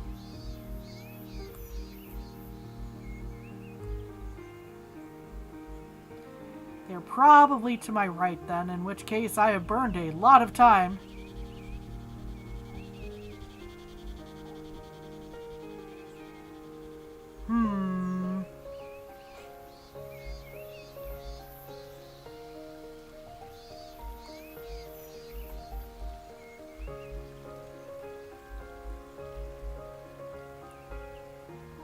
Seriously, how far did they get in 10 seconds?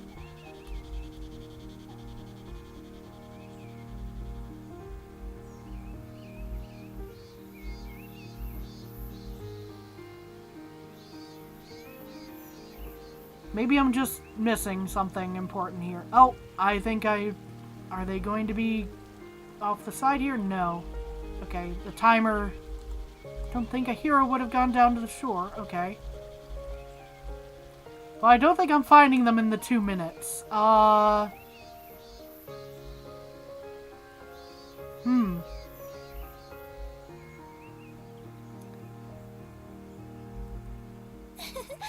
Time's up, Auntie Lyric. The heroes win the battle. Told you couldn't find us both. What a fun game. Alright. I concede victory to such courageous heroes. Now, why don't we head back up to the village for a little snack?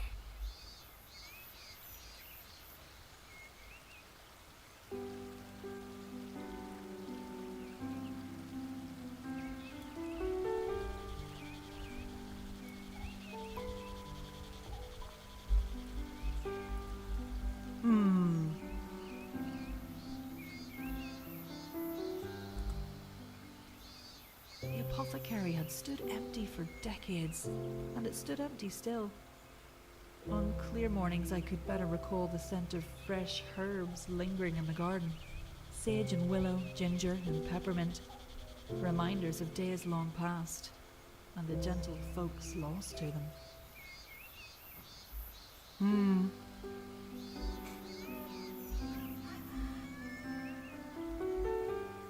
Let's see.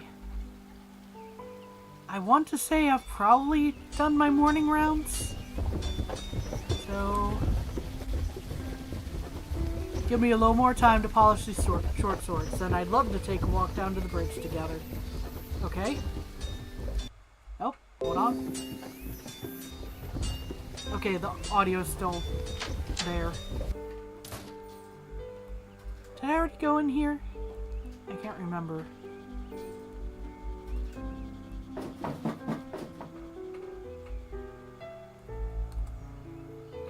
Notes and sketches for all different kinds of weapons and armor. All beyond me, that's for sure. Oh, it's locked again. Locked up, just like it always used to be.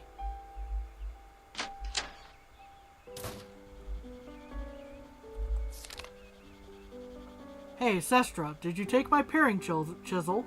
The one that was weighted perfectly. I used that chisel for 3 decades. If you have it, we're going to be sharing some words next time you're in Hog's Harbor. Oh, and also, I love you. Duh. I hope things are going well up in the mountains. Dad says he thinks about the old shop every day, even though he knows we built something special here too. He sends his love, and please don't be too worried about him. The old grump still manages to get around astonishingly well these days. We miss you, Bree. Right back soon, Isaac.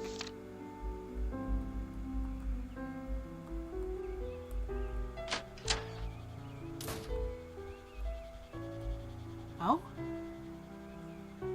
Brianna keeps the store closed off. Sentimental reasons, I suppose.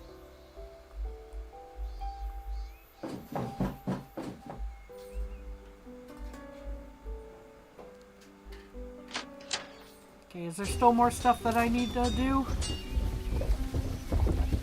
No more time, okay?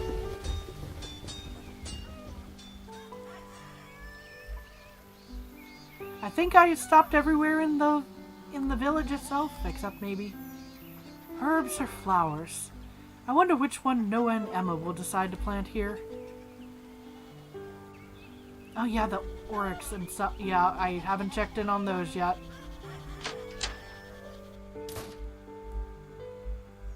Chicken. Morning, friends. Any fresh gossip to share? Doesn't seem like much to complain about on such a mild morning.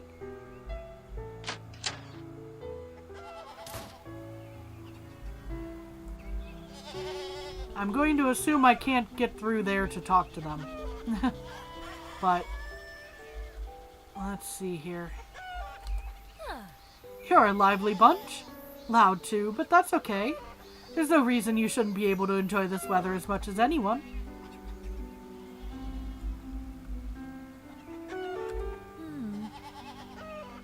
Pleasant morning to you, Noah. Pleasant morning, Miss Lyric. Did you sleep well? I sure did. Apparently these days a small campfire is enough to wipe me out. And you? Honestly, I've been sleeping like a log ever since moving to Fireside.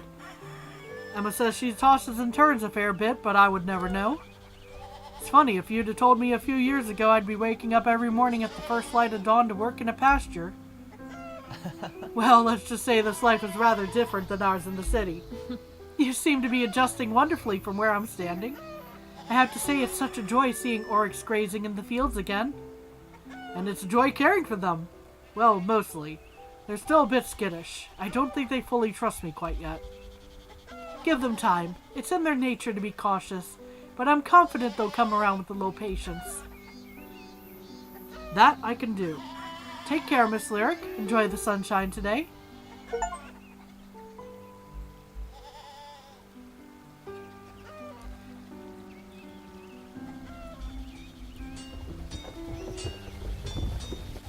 You still a little more time, okay? Well, let's go for a walk, I guess.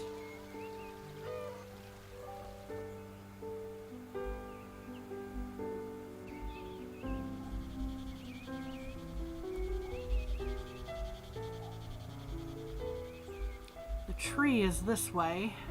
I imagine there's probably something.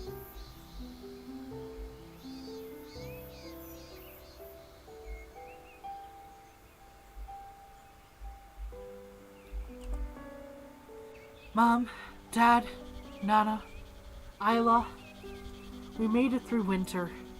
Did you think we would? I have to admit there was more than one moment of doubt.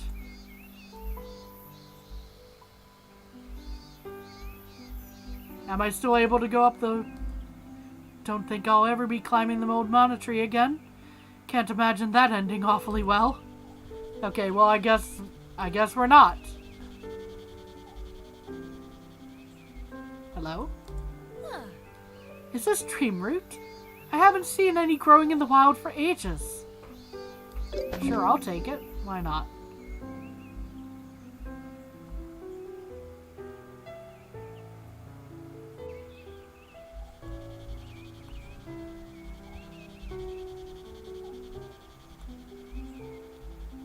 Ding, ding, ding.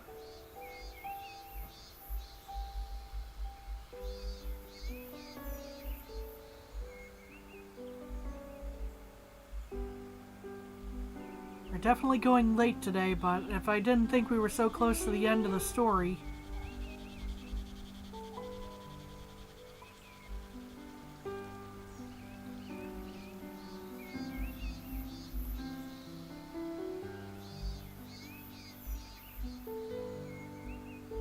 This way?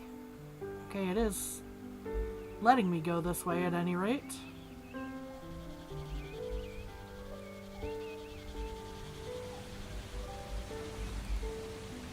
Noah's been working hard to clear old growth from the edges of the woods and along the river. The thought alone is exhausting.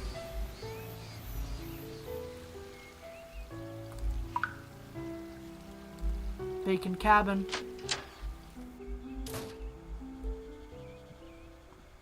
Maybe one day I'll step inside this cabin again without being haunted by memories of winter. Not today, though. We'll fix it up eventually. Make some new memories.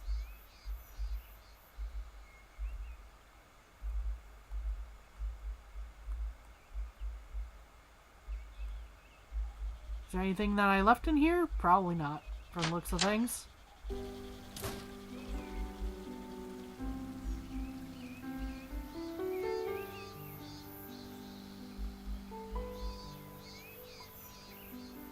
Whew. Taking all bets, somebody's down at the shore.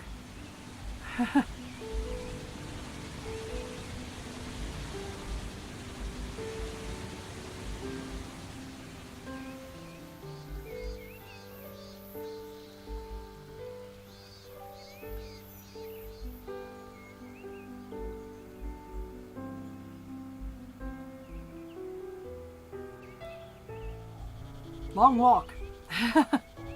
Nice walk, though. Very pretty.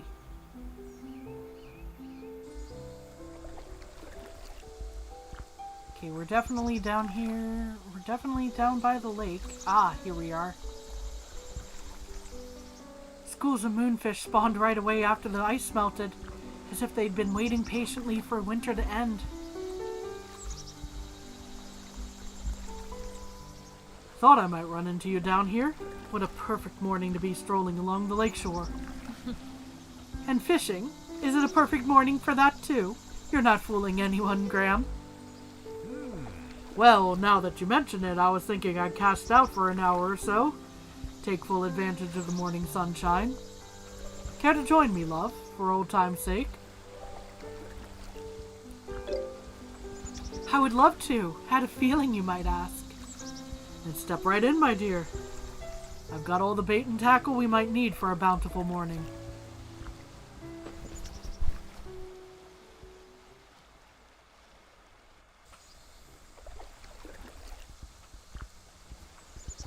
Am I any better at fishing? I guess we're gonna find out.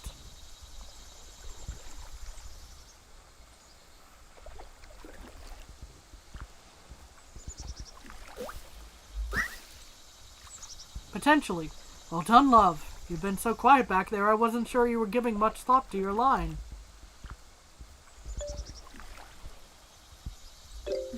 That's fair enough. We're both getting on a bit, aren't we? I certainly don't have the same cat-like reflexes of my youth. Suppose neither of us do.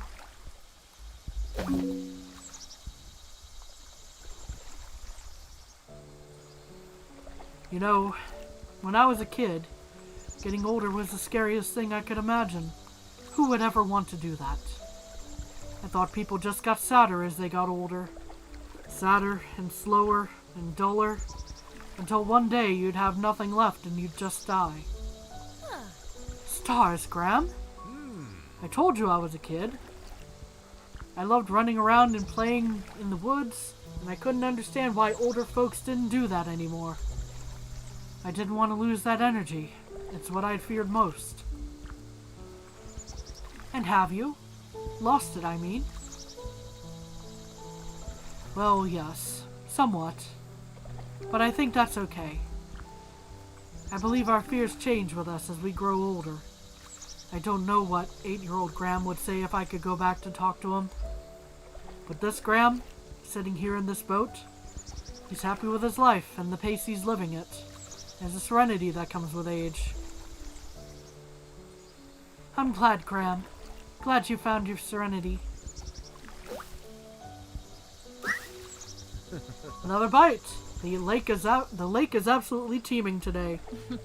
Good thing. I dug up one of Nana's ancient moonfish recipes the other day, and I've been dying to give it a try. Feels a little strange, doesn't it? Being out here all together. I want to say it feels familiar. Feels familiar, like nothing has changed since we were teenagers. But of course almost everything has changed. I imagine this feeling will only get stronger as we...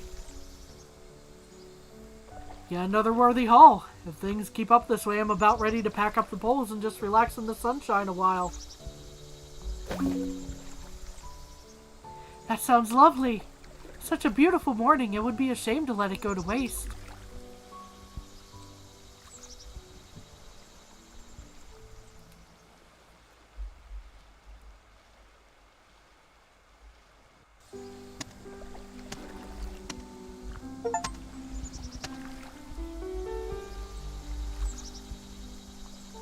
Can hardly believe how many bites we had in such a short time. The lake is more full of fish than I've ever seen it.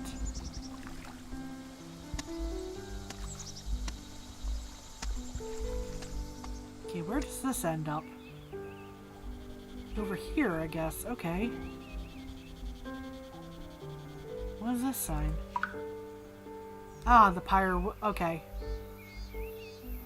It's a different part of the woods.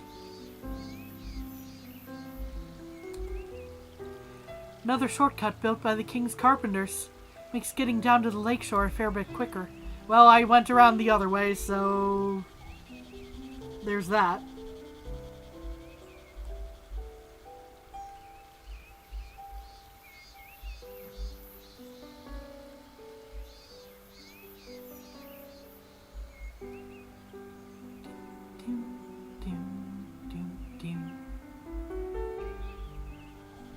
So we're back here.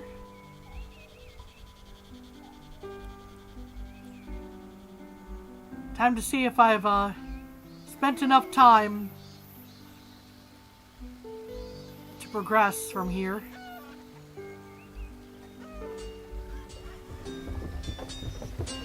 Because I haven't found everybody, but I'm just about finished here. What do you think, Lyric? Care to take a short walk and stretch our legs? Ready if you are. It sure is a lovely morning for it.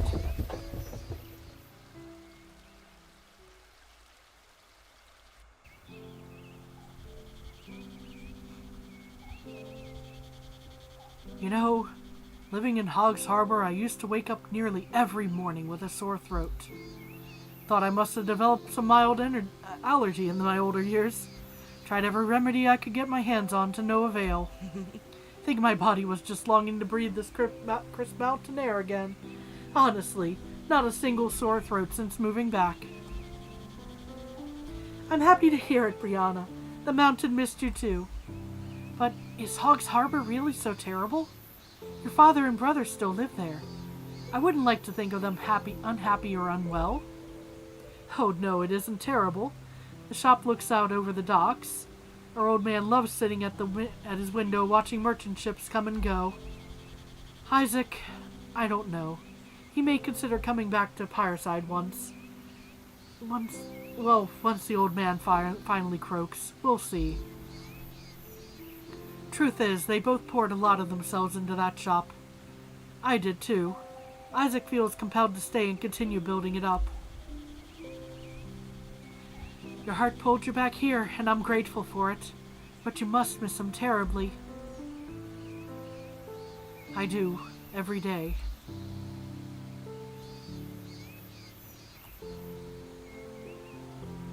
I think we'll go with I miss him too. I miss him too. The village isn't the same without his optimism and his silly jokes. Though I'm glad he's doing what he feels is right. Oh, Lyric. Looks like we've got some company. Ah, there she is. Hazel, what a lovely surprise. So good to see you, Lyric. I wasn't expecting a welcoming party right here on the bridge. And Brianna, how have you two been? You know how things are in Pyreside, just an endless flurry of noise and excitement since your last visit.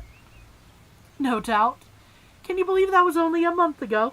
Feels like far longer since I've seen your beautiful faces. Be warned, time only gets fuzzier as you get older. What brings you back through the mountains so soon? Something fun, I hope. A name day celebration of some fancy northern noble? Oh. Is that what you think a minstrel does? Travel around the kingdom performing at name day parties like a court jester? Well, I suppose not. Although I imagine you've attended your share of elegant banquets and 5-course dinners. You'll have a hard time denying it with a royal knight at your back. Oh, right. I'm so sorry, Boris. Would you mind waiting by the wagon? I'll be there in a moment to help settle the horses. Of course, Lady Hazel. At your leisure. Tease all you want. Bors is indeed a royal knight, and that is indeed one of the king's wagons. But it isn't here for me. How do you mean? Who else would it be for? The innkeeper with the gentle eyes and the fire-red hair. What are you talking about? Here, just read this, will you?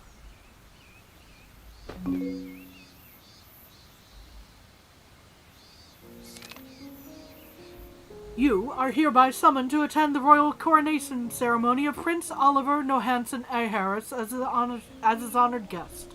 Alongside a small number of hand-selected individuals, you will be recognized by the royal family and gathered nobility for your part in our prince's legendary quest to slay the Shadow 7 years ago. Your acts of bravery and personal sacrifice to preserve his life have made you a true hero to our kingdom. We await your arrival in the castle at sunrise on 26th Star Month.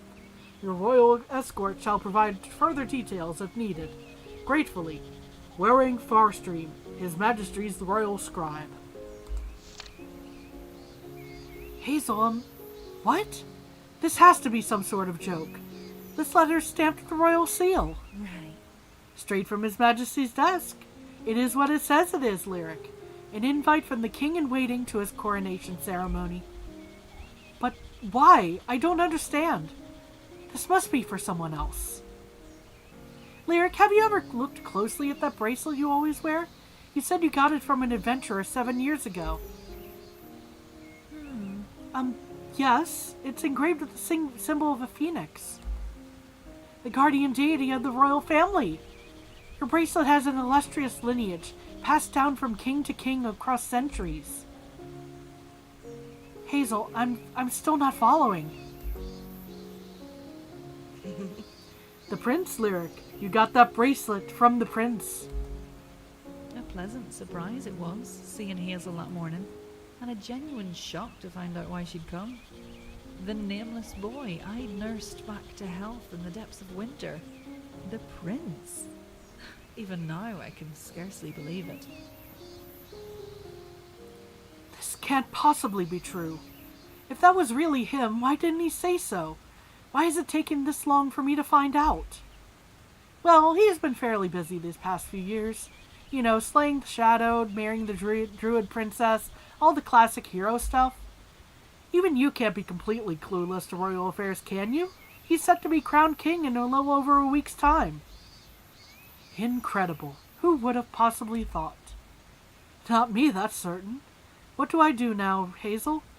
I can't just up and leave Pyreside because I received some letter. Oh. Some letter? Lyric, you're adorable. That is a missive from the king of the entire realm. You're absolutely coming with us to the capital. With you? And that royal knight? Yes, my dear. And one additional guest from what I understand. One additional guest from what you understand. At this point, you're just repeating everything I say. Maybe it's best to take a few minutes and let it all sink in. Let's meet up at the inn, okay? Take your time and think things over. We won't be ready to depart till morning anyway. I'll walk you back to the village, Lyric. We have to tell everyone. I can't imagine they'll be anything but thrilled for you. Right. Okay. Thanks, Brianna.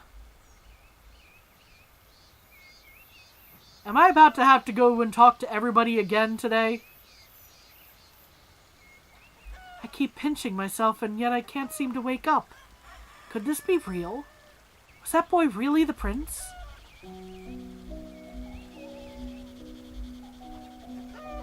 I might have to talk to everybody again today. Oh, nobody's over here. Okay.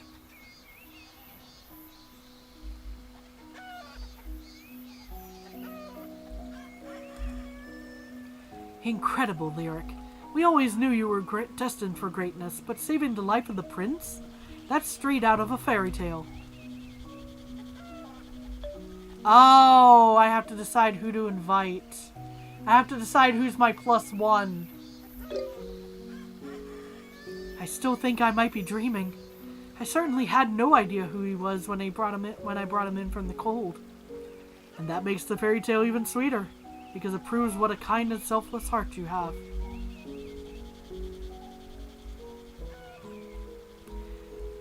I'm not sure we're bringing the girls. I know the girls will be absolutely delighted to hear your news once they settle down a bit. What an exciting day. Yeah, I can't even talk to them, so I can't invite them. I think it's probably gonna have to be Graham, but well, maybe it doesn't have to be Graham. So, I didn't realize I was in the presence of a heroic figure. How did you keep such juicy gossip a secret this long? I didn't know it was the prince. I'm still not sure I believe it. Well, you'd better get to believing it. Royal escorts don't just show up for anybody you know.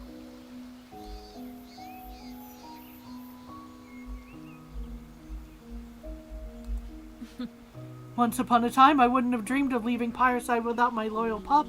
But you'll be happier here, won't you, Angel?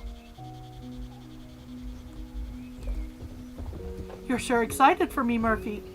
Then again, you're excited about most things. We heard your incredible news, Miss Lyric. To be recognized by the king-in-waiting himself. Such an honor. And well-deserved. Oh, and don't you fret about the village or old Angel while you're on the road. We can look after everything here. Thank you both, truly. I know I'm leaving Pyreside in capable hands.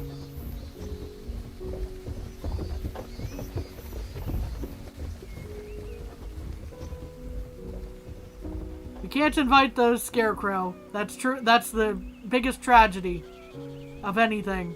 You can't invite the Scarecrow to be a +1. I think, yeah. There aren't that many people to talk to at this point.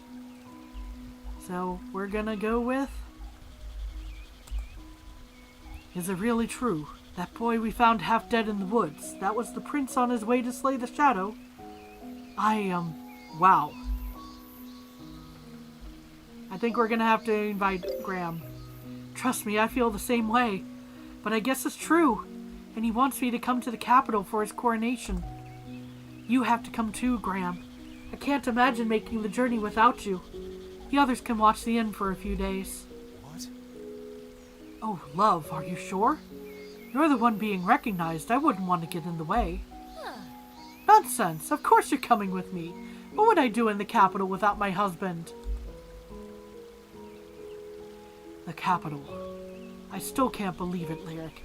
You and me, esteemed guests of the king-in-waiting, leaving Pyreside after all these years. I suppose we've got some packing to do, don't we? But yeah, he was also there during in the midst of saving the king-in-waiting. It just seems right. He has to be the one that we take.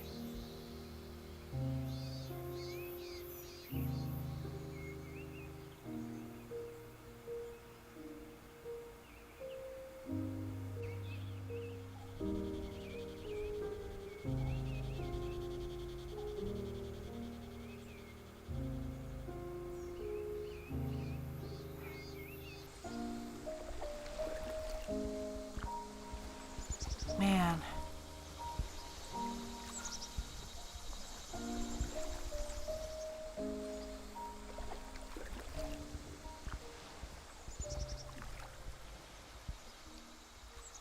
All that time it was just waiting for the one right hero.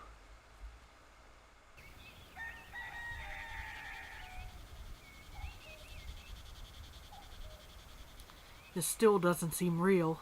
But maybe it will once we're actually crossing the bridge. How are you feeling, Lyric?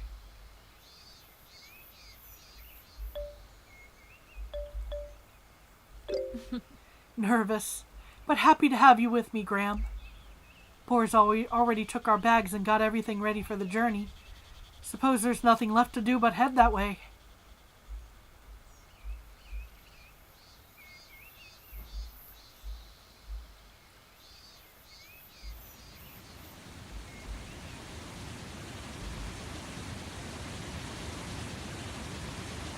Here we are at the bridge.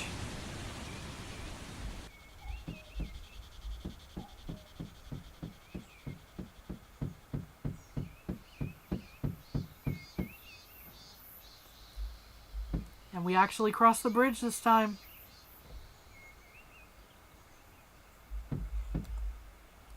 Just imagine everything we're about to see and experience. I'm not the only one with butterflies in my stomach, am I?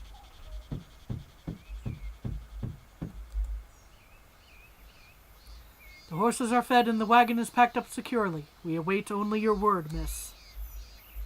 In a moment. Almost ready. Just give me a moment.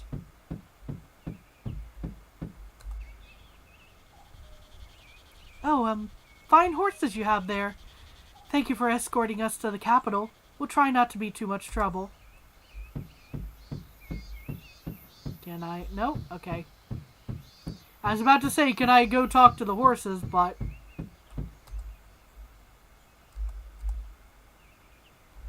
So, shall we go? I think I'm ready to depart.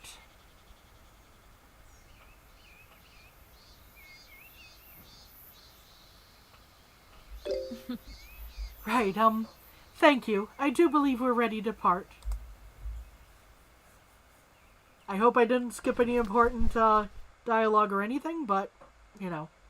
Alright then, we'll be heading south through Bassarin Valley, and then hugging the coast for a few days until we reach the high road.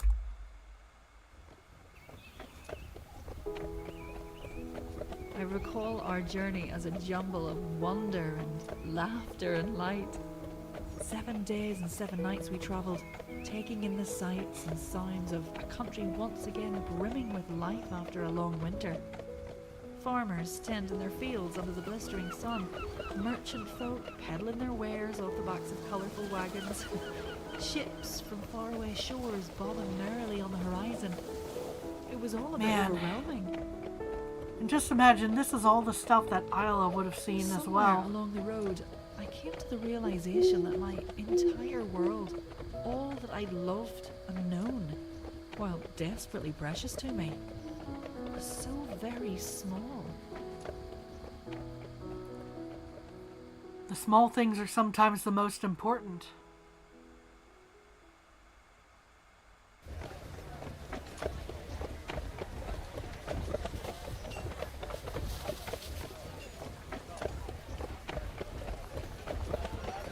That's quite the active town.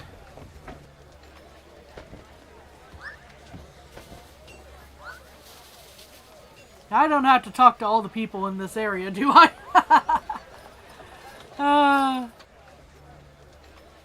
No, it's just a cutscene.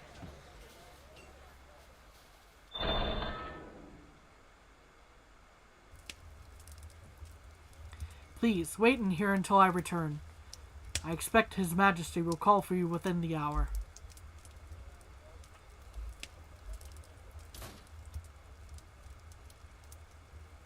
Oh, this is quite the room. Oh, wow. Is this some sort of royal hall? The entire first floor of the inn could fit inside this room. I think it's just a sitting chamber, Lyric. Pretty impressive, though.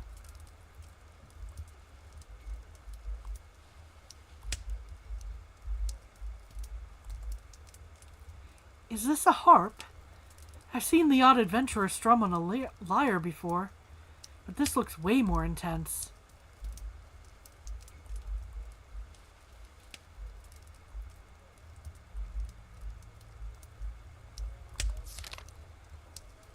Innkeeper, I regret not being able to greet you in person before the ceremony. I hope to find a free moment in the coming days to share my thanks and remembrances, but hesitate to make such a promise. Of all the privileges bestowed upon kings, time is not one of them. Know that I, and by this extension all the peoples of our realm, remain eternally indebted to you, and to the little inn where you saved my life those years ago.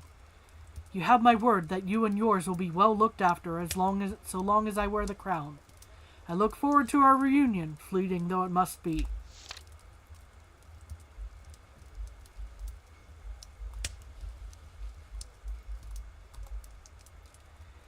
I bet these books have all kinds of fascinating history inside.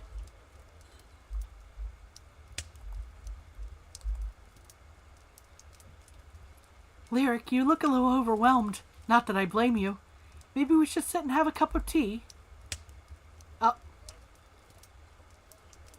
That's an interesting glitch. That had to have been a glitch right there. And it kind of looks like...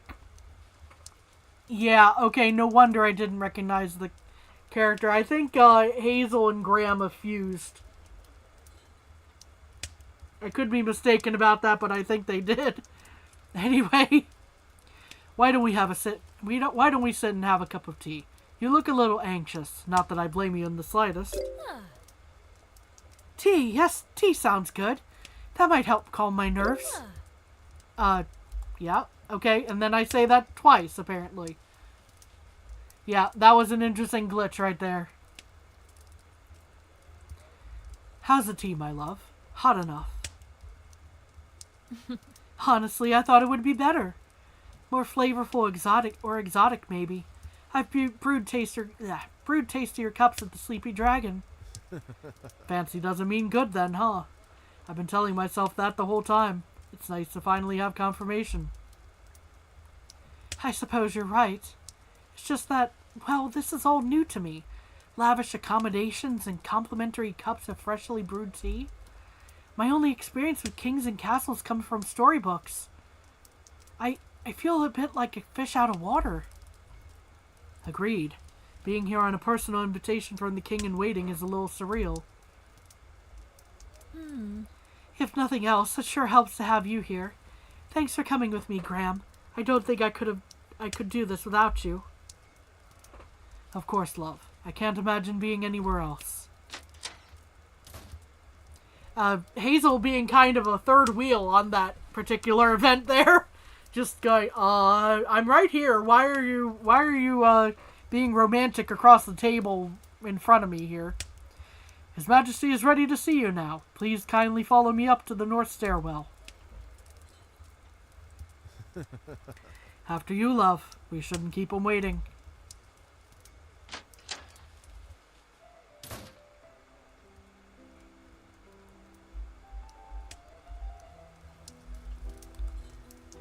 Oh, hello, I don't mean to bother you. Just off to meet with the king in waiting. You know how these things go. Okay, am I allowed to talk to any of these people, or are we just gonna... I love your tiara. Or, is it a circlet? I'm sorry, I'm new here in the capital. As if that wasn't obvious.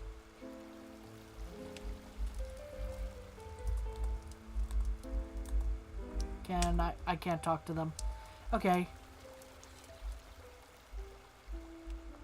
Interrupt the piano player? What a gorgeous melody. Such a dreamy opportunity it would be to play for all these beautiful, prominent people.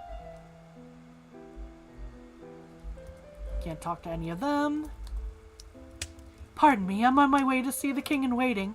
That's my royal escort at the top of the stairs. Okay. What have we got here? And forever shall the Star Maiden keep her nightly vigil over those who vow to preserve her dominion.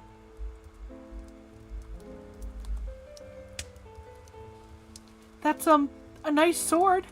It looks sharp. You know, like a sword should. Right, sorry.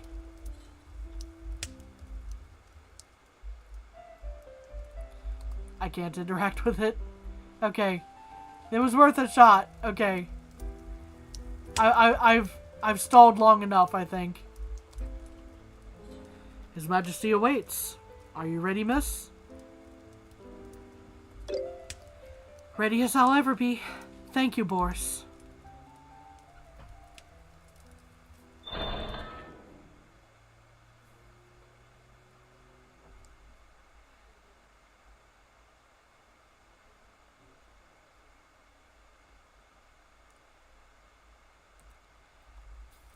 And the room goes quiet.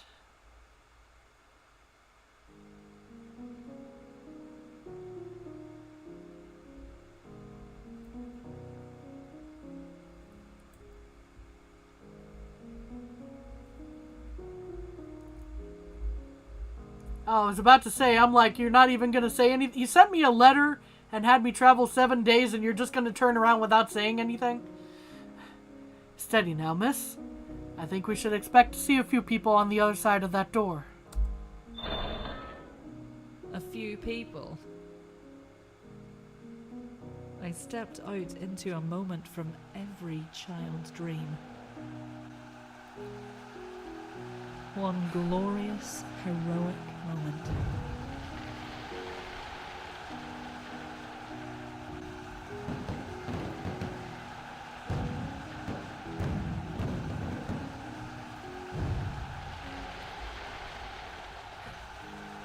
That's quite the crowd.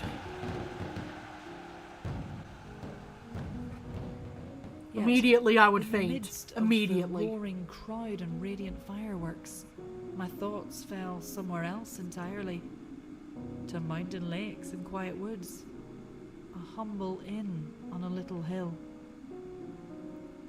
To an airship floating over the trees on the right of the screen. Once I did return to Pyreside, I found the old village more precious for the journey. The journey to the capital, but more truly the journey through winter. Through a life of struggles and triumphs. Dull moments of plenty with precious little ones scattered throughout. After all of them, I had found my happy ending. Not in fireworks or fanfare, but in the ordinary things minstrels don't bother singing about. Baked apples round a campfire. Starlit nights and loved ones beside. And so, in Pyreside I stayed. Until I couldn't stay any longer. Yep. Till you couldn't stay any longer. Oh. Okay. I could have done something with the dream route, which I figured, but I couldn't figure out where. Well, I probably could have given it to the ones in the barn. But Hazel's minstrel song, okay.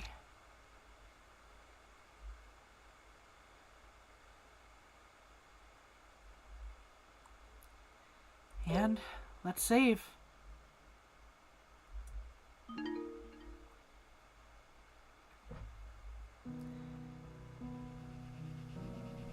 I think that might be the end of the story.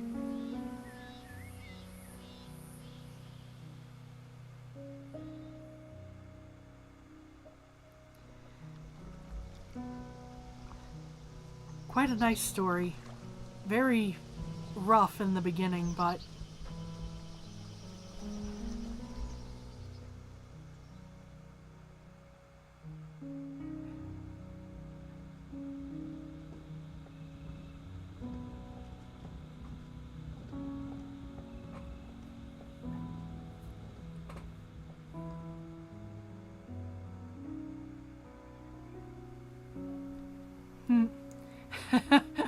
sorry, just the girls running around bickering with each other. It's really, really cute.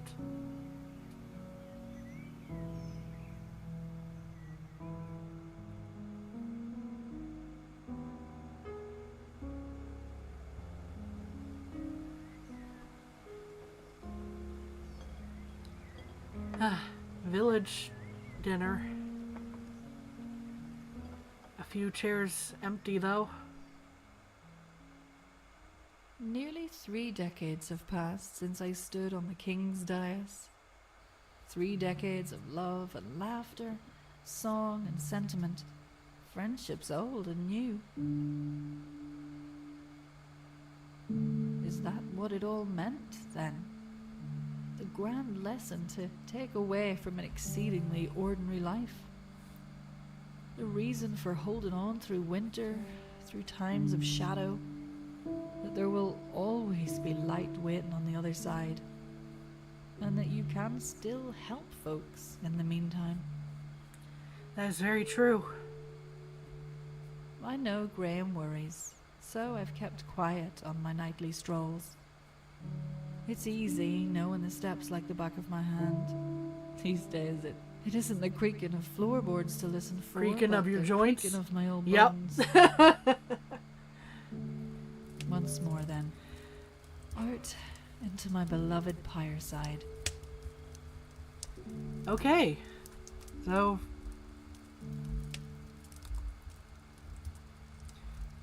Strange how empty rooms always manage to fill themselves up with old junk and piles of useless trinkets given enough time. Another party of would-be heroes finding rest at the Sleepy Dragon. King sent his personal cleric when word reached the capital that I'd been ill. Still hard to believe, but he never forgot me. How many adventurers have stayed in this room over the decades? Miss Molly's lessons never taught me how to count that high. We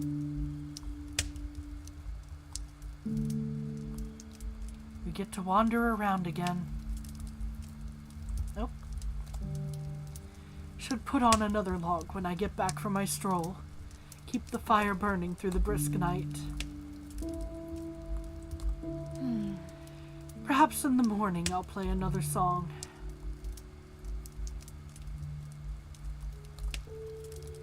I always kept a soft spot in my heart for old Copper, so when this little one showed up at our doorstep, I couldn't turn her away. Good kitty. Please don't tattle on me for being out of bed.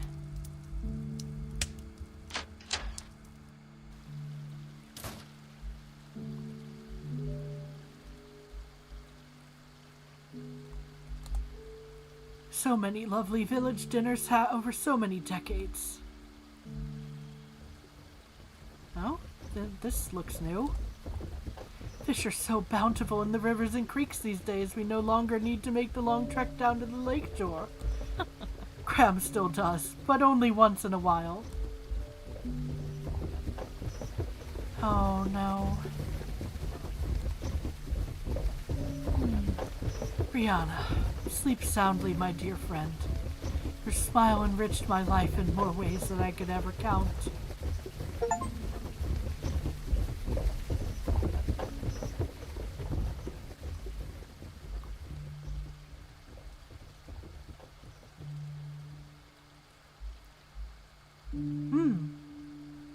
This looks different. Urstel's enchanted stoneware. Inquire inside about her signature dream-spun ceramics.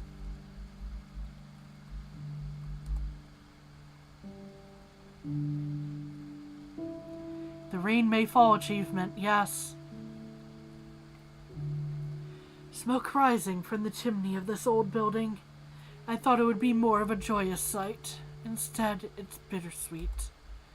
The new proprietor is kind enough and certainly skilled at whatever craft it is he practices. Some sort of pottery, I recall that much.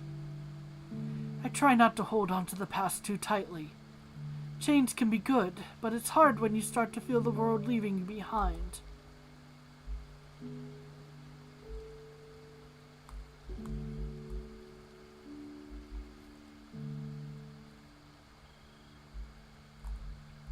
Nope, nothing to do with the well. I think it's a rare thing to be so blessed to have my best friend living just down the road all these years. Kelsey and Saban have always been such loyal, caring people, and they've certainly passed those traits along to their daughters. It's been a delight getting to play the part of the doting aunt. And now they've both decided to stay in Pyreside with their own spouses.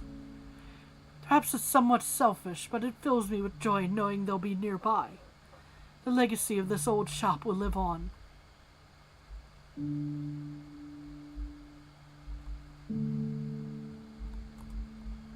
Albie has gone through so many versions of himself over the decades, I barely recognize him anymore. Not unlike the rest of us, I suppose. I'll go down again in a moment here.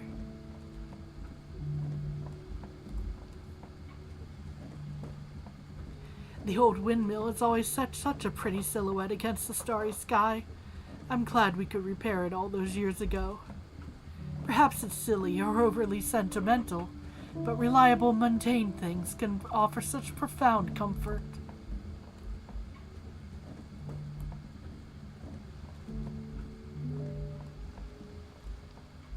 Oh, can't pet.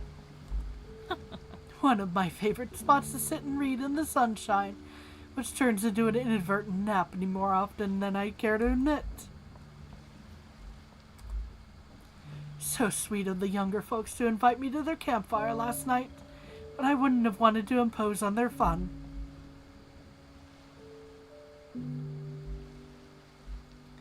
I don't know if up is where end would be, or...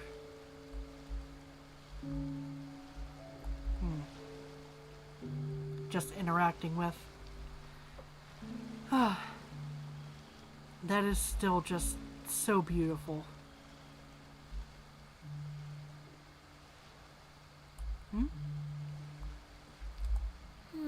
Come now, Lyric. You can handle one short walk around the village without needing to rest your bones.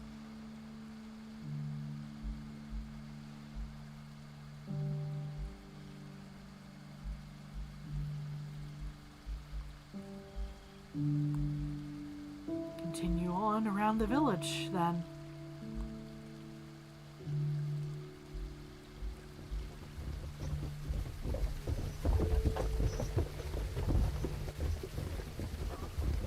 Despite her brave face, I know Brianna struggled running the workshop on her own after so many decades sharing the load with Isaac. I always held out hope he'd move back to Pyreside, but I suppose life had other plans. Their shop in Hogs Harbor was flourishing. When I heard news of his passing, I was heartbroken. And yet, there's comfort knowing the twins are together again. I don't know much about the young blacksmith Brianna chose to take over. He seems capable enough, and always courteous. Change begets change, and the wheels of time continue to turn. Or the water wheel in this case.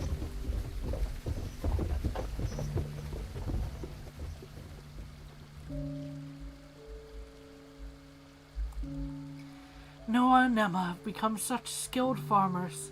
They're able to grow crops I never would have imagined could grow in Pyreside.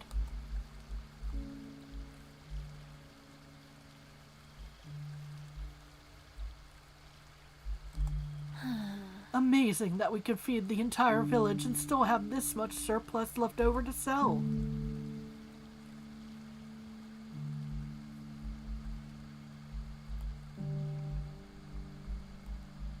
Nope, can't walk through there. There was an attempt to make this a little shorter.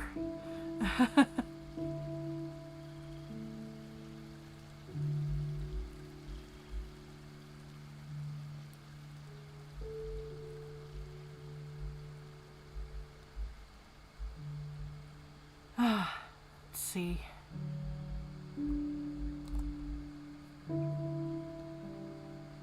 From what I've heard, these were the last domesticated orcs in the last entire kingdom until winter ended and more could be bred.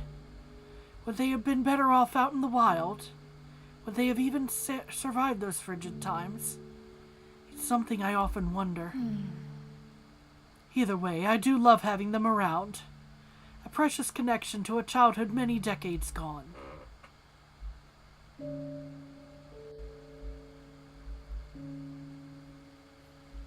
And this should be the farmhouse, I think.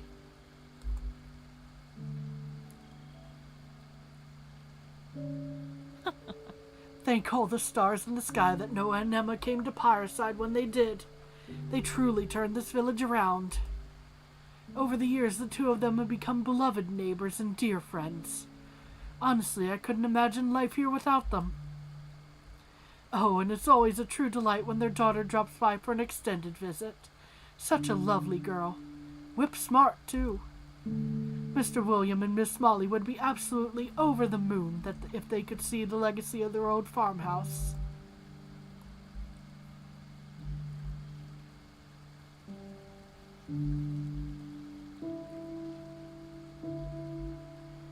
I think I've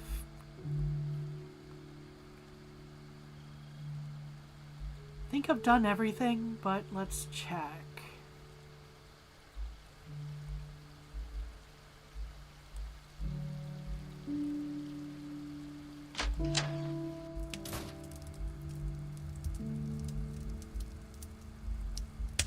I go up the stairs, please? Thank you.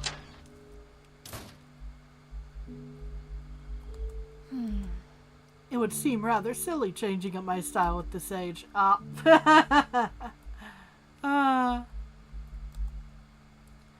Should be quiet as not to wake him. It's better that he doesn't know, so he doesn't have to worry. Okay, I thought then... Okay, I guess I didn't interact with enough stuff. Miss Lyric, I'd like to offer a little more information on your diagnosis, although as previously discussed, I'm hoping to gather a second opinion before sending my official report back to the capital. Silton poisoning, often referred to as shadow sickness, can manifest in a number of ways, including brain fog and bouts of dizziness like those you've described. It's believed to be a side effect of prolonged exposure to umbral toxins, or more commonly, other creatures acting as a carrier for them. This seems to fairly accurately line up with your recollections of winter. Please just take it easy while I continue to monitor your condition. I'll be right down the hall if you need anything at all. Shadow sickness. Quite a tidy explanation for how I've been feeling. Winter's chill continues to bite all these years later. Okay, I guess I need to work my way out of the village, I guess. Pardon me. Hopefully I'm not coming down with shadow sickness.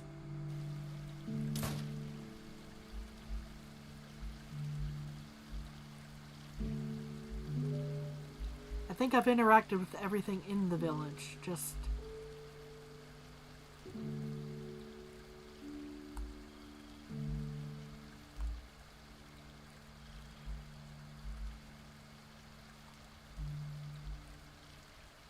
Well, except for this board, but yeah.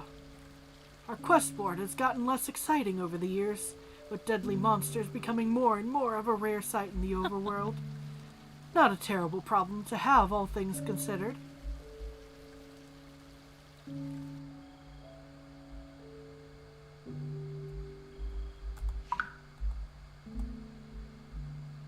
That's the old sign as it was. Oh. Who would have thought the royal knight who accompanied me to the capital all those years ago would one day move to Pyreside? I was sad, though not surprised, when Hazel decided to move away. But Bors has been a kind neighbor and a reliable friend. As long as he's stationed in that old cabin on the cliff, I'm confident our little village will be well looked after. Can I... Okay, I can't go that way. Perhaps I should visit the old mana tree.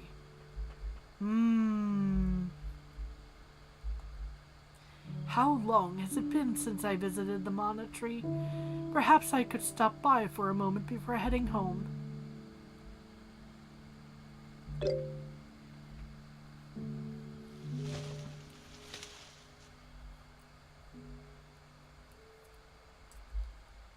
Should be just beyond this thicket, although, stars, it does seem quite a bit darker though through here than I remember.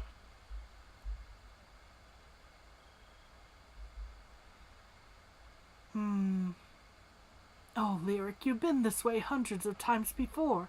Have you really managed to get yourself turned around?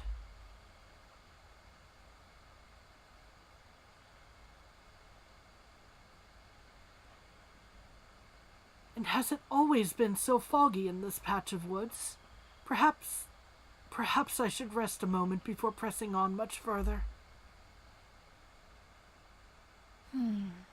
Yes, I'll rest here. Just for a moment.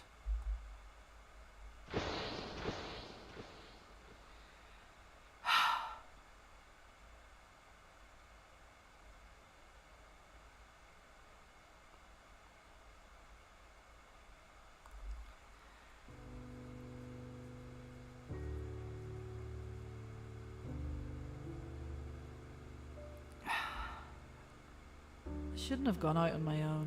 I know that now. These past few days I've been confined to my bed to rest up. Oh, okay. I was about to say. Weeks? I suppose it doesn't matter.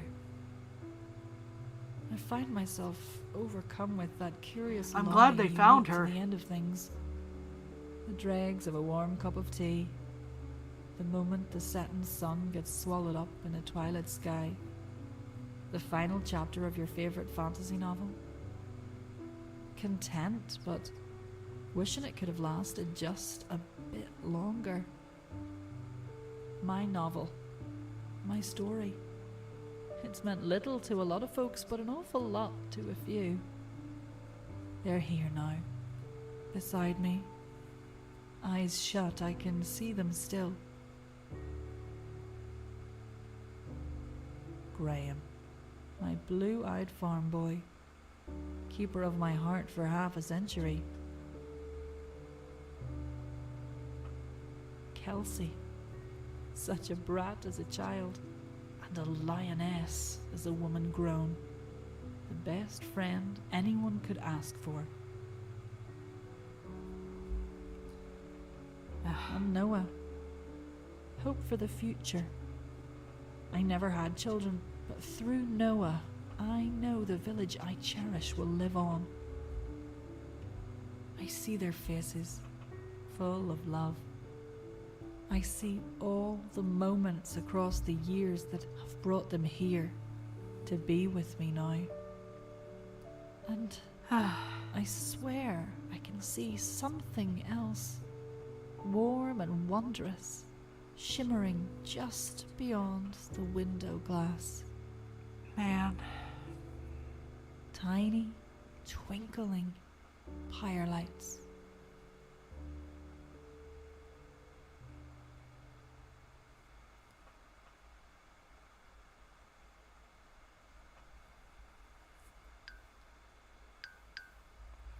Blink, blink, blink. Why are we blinking? Are we about to go on another walk? We really shouldn't.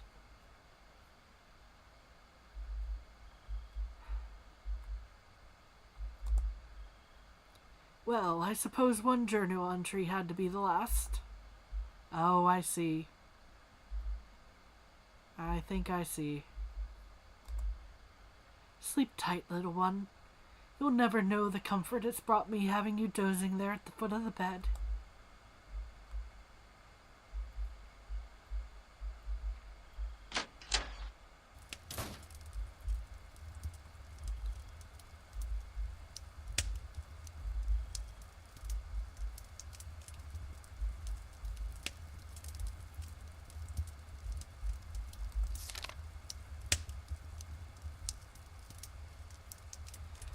Stars, I'm not ready to be writing this letter.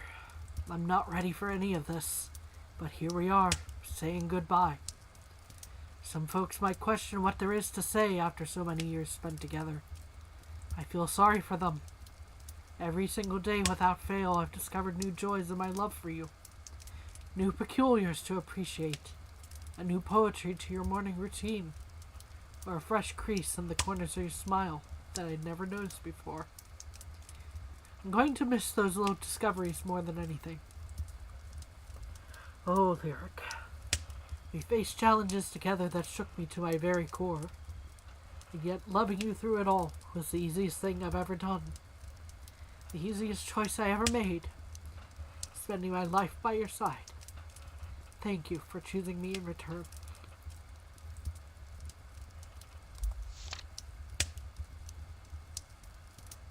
Graham, my darling husband, know that I love you with all my heart, and that I always, always will.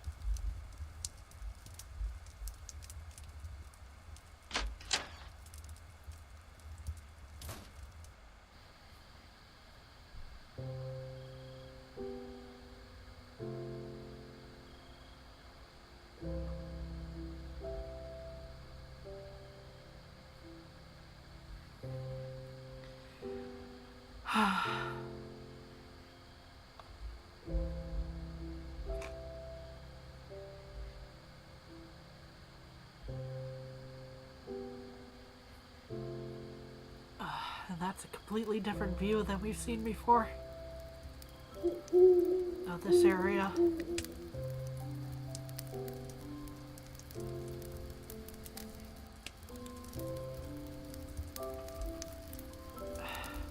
suddenly we're young again.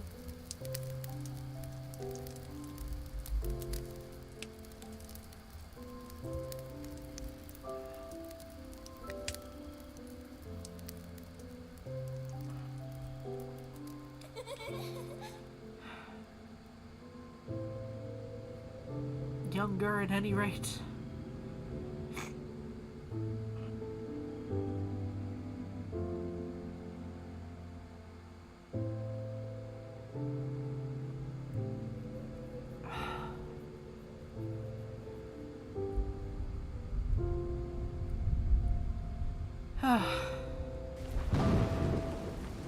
There's the rain.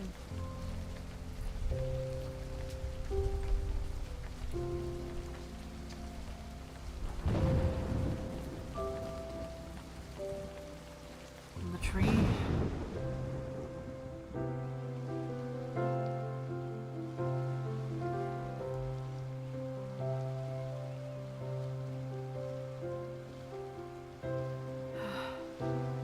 Lake.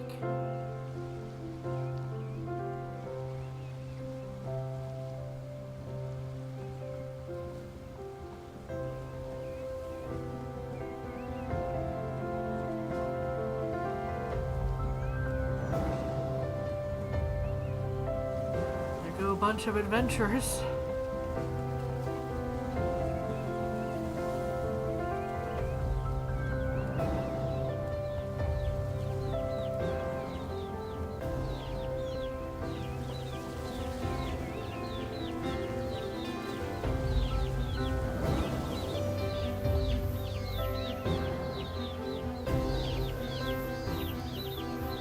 All our friends as kids. Grandma. Nana.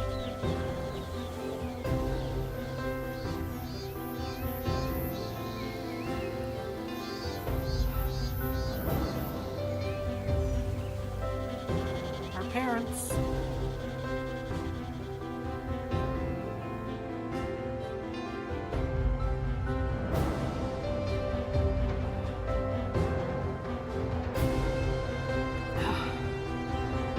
We've gone much longer than I anticipated today, but I'm so glad we did.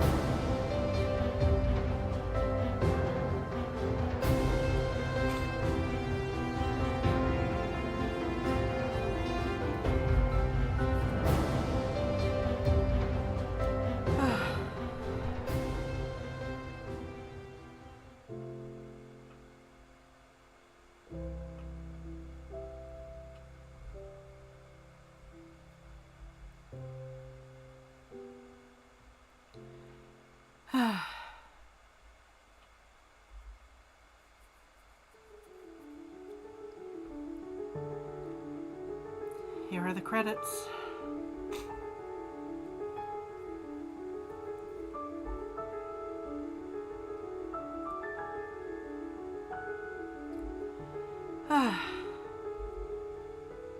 So for those of you who have hung through this with me, thank you very much.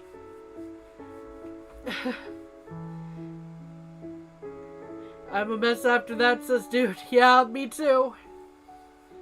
That was a really, really good story.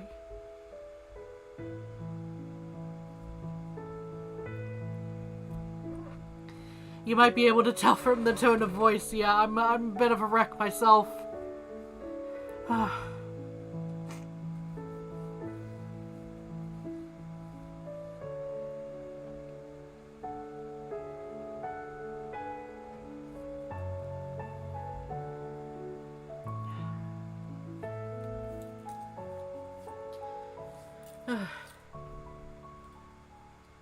Again, to anyone who's been here this long with us,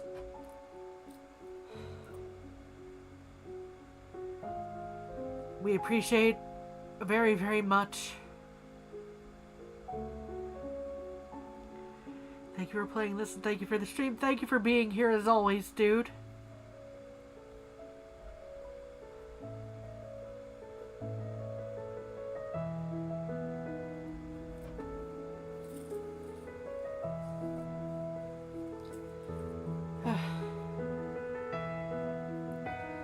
the supportive friends and family who made a story beside one worth telling.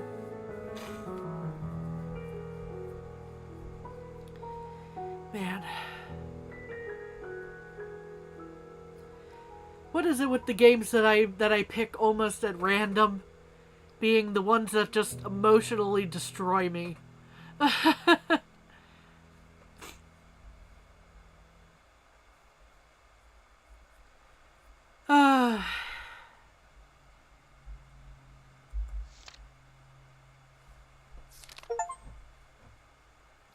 Evening rest. Complete the final chapter.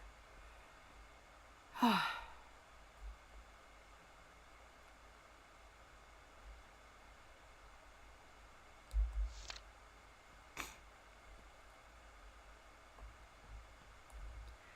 lot of different things that could have happened in that chapter.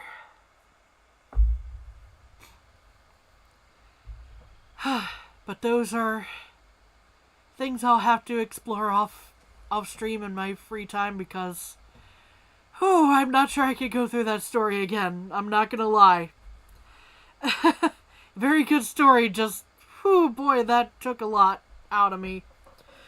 Thank you again, everyone, for being here.